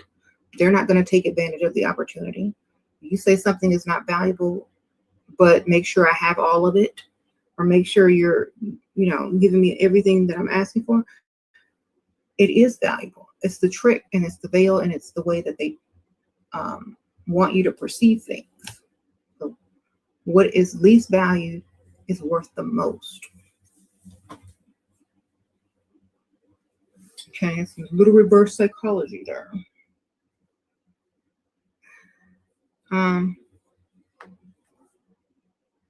So it's kind of like, okay, well, let's distract people over here by saying this is valuable and this is not valuable, so that we have access to this while they're over here getting the okie doke.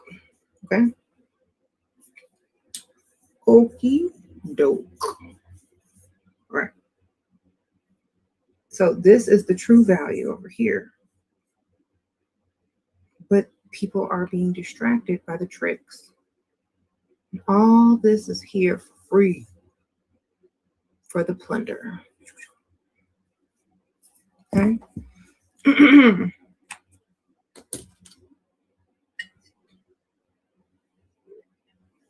you're gonna see a lot of people running back, running back to this side of the line. Thank you, Live Life. Hey guys, thanks for saying it. So ladies, stop giving that precious energy away to these dusties. That's right. You are the currency, right? I'm just trying to play her whole video. I was actually looking for the part where she talks about the a, a female Trump and what we go. That's honestly the part I'm looking for. I thought I had the timestamp correct. Hmm.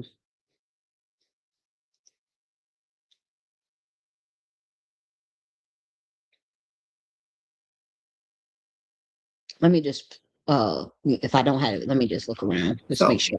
Until you get to their dimension, which you will have to take upon another form.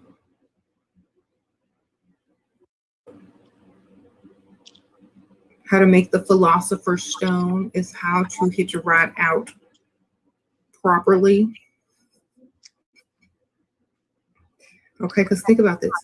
They're not practicing this in countries where they don't need to, you know? And that's why in certain countries, it's outlawed. I think it is before then. Let me just go right here. COVID is just a frequency change. You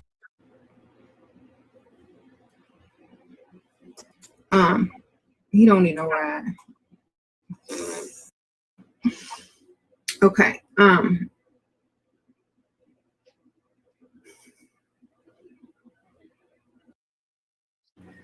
So that, if y'all understood what Republican and Democrat really stood for, you would understand. So I think it might have been around so here. They have the masses worshiping them as deities and purposely submitting to them.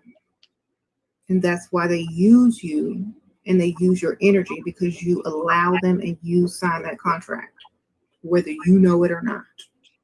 Every time you go register to vote, and every time you check someone's name off on a ballot box or whatever, you are vowing yourself to volunteer to their agenda, period.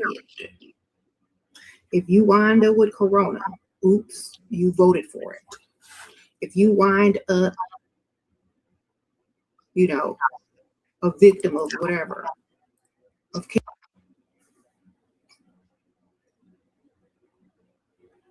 So yes, return of the Mac means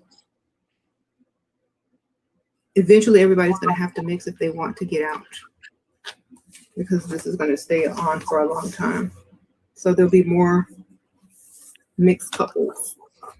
Christ. Okay.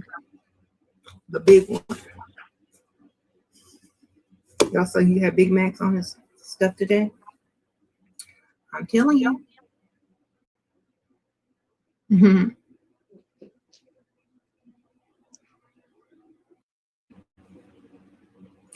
It's like, what game do you want to play? Jumanji or Saw? I don't want to play none of them games, baby. Oh no, but you must play. You must play. Everybody go play. Go play. Everybody needs to go play the game. Everybody needs to play. If you don't play, you're not a good citizen. If you don't play this, and that. Everybody go play. It's important. Play today. They put commercials out and make you think that if you don't play, you did something wrong. You ain't got to play nothing. Look, I don't feel like playing no games today. Do what y'all gotta do. And then once you get in, once you check your ballot and do all that, now you've just agreed to what they're doing. So why do they need our permission, our decision? They don't need it. Y'all think they need it. They don't need nothing from y'all, baby. And the language of, the goddess of the coded language, the goddess of the coded language. Okay. Black sun is a black person, a black sun, black man. Okay. That's what it is. So, go read this book, baby.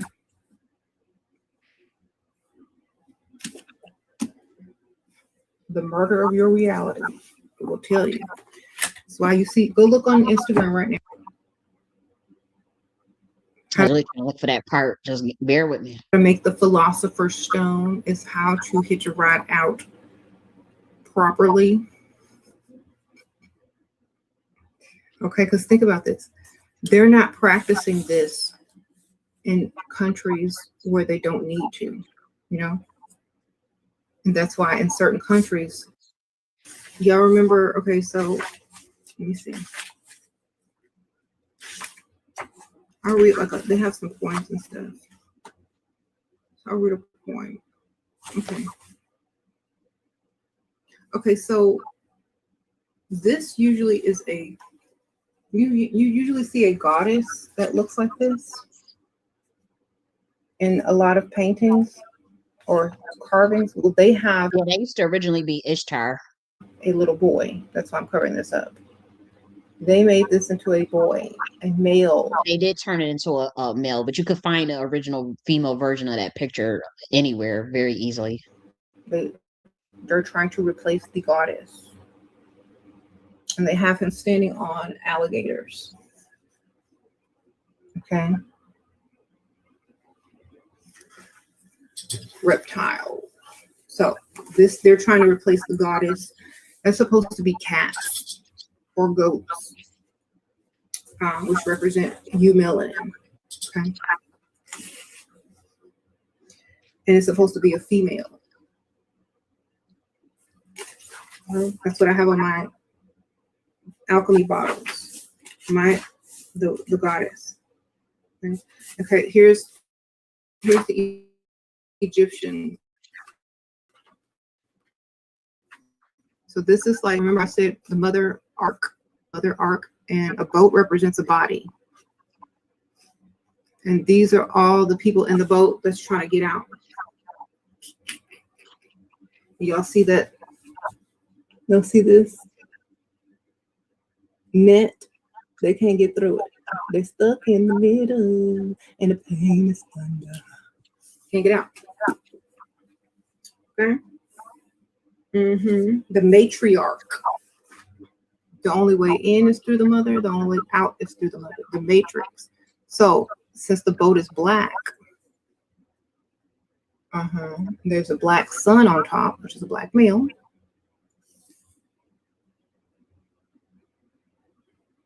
There's a serpent in there, an ankh. So there's lots of people on this boat because someone impregnated her with all of these people, the DNA of all these people, in their energy.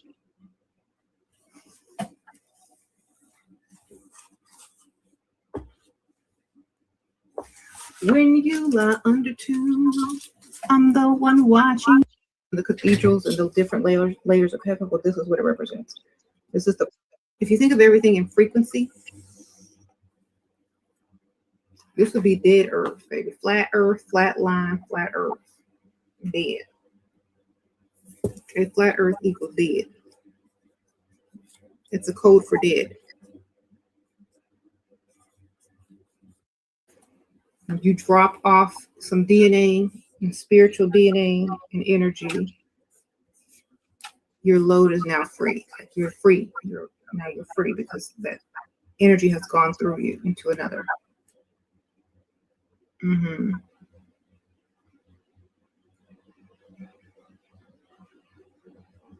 Code is so adept. It has one thing means 20 things.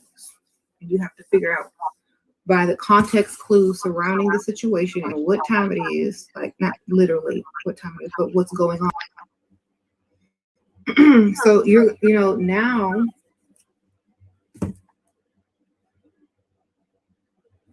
after the elections, after that sky is complete, people are going to have to approach you for the right reason. Okay. Not to hit you right out, not to dump. If you lying down for free, I don't know who you are. You don't know who you are, baby. It's just the truth. People have brainwashed you to give away your divinity for free and make you feel guilty about it so that they can use your body for their own agenda. So now, baby, it's going to cost you a lot of plenty. A house, car, ring, diamonds, all that good stuff. Food. Okay. So it's kind of like, okay, well, let's distract people over here by saying this is valuable and this is not valuable. And don't eat no more meat or cheese or dairy. Right? We can choose to be here at this point in time. We really chose to be here, right? Here on YouTube, you can see amateur scientists flying objects up thousands of feet hitting the dome. There has definitely never been a moon landing.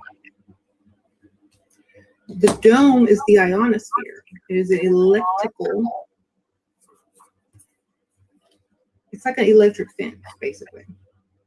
That's why the rockets crash when they try to get up out of it sometimes, because there's not enough thrust or melanin coating on it. So, of course, they're going to be like, pew.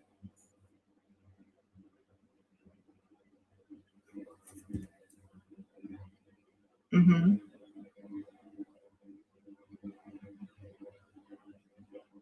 Mm-hmm.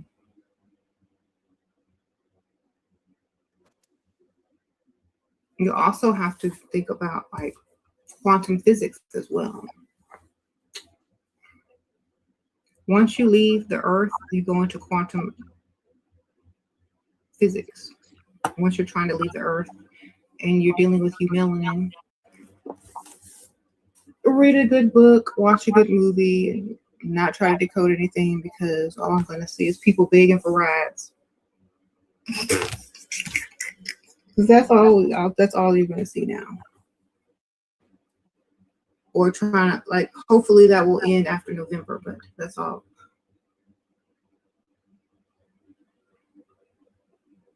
And it's not just people with like light skin or Caucasian people that are begging for rides, because if you sold your soul or your energy or your essence, you have to find someone to replace it. So it's Black people out here looking for something too, because they didn't gave it. That's why Drake said he gonna put his money in the grave. He said he can't. He said he used to save. What he said, he used to save hoes with a mask and a cape. Now I'm like, now God, now I'm good. Go away. He said he offers spiritual lifting, but he can't fly spirit. So that means he doesn't have enough to get out, and he can't help anybody right now. He got to figure out his situation. So I'm sure he got a way out, but he said he can't help anybody. That's what he keeps saying in his songs. So Proverbs has a lot of code in it. So here's one: big names. Okay, remember, big means like Well, I'm so sorry. I'm really trying to look for. I don't think I had got to that point. I'm looking for the part. Is there a transcript with here? Or transcript? Do they still have transcripts on YouTube? I think they took the transcripts down. I'm trying to look for the part where she was talking about the Trump and the Whoopi Goldberg thing. What part could that possibly have occurred at?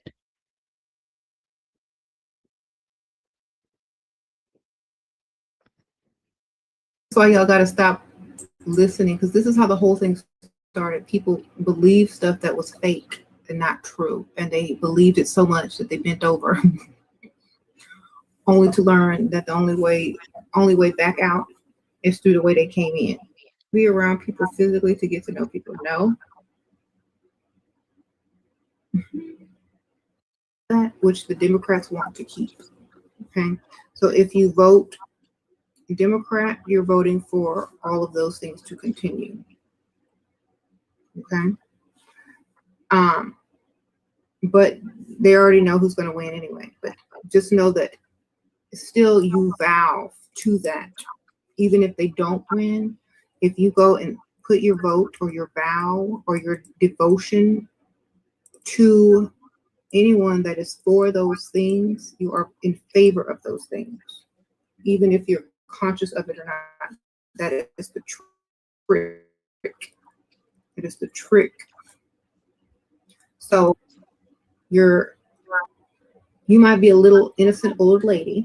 Oh, I'm gonna go vote, and you vote for this person who stands for all these bad things.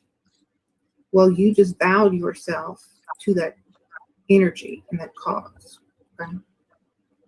That's why I say don't vote unless you understand what you're doing. Most people don't understand, and this is why they want to end it, because too many people are selling themselves, vowing to stuff they have no idea what they're doing, and messing up their energy and da da da da. Okay, so this is the trick of the serpent, or the lie or the veiled language that is used. Okay, and they tell you vote means something so much that you don't even have to go look up the word, and you use it over and over in the way that they want you to use it, not the way that it is intended to be used. So they could choose any other word. They could say select. They could say choose. They could say elect. Okay. Pick. You know, they choose the word vote because it makes you the worshiper and the submission and the submitter, and it makes them the deity. Okay. So they have the masses worshiping them as deities and purposely submitting to them. And that's why they use you and they use your energy, because you allow them and you sign that contract, whether you know it or not. Every time you go register to vote, and every time you check someone's name off on a ballot box or whatever, you are vowing yourself to volunteer to their agenda, period. If you wind up with corona, oops, you voted for it. If you wind up, a victim of whatever, of Karen or whoever, of crime, you voted for that.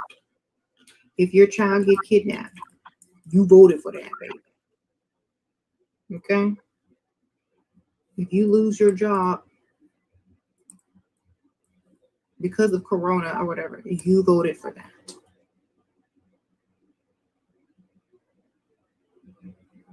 Okay?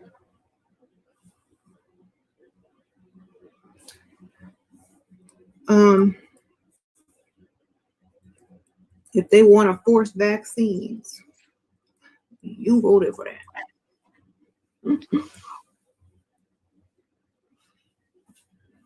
If they want to make America great again, you voted for that.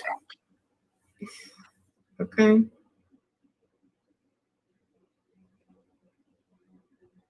So don't vote unless you are on board with all that they're doing.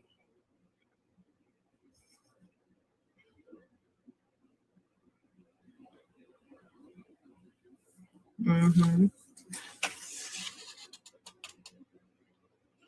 How does Trump's diet influence his actions? Cola and burgers, I read. Girl, he's on therapy. He's on UVB radiation, melanin injection therapy. Can't you tell? He's darker than me now. I'm taking them shots, getting in that tanning bed.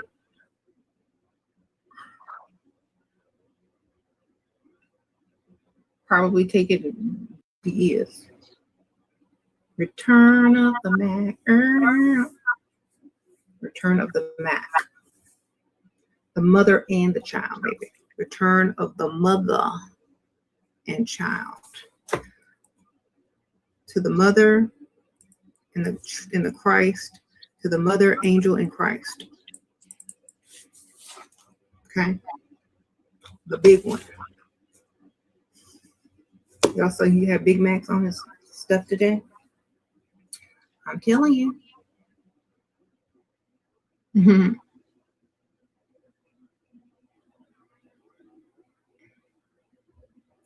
Can I say how? It's everything. When I say return of something, it is the return of the energy. It's return of that energy. Return of the goddess energy, return in the ionosphere. Okay. The ionosphere is where the rockets have to get through to get into outer space, where souls have to pierce through to get into the heavens. If you don't have what it takes to pierce through it, you get stuck on the wall or you come back and you're trapped. So there are different layers of this. There are different arcs and different layers of the heavens. So you have the Christ energy layer, you have the angelic realm, and then you have the Mother Mary, or the mother realm, the one that birthed all the other ones below.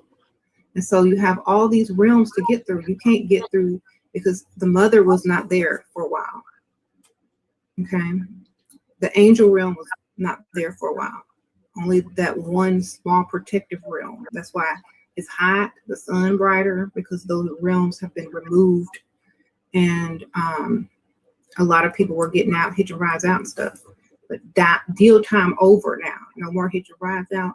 The layers are coming back. Return of the Mac. The Mac is coming back. The Big Mac. Okay. So you're going to have 3 layers.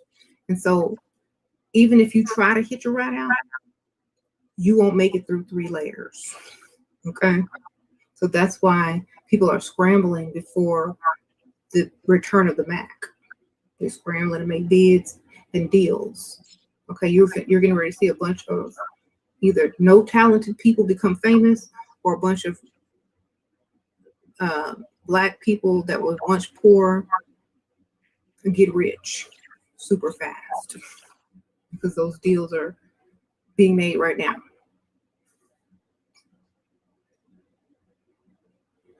So yes, return of the Mac means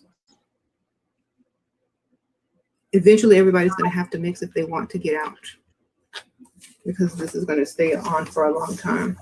So there'll be more mixed couples if people want to get out, if they know.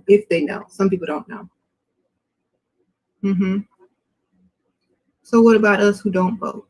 It don't matter if you vote or not. I don't vote. I wouldn't vote anyway, because most people don't know what they're really voting for. They're just doing what they're told. Okay. If you don't know code, do not vote. I'll tell you that. If you go vote for Democrat, you're voting for child trafficking. Okay. Period. If you vote Democrat, you vote for child trafficking. Don't complain about it.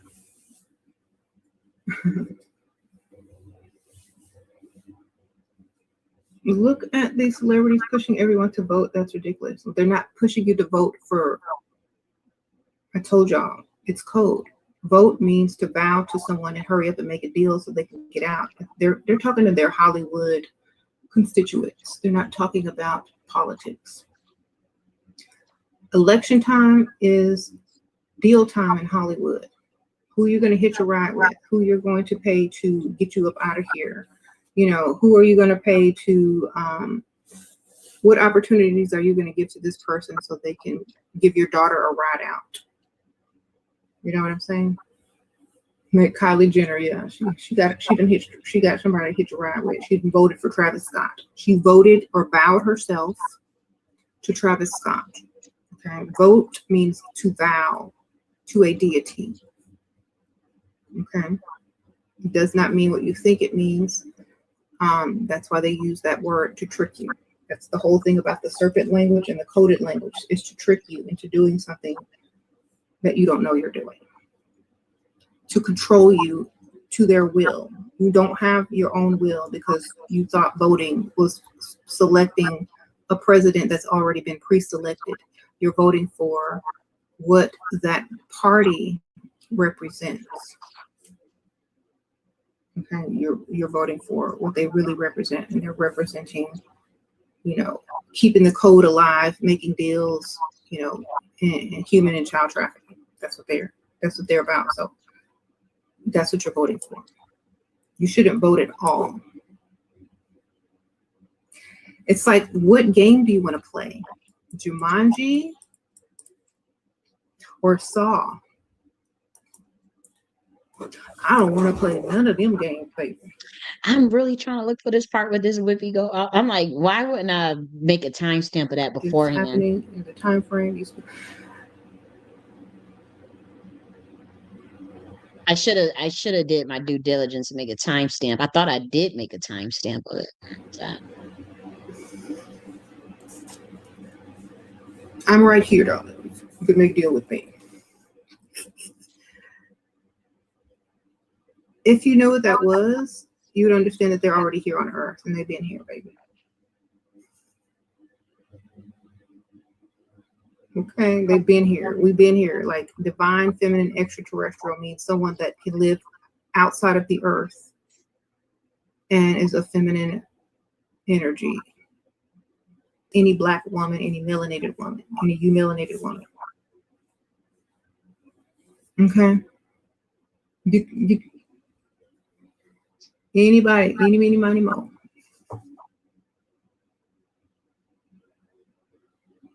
If y'all are trying to find some new age alien with, you know, flowing hair and light and stuff from meditation, love and light channel, that you ain't gonna find it. Sprinkle, sprinkle.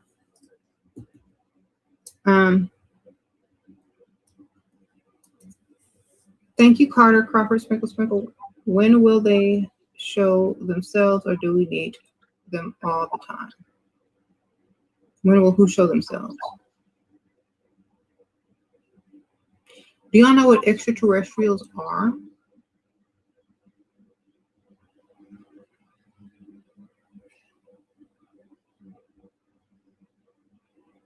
Mm-hmm.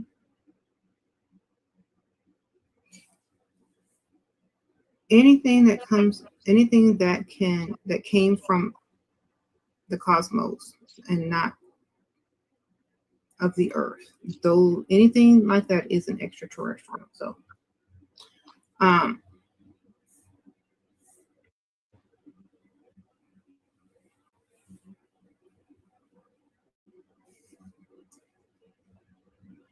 yes.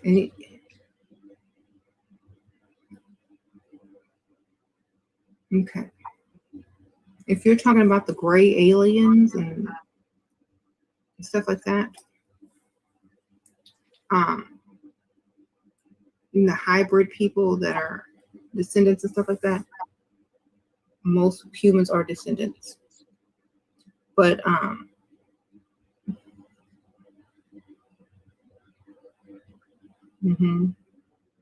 those only exist on the astral realm.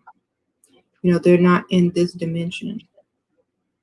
So until you get to their dimension, which you will have to take upon another form or another consciousness. You have to ascend consciously and take on another form in order to see them. They don't come here. You can see them in other dimensions. Mm-hmm.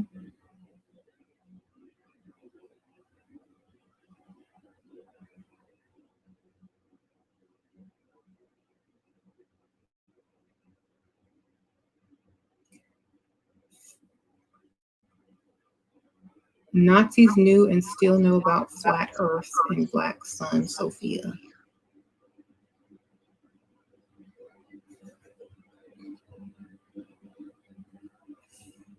That's a whole nother meaning now. Flat Earth has a whole nother meaning now. And black sun. Oh, baby. And the language of, the goddess of the coded language, the goddess of the code. So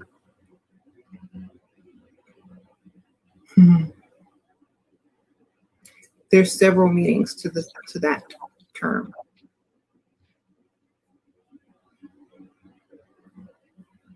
And there's also answers in those other meetings as well.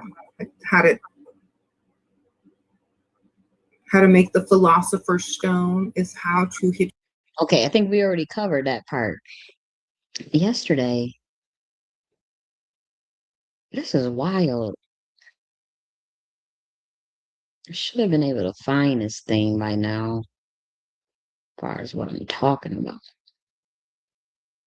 Nonetheless, in this particular video, you guys don't have to find it on your own. I wanted to play the actual snippet, but in this video, which it's on YouTube, so you guys can Google it on your own. I just can't. I mean, I don't know where the timestamp is, and it's 4 hours long, and so I don't want to be sitting here playing her whole content like that. But in this particular video, she mentions how the difference between a blue tie trump and a red tie trump, and then even how there's a black a female Trump behind the scenes. And then she mentions Whoopi Goldberg, but I think it was she was being facetious at that point. I do think she was being facetious. Like, it wasn't like she literally thought it was Whoopi Goldberg. It was more so like the person has like I believe either a similar look to Whoopi Goldberg. Um, that's why I wanted to just play it out of her words directly instead of trying to summarize. But unfortunately, I just can't find a timestamp, which I find a little ridiculous because last time we were around here, then I thought I went up to 240. I've usually have a good memory, and so I put 336 or 3, and it's just I think it's code that you can't see. Like the last time to show off really big, so they went out with a red dot. Okay, you are a goddess. You are. When Trump out here talking trash, but they gonna ban him. Okay.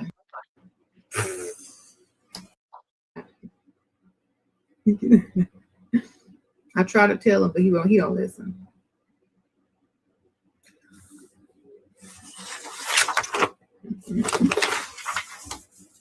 Anyway, the kids, they want to keep that going. The Republicans, that which the Democrats want to keep. Okay, but or not. Every time you go register to vote, and every time I still can't find it. I thought it might have been, but nonetheless, she mentions a black female Trump in here. Now, I thought that was interesting because it reminded me of the concept that I was seeing about the handlers and whatnot in 2022 and then in 2023. And so it just provided further context in terms of what I was talking about, the concept of the Queen Mothership and councils to the kings or presidents or emperors, and then the idea of what a handler is. So I'm gonna So if you, I do advise, I would recommend that people watch this entire video for greater context. It is 4 hours and 41 minutes, but in terms of people understanding um what this is really all about and some of the things that's going on in this planet, this will help. Um, not only would it help, but you would hear to at least a snippet on some part of what I was talking about. Let me just make sure it's the same because sometimes clips can be edited. Videos can be edited with um information outside of them. So let's just make sure they have the same timestamp on this other one that I do have.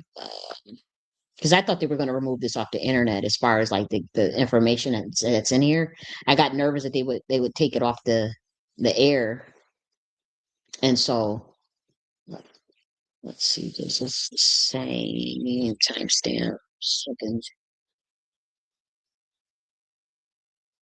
Okay, so it is the same timestamp. So it's not like information was taken out or anything. So this is the original video. So anyways, the clip was in there somewhere about the snippet about the female Trump behind the scenes.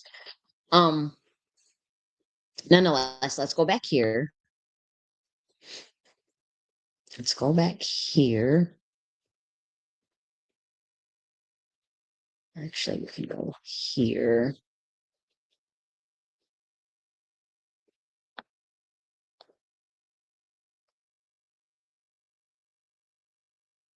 Okay, so when we talk about even handlers, and speaking of handlers, because I'm about to wrap this up, I haven't spent too long on here.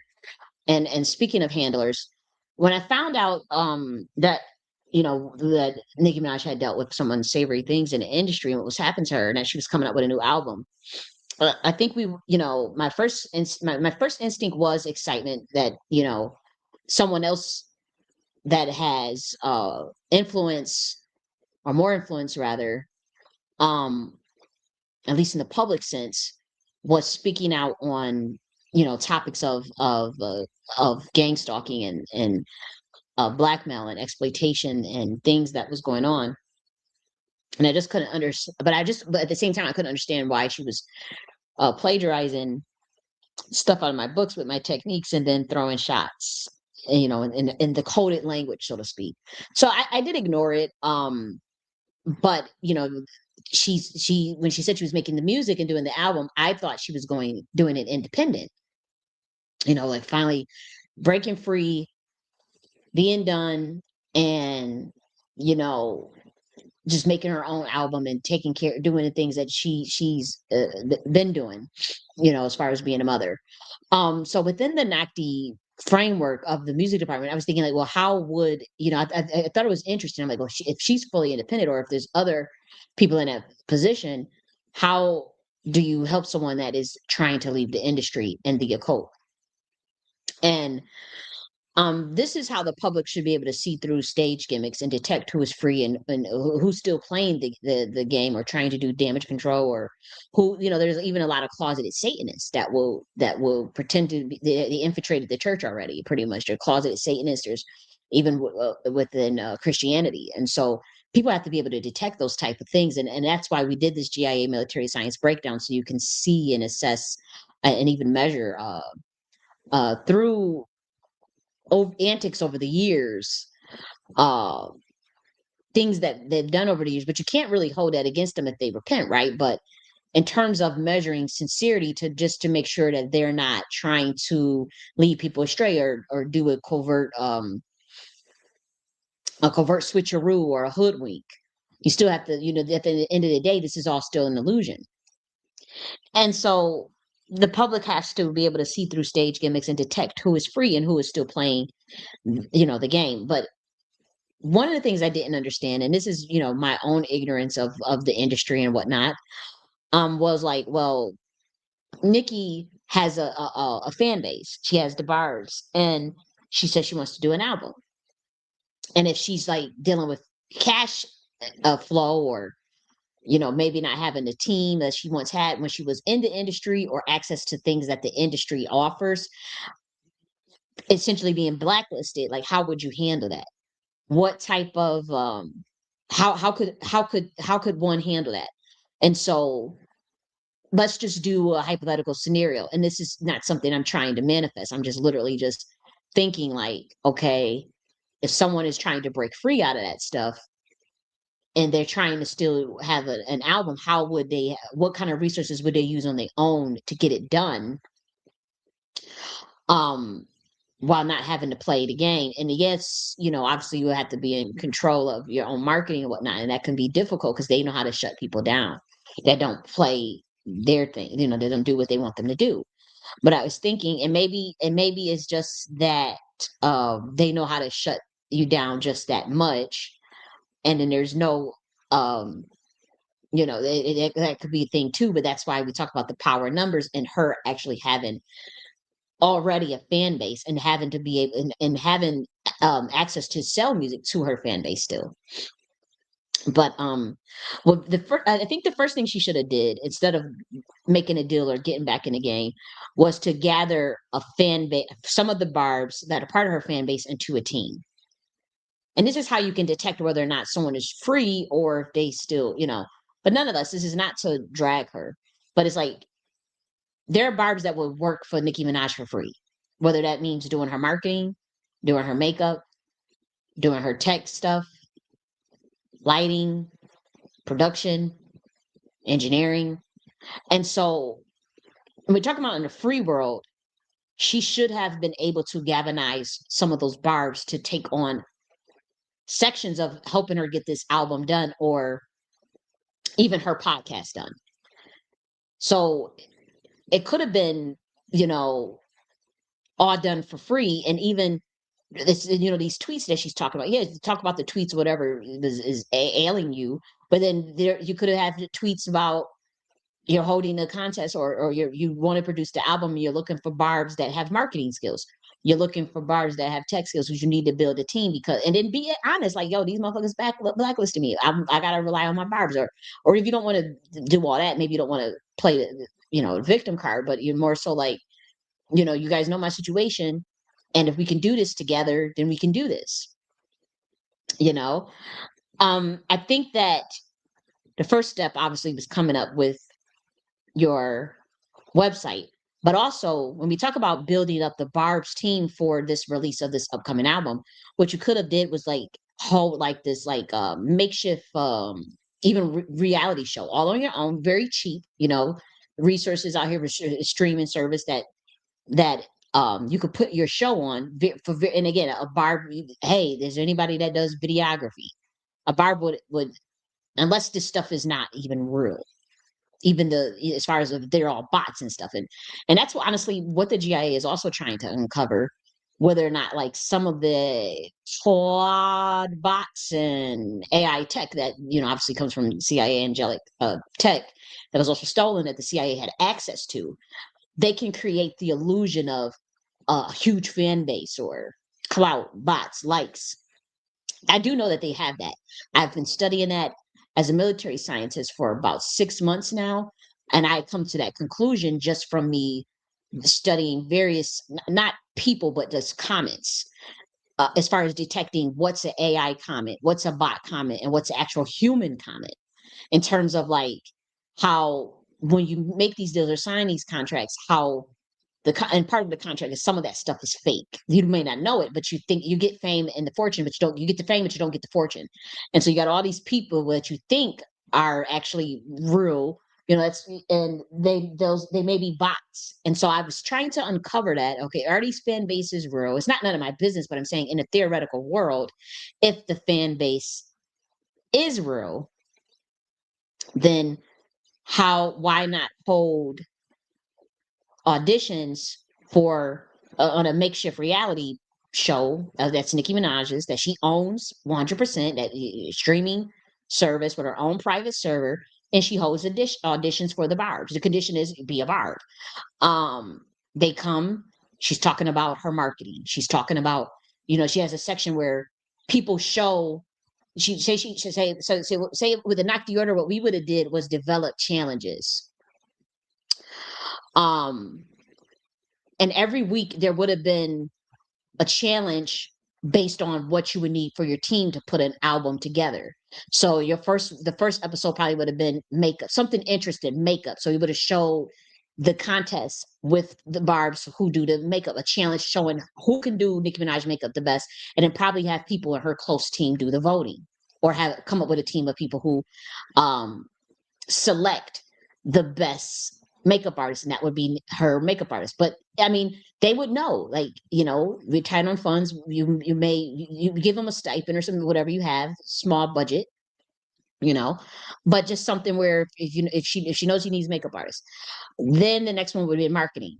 Then you develop the next episode will be marketing. You develop a challenge for um the who can do the best marketing post or marketing campaign, and in terms of engagement and field of the the advertisement, images, all those things, creativity. Once again, they vote to select to see who has the best marketing. That will be Nicki Minaj marketing. And then this is for her to get close with her fans too. And it's like, okay, she's still being able to have a team if she gets totally locked out and still able to do the music, but she's relying on her barbs and a community that supports her, and she's supporting them. And she's giving credit where credit is due. She's not trying to exploit these people. This is what you would typically think. Then the following week, you do maybe dance. That would be a cool audition, because a lot of people like to see people do a dance audition. You do a challenge, they dance. Who's going to be Nicki Minaj potential backup dancer? And then you have to give the stipulation, like, we may or may not need you right away, because you still have to produce the album. And then you can also do that with production. Say the next episode would have been production, beats. The next episode would have, and again, the same process. Who got the best beats? Who produced the best beats? Then Nikki can select, okay, you're going to be the producer. And then whatever else that she would have need, only she can answer that, as far as what it takes to produce um an album, and what she feels that she needs to be able to work efficiently. And so that right there, and you put that on a streaming site on her own, and she can charge even a modest fee to access that particular stream. And the bars, if these are the fans and they're your real fans, they should be able to purchase that show. And that's just a precursor. That's just the precursor to the actual album being rolled out. I don't know her situation in terms of the citizenship stuff. I'm not sure about all that, but I'm just saying theoretically. And so that's just one aspect of, like, how you can, start that process, because she already has a fan base. She's already seasoned. She's well known. So that is what we were thinking. Like, okay, well, if it's a team issue in terms of not having the access or even the funds to pay them, shit, use your bars and just make this into a show. Charge a modest fee, and from that fee, you give the people that you select stipends, um, up into the production of the album. Next thing is, you get a personal website, right? Do y'all remember when she was putting her accolades all on the Twitter, about the chart sales and all that, about the Billboard stuff? And to be honest, when I first saw it, I thought it should went on a personal website, as far as a section that says accolades or awards or uh whatever it is, and then put all that stuff on on a personal website, as far as the screenshot she was putting up, because it shows insecurity when she's just posting random tweets with Billboard charts, because charts can be manipulated. Those Billboard charts are not even taken seriously anymore, though it would have been appropriate on her site. I'm not saying don't put it up. I just think it should have been a section on the site with all of the accolades, all of the awards that she's won, all of the Billboard charts that she made and whatnot, and then also put the catalog up. Does Nicki have music that has a powerful catalog? And so usually what determines someone's longevity and even the classic replay value of their music is the catalog. It's not necessarily the Billboard chart, because the Billboard, you can pay to be on a Billboard. It's payola. They don't even want to count YouTube sales no more. They don't know, is it Negroes that's picking at who gets on a Billboard? No, probably not. They may work for Billboard, but are they the ones picking it? Because they the ones that are architects in music. So who's actually deciding what is Billboard worthy? And is that even credible? Is that person even credible? So the Billboard thing is not as important because you got people that, like Tupac didn't get a Grammy, but has a powerful catalog. He doesn't have to put Billboard stuff up. He could just work with his catalog. He just throw the catalog out there and shut your ass down. That's what Tupac can do. Same with Prince. I could just shut down. He like if the body of work speaks for itself. He's not, again, he has the accolades, of course, but the catalog could shut everybody down. That body of work. Same with you got Prince, you have Michael Jackson. You argue that you got Michael Jackson too. Boom, the catalog. Boom, that's it. They don't have to go and rely on Billboard or MTV playing them or whatnot because they have the talent, they have the sauce. No one can validate them outside of them, especially people that is not even are qualified to even talk about rap music or any type of genre created by Black Americans. And so when you think about the productive value of Nicki Minaj's catalog, that she has music that can be decoded or a body of work that is classic, you have to answer that for yourself. Who did you learn more from about the game in terms of getting out and staying out and what to do? Was it Jay-Z's music or catalog or Nicki Minaj's catalog? Nicki admitted to listening to Jay-Z songs. She admitted to growing up listening to his songs. I grew up listening to the songs since I was 4 years old. So that's 30 years of listening to a rapper and decoding their Nagas codes. Good, bad, right, or wrong, regardless of what you think about the person. We're talking about the way hip hop influenced Black culture and Black girls growing up. We're not giving any value to it. We're not saying, oh, these people is this or that. We're literally saying a lot of Black Americans grew up listening to these rappers. 4 years old. That's why people was defending them. We don't know these people at the end of the day. But you feel, oh, you didn't listen to them. That's 30 years. I'm 34 years old. So since I was 4 years old, we have been listening. Well, I have to some of these artists and herself included. She's going after him, but she listened to him at one point.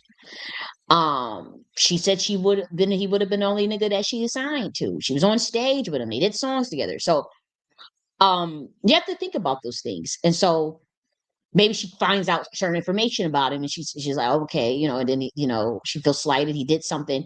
She feels he owes her money. She wants to go after him now. She's using the White House to go after him and my military techniques to go after him, and so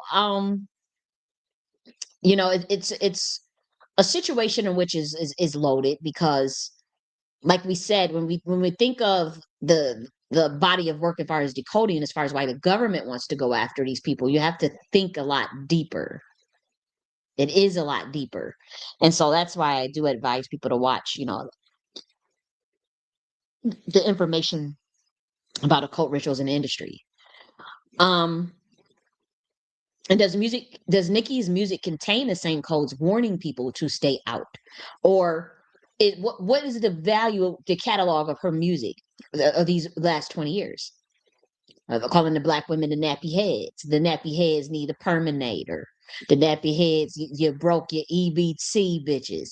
Your bitches can't spell Prague. Uh, you know, it's going down basement.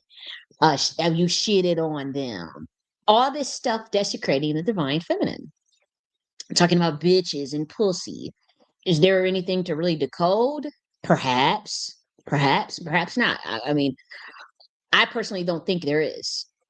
I've listened to her music. I do think in the Queen album there was the last one. I thought there might have been something, but when we're talking about getting something, I mean, was it as far as learning something from someone's music?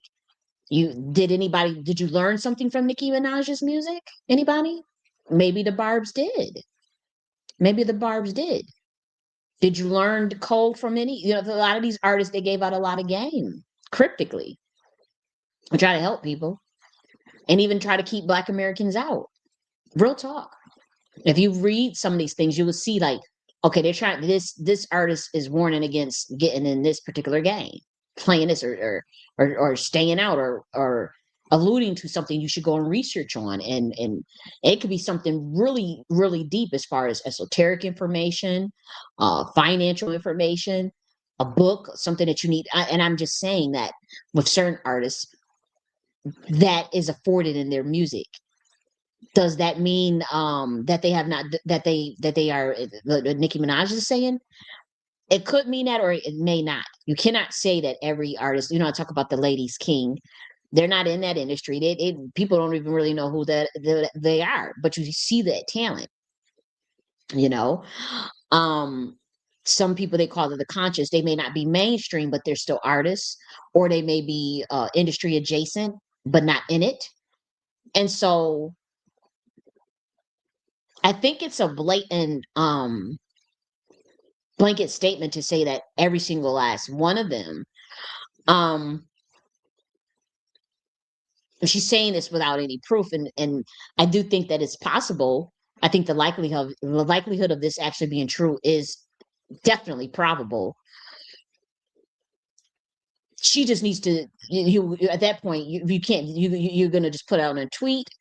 They got the long tweets, you just put these little short tweets out. Okay, what else is there? Like what else, what specifically happened, and why do you say that? What did you witness?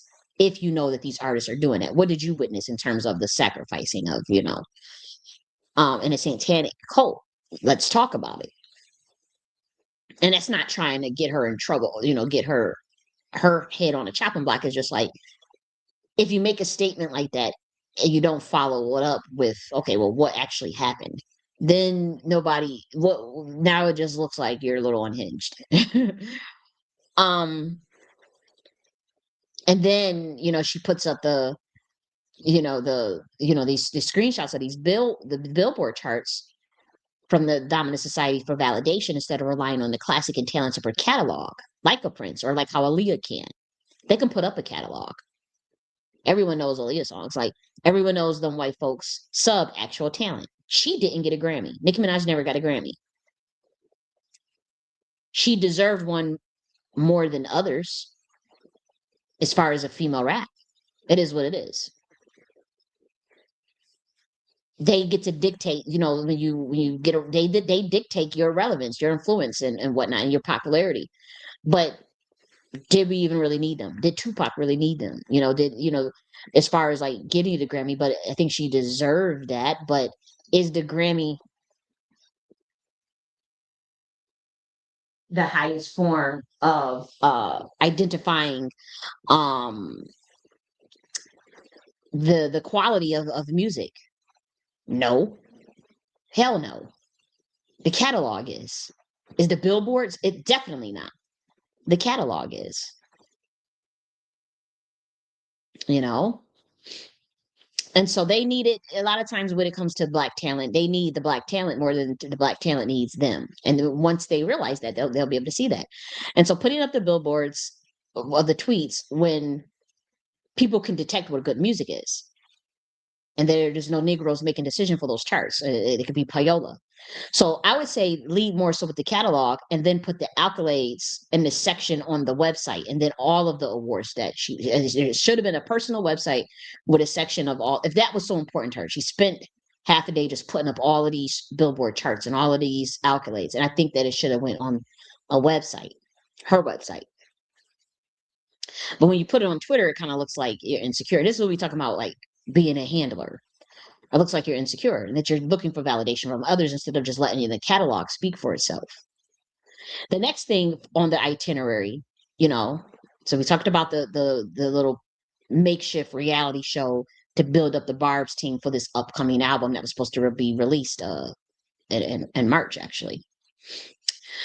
The next one is you do she wants to talk about politics. She could have done that. As far as like a weekly show, possibly once a week or twice a week, where you have one kind of serious or fun or cultural, you had invite some guests or maybe some upcoming artists. And then you had one show where you're talking about conservative politics and something that's more serious, where she could have talked about conservative politics on her own podcast. Did she, you know what I mean? While she's building up this, and then have a handler come up with certain topics for conservative politics that she wants to talk about, not control what she says, but hey, what type of topics do you want to talk about first off as it relates to conservative politics? Okay. Then you do that. Now you go off the dome, it's more raw and it's more authentic if you just let them just go off the dome with what they want to really just discuss and not try to feed them lines or tell them what to say. And the cultural ones, you also plan a theme around whatever cultural, that could be some trendy topics, whatever it is. And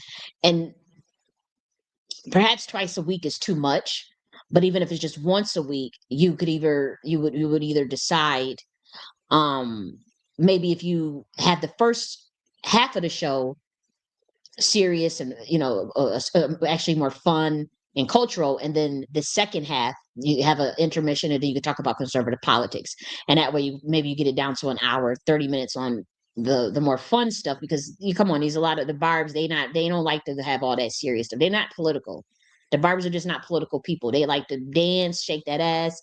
You got a lot of LGBT fans, um you got a lot of female fans, and so they more fun. Now if that's not if your heart is not in that, that's fair too.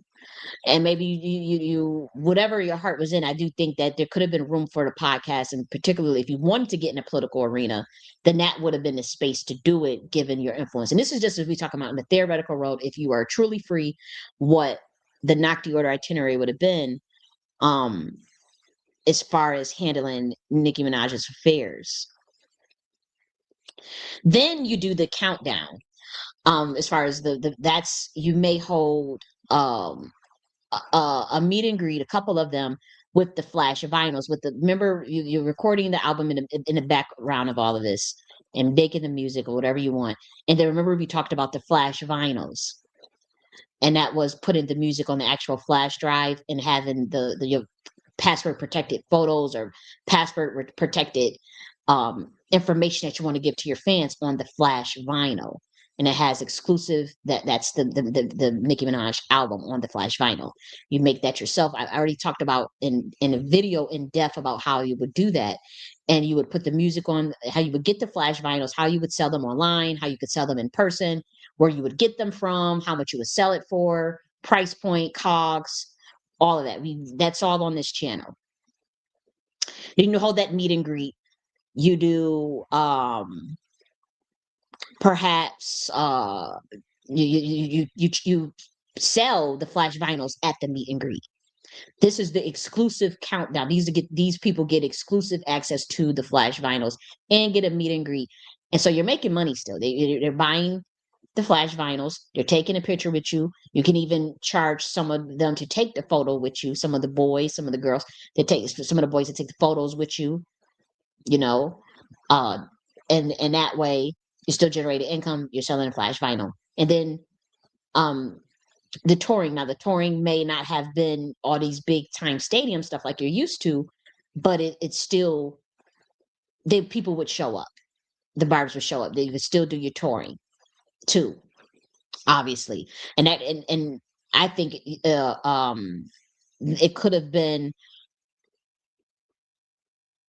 either medium size or large size. You have to play around with that in terms of like what type of stadiums do you book, and you may have to take a hit on the size of it. But I know a lot of people, they like those 40,000. That's why I presume Kanye West apologized and went back and they drugged his ass up. But that's probably why he felt like he had to go back, because it's like, well, he's used to doing these 40K, but when you come at them certain people and they blacklist you, the venues don't want to book you and stuff like that. So I understand um that's a much larger issue that we're dealing with, one that even myself, I've been dealing with that stuff. So I understand why people feel like, okay, well, let me go and just make the deal with them or sign, or let them control me so that I can get access to these venues or but nonetheless, I do think when it comes to the barbs, they would have been understanding of what you've been going through, especially in lieu of what you shared, and would have outright supported you even at smaller venues, even if it's poetry cafes, uh smaller stadiums, events, festivals and whatnot. I think people would have been understanding. um and so I think that's another aspect of things. You do the flash vinyl tour, and then you be the first to go back to the physical flash vinyl.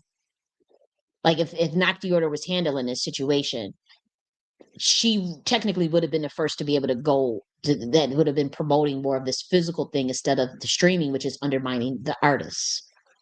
Okay. um at the end of the day, and what else, and then also you want to set up that subscription that we were talking about. It's not like OnlyFans, but it's like you have your own website, then you setting up a subscription of also online meet and greets with just you and your fans. Subscription that's on the website. They go, they pay their money. You got your private server. I could have even did that as far as the tech stuff, as far as setting up a private server and all that stuff. But you do that, and then you set up a subscription with access just to you and your fans talking. We would set up what you would be talking about and to discuss it and whatnot, so that you're not just flying out in the dark. But as far, especially the stories that you say you want to tell about the industry, once again, knock the order. You set up that subscription website. That says where you can sell the stories, or sell the subscriptions rather, and talk about the stories that have been happened, and have your barbs and whoever else that want to get the juicy content. This is what you would do.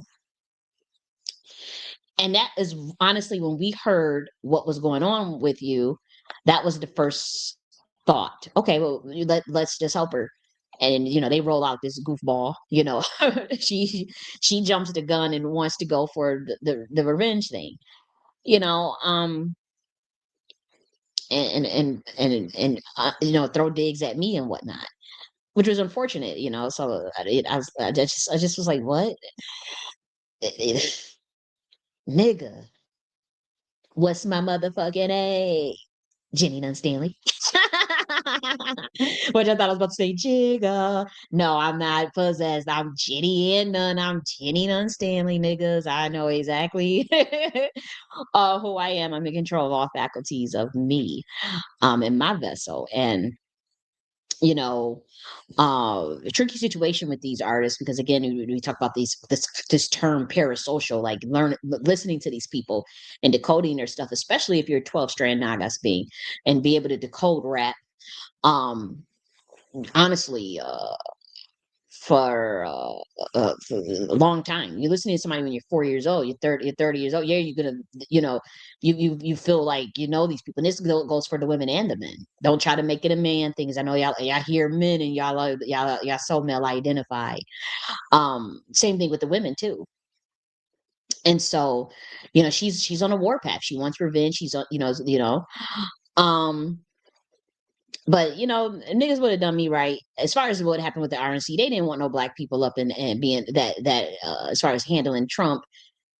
At least not. They had probably some Draco motherfuckers, but not no motherfucker like me, not no 125D.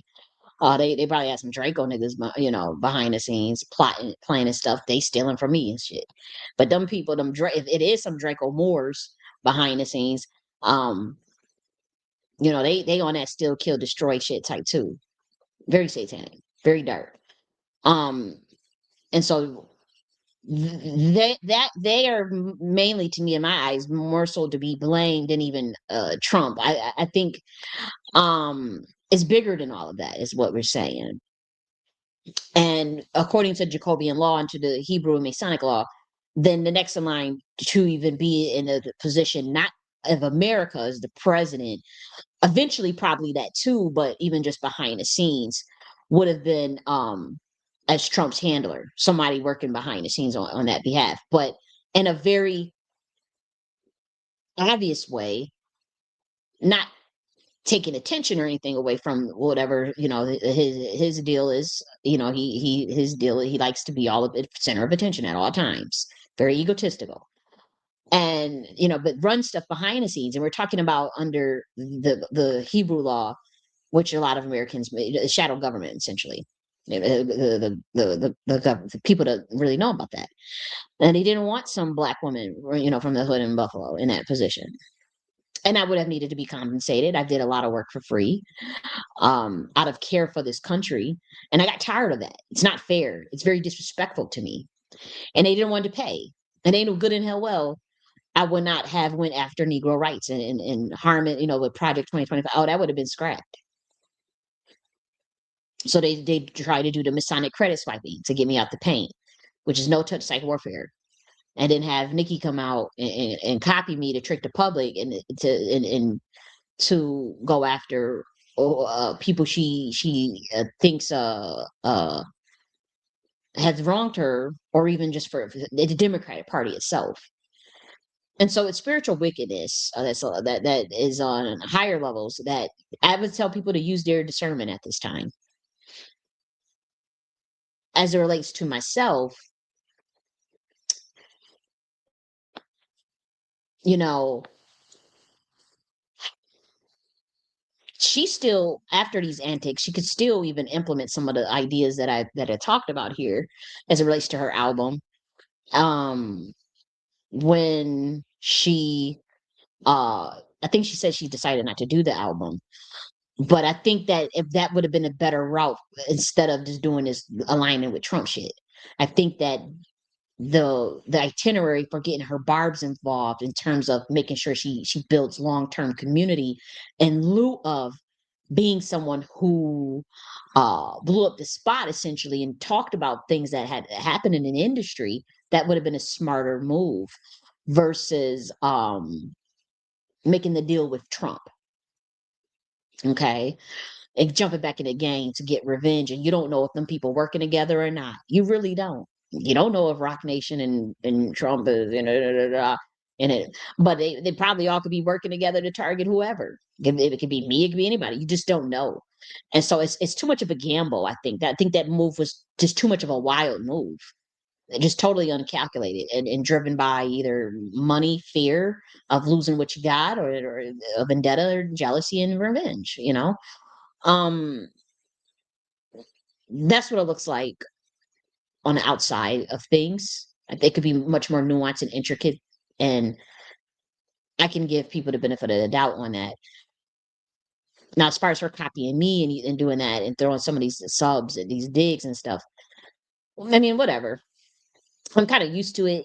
I'm like, I am my ancestors' greatest dream. I'm someone that my ancestors can depend on. I will fight for them. I stand on business to the end. And for God, I'm created in the image of God. I'm a child of God. I'm child of the light. Okay, I get it. I get you know why people react the way they react to me. And I told those niggas that ran over there in 2022, that backstabbed me and made their deal. I told y'all. I heard those black gatekeepers say they took the oath to keep the Negro down. That's what they said, and I was shocked. And I told y'all, I told a lot of the Black Americans in that reparations space to stay away from them, but they didn't listen. They thought they thought they were at the last minute making deals, not understanding the science of it. So, I'm pretty sure that's what happened. But I was always their target, hands down, both sides of the government. That's why you don't really see me cape for any of these parties like that, even though I was interested in learning about it. But once I saw what that shit was about, as far as the spiritual stuff, my ancestors, it's just a no-go for me, guys. Now, as far as building a parallel infrastructure, um, yeah, all day, all day. I think people should spend their energy thinking along those lines versus being ping pong back and forth when clearly, there's nothing spiritually enlightening about that game that they're playing. And it taking a gamble, you know, it's like what the American people, well, not even American people, but um playing around with other people's stuff and trying to steal stuff from people. Um as far as what they're risking is they're risking going into the dark age following these people, idolizing, celebrity worship, the people who could care less about you. Hell, following anybody outside of God. You're going to have guides, you have teachers, you have priests, you have chieftains, you have people with higher spiritual rank than you. But have discernment and test them before elevating them or before trying to create these plays. That is all I would say, and for those that cannot see what day and age we are in or the times or decode properly, then good luck with the dark ages, you know like without bloodliners, like bloodliners that have to step in and do a reset is for a reason. It's normal, it happens, every time an empire is going through a crisis, if the help is wanted, but if it's not, then we're not going to force, we don't force nothing on anybody. That's honestly very uncharacteristic. So if you know well, not of Draco Moore's, is those are they have colonizer mindsets. But 125B beings, they're not going to force, unfortunately, those who are half and half, they have to grapple with that tendency. But you'll be reminded quickly that that's an appropriate approach to try to, you have to just let things go, you know. But the bloodliners are not trying to. It wasn't about control. It was just about, okay, this reset has to be a little more thought out and methodical. And those people is concerned with greed and profit and money. And we just have to realize, and that's, we come from post money societies, and we believe in post money societies. And so it doesn't make sense to us. It's totally at odds with everything for us. Like we know that we look at terms of productive value or tangible value, even of cryptocurrency versus physical backed currency, um gold and silver, like all these different things, and how to even create currencies. And so when we see, okay, a planet is obsessed with money like that, okay, well, how do you have to have some sort of transitional period. And so ideally what would have been the case would have been, this would have been that transitional period, um to roll out those milestones and roll out some of the ideas that the Nakhti order had. They locked me out. I saw some things that was not quite right. I do still stand by, there was a bait and switch. There was something where they were plotting on niggas, but trying to get them to the Republican Party to vote for them while also undermining them. And it's like, oh, you voted, you bowed down to the agenda, which was to essentially do this to Negroes. And that's why 3 weeks before the election, I made it clear, based on what the angelic kingdom was telling me, okay, get out of this, take back that endorsement, take back all of the energy that you put into that, and realize that this is not what you think it is, and get out of that politics stuff and stop, wake up, pretty much wake up. Wake up and see what's happening in terms of Masonic credit swiping, and as it relates to even some Negroes, and particularly Judahite heirs. And so for those who knew what was going on and was helping the government cover it up and helping the people being paid to cover it up, go into the dark ages. That we talk about back in the caves, eating mud cookies, living in squalor and piss and shit. They go off on these sellout ass niggas too. It ain't gonna be all of Americans that deal with that, but that's the risk if they don't wake up and have discernment of what is going on. And also realizing that it is up to them. When we talk about the verse by and by, when Jesus Christ says the end is not by and by, it means the end is not immediate, which means that during end times, you still got the preparation period. And so everybody's tired and whatnot, and a lot of our souls just want rest. Um, the energy should be going back into the people and to ourselves and to our individual self, but as well as our families that support us, that are not toxic. We will go no contact in a quickness with your ass if you sitting there doing that bullshit. Um, and it requires, even on a micro level, of building a possible rebuilding outside of the current governance structure, because of so many violations of the Constitution and obsession with control and illegal activity. Um, and oligarchy and technocracy and influence in governments of secret societies and satanic cults. Um, and we know that because if Nicki Minaj is saying something that is correct about the satanic cult infiltration in the Democratic Party, well, they infiltrated the Republican Party too, both parties. So that means, I mean, we don't want to follow a satanic cult. So wouldn't we just start our own thing? Something to think about. It's either that or the Dark Ages. Quite literally, you want to follow the satanic cult? Go to the Dark Ages. Don't them people squalor and piss and shit in these rituals? Hmm? Don't they eat mud cookies? Don't they be in caves? Who was doing that? Who, when the Moors found them in Europe? Who was doing that? Who was doing that when the Moors found them in Europe? Motherfucking 1,000 years ago. Y'all better read between the fucking lines and stop playing on my motherfucking top. Okay? Now, I'm about to head up off of here. Remember Luke 21? Be ye share of wars and commotions, be not terrified, for things must first come to pass. But the end is not by and by, the end is not immediate. Okay? Kingdom against kingdom. And great earthquakes shall be in divers places. Okay, and so for those that's waiting for Christ consciousness and is in ushering in Christ consciousness and believing Christ consciousness, including Yeshua, or just want peace on earth, you have to be that change. That goes for me too. Where we working towards coming out of our traumas, working towards getting back to, you know, trusting ourselves again, but also how do we learn as a humanity to trust each other? There's so much distrust even within uh because of the gameplay and all this, you know, the families get involved in it, people selling each other out. There's so much distrust, and I'm talking about myself. Yeah, I don't I really have a strong distrust of people, and it can be crippling. And so, and I'm not the only one. I know for a fact I'm not the only one. And so with that, there has to be literally psychological reprogramming around that too, to for people to relate to one another again and to have empathy and to um want to work to build things again. You know, when they say something wasn't built in a day, Atlantis wasn't built in a day, America wasn't built in a day. Those are things you have to think about. But you can't take that easy way out, and the Negroes are not about to go and all sell out to these people and be playing that dead game. It's really dead.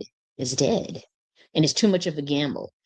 I do think that they should be starting their own thing, and I'm going to continue to say that. I don't know what's the big fucking deal. I can prove that the social contract was breached. I can prove that the Constitution was motherfucking violated. I can prove that even in court. I can prove that this government has been surveillancing me and doing weird stuff. So what the hell? So, you know, you guys think about that. But at the end of the day, the end is not by and by.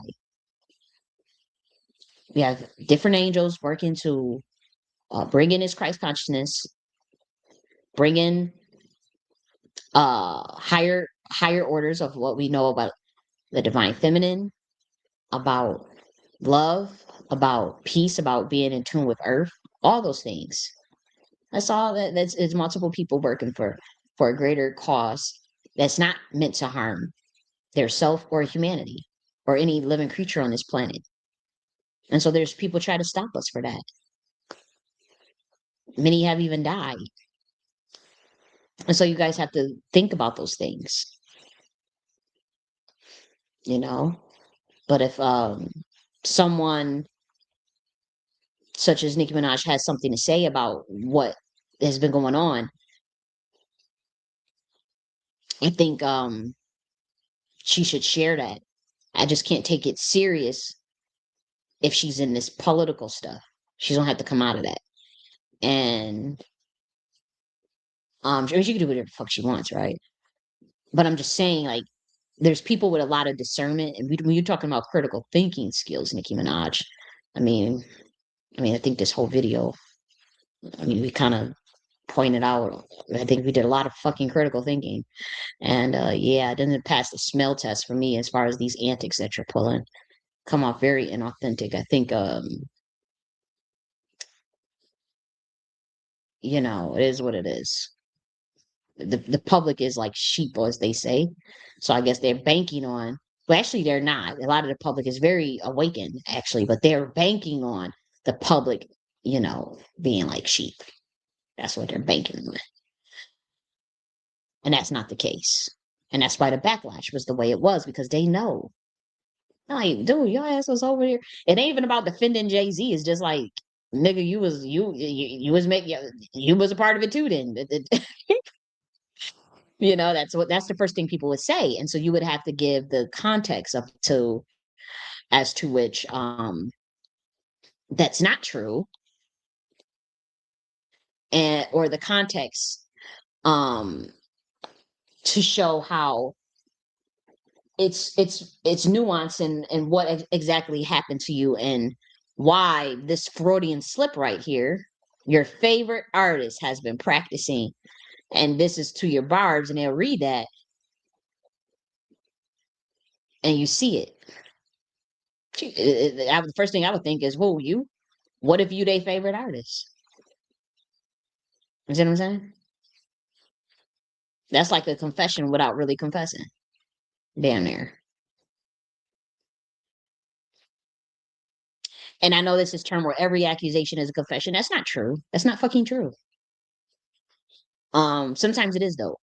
This one right here. But sometimes it could be some nuance there. But I'm about to get my ass up off of here. I really was interested in it. I was really thinking, I'm like, why is this lady using techniques from my motherfucking book and then throwing shots at me? They don't even know me, and then refusing to acknowledge where where she's plagiarizing this stuff from. I'm not the only person she's done that to. There's somebody, I'm going to believe, in New Haven, Connecticut, or someone in Connecticut that's also said that she's been stealing stuff from the plagiarizing.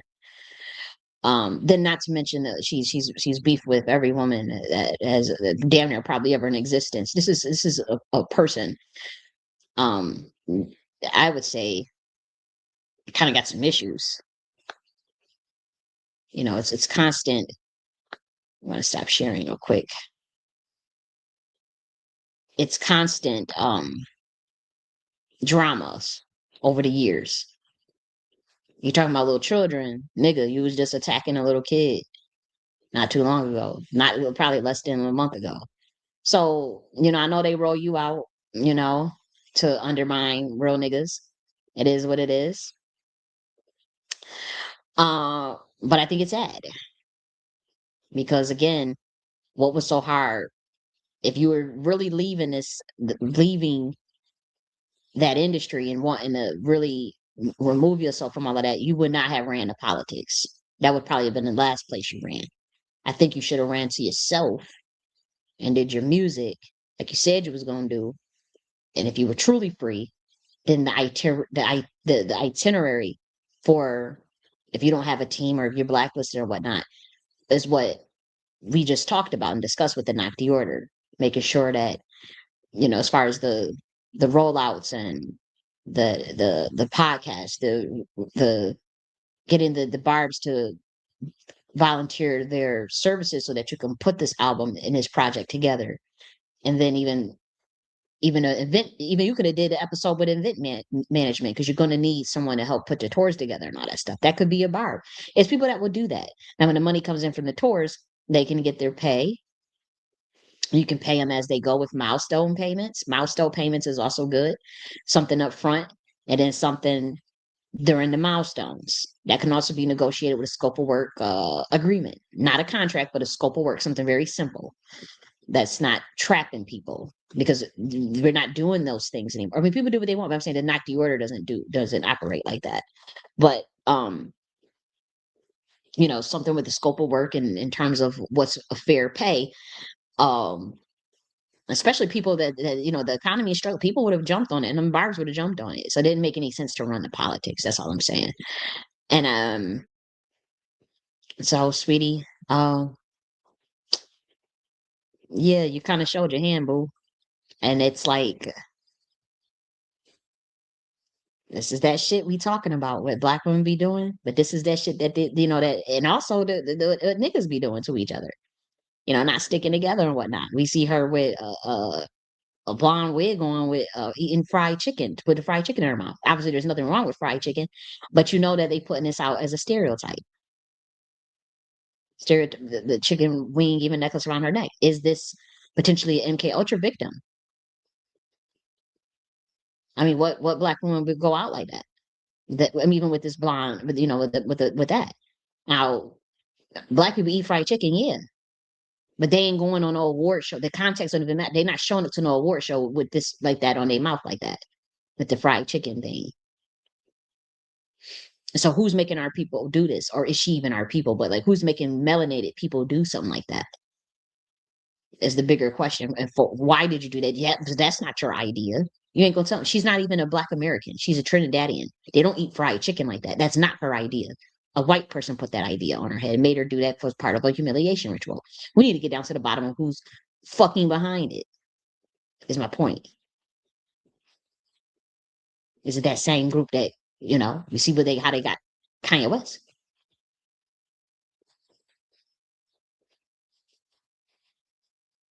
But he's a crash out. And a lot of people they're not, swoon over with the apology or whatever, particularly the black community. Um,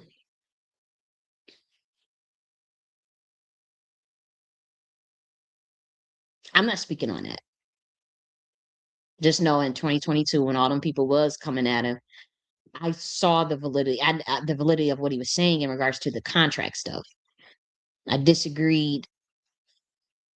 I think the misstep he took, there was a couple of missteps, Obviously, he was talking about children too. But I think talking about them contracts and whatnot, is that really we not that who thought that was a lie? Who thought that was a conspiracy? I don't know not one person that thought that him talking about the exploitative contracts that they put black people in, people knew he was telling the truth about that. But then some of the antics afterwards, could that have been MK Ultra glitch? It could have been anything, especially just hauling off on children and whatnot. And so that was the thing that was the big disagreement that a lot of people felt went a little too far. And then the things with the Nazi stuff. I think they thought those things were just way too far. But he apologized, and so that's up for the public to handle that. I can't even. It's too much of a distraction for me to even care about. To be honest, it's too much of a distraction. You know, so I have to say, I don't have much thoughts on that. But Nikki, yeah, yeah, I got it. Yeah, this is wild. Who made you go out? You need to do. You talking about you want to tell stories? Who made your ass go out on an award show with a fried chicken in your hand like this and put it in your mouth and take a picture? Who made you wear all of that Catholic Pope stuff with the Pope at the award show? Who made you do that? Was that your idea? And if not, you need to tell who was. We need to get down to the bottom of it. You say it's satanic cult and shit. Shit, we need to know because we tired of we shit. We want to be free or liberated rather, because there is no such. You have to have discipline and precision to rebuild anew of any civilization. People not going to just build that for you. You have to. We all have to do it together. You can't just move and shift into someone else's system. You have to build it, or they ain't gonna. A bloodliner ain't building shit for free. I don't know what the hell you guys thought. And so, or after disrespect, rampant disrespect, hatred.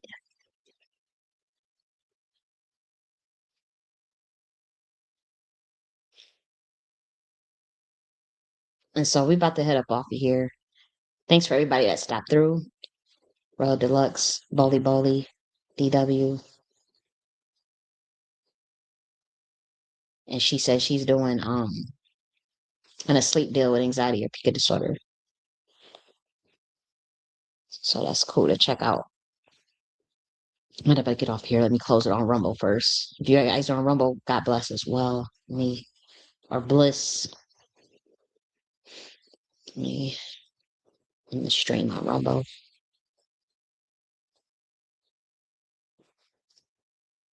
And I'm at to end it on YouTube. And so happy Saturday and enjoy your upcoming week. Have a great week. A week filled with either rest or productivity, depending on your ebb and flow of energy. If you're feeling tired, there's been a lot of solar flares. It's quite normal. Um, replenish as much as you can if you feel more lethargic around this time. Um, and don't feel shame about getting rest. Like don't feel like, oh, I'm being lazy or I'm dealing with depression. No, get the rest that you need to replenish your kinetic energy as much as possible because with the solar flares and all this stuff going, and people are feeling more tired than usual. A lot of people are complaining about being tired. That's normal. I don't know when it's going to stop. I think it's clearing up though, so thank God. I think maybe the solar flare, and I'm just going intuitively. Somebody else would probably they have a meteorologist that'll tell you, but intuitively, I think the solar flares are getting a little better. Um, but they may be potent, but I'm thinking they're getting a little more under control as far as having more energy. Okay.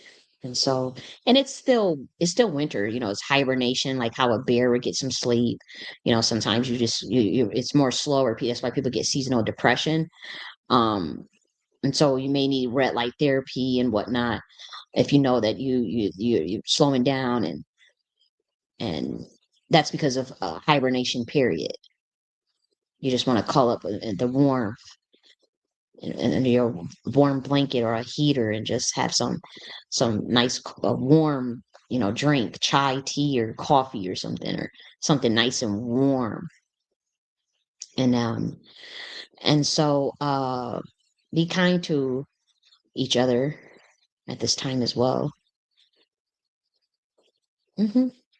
Okay. I'll talk to you later. Bye now.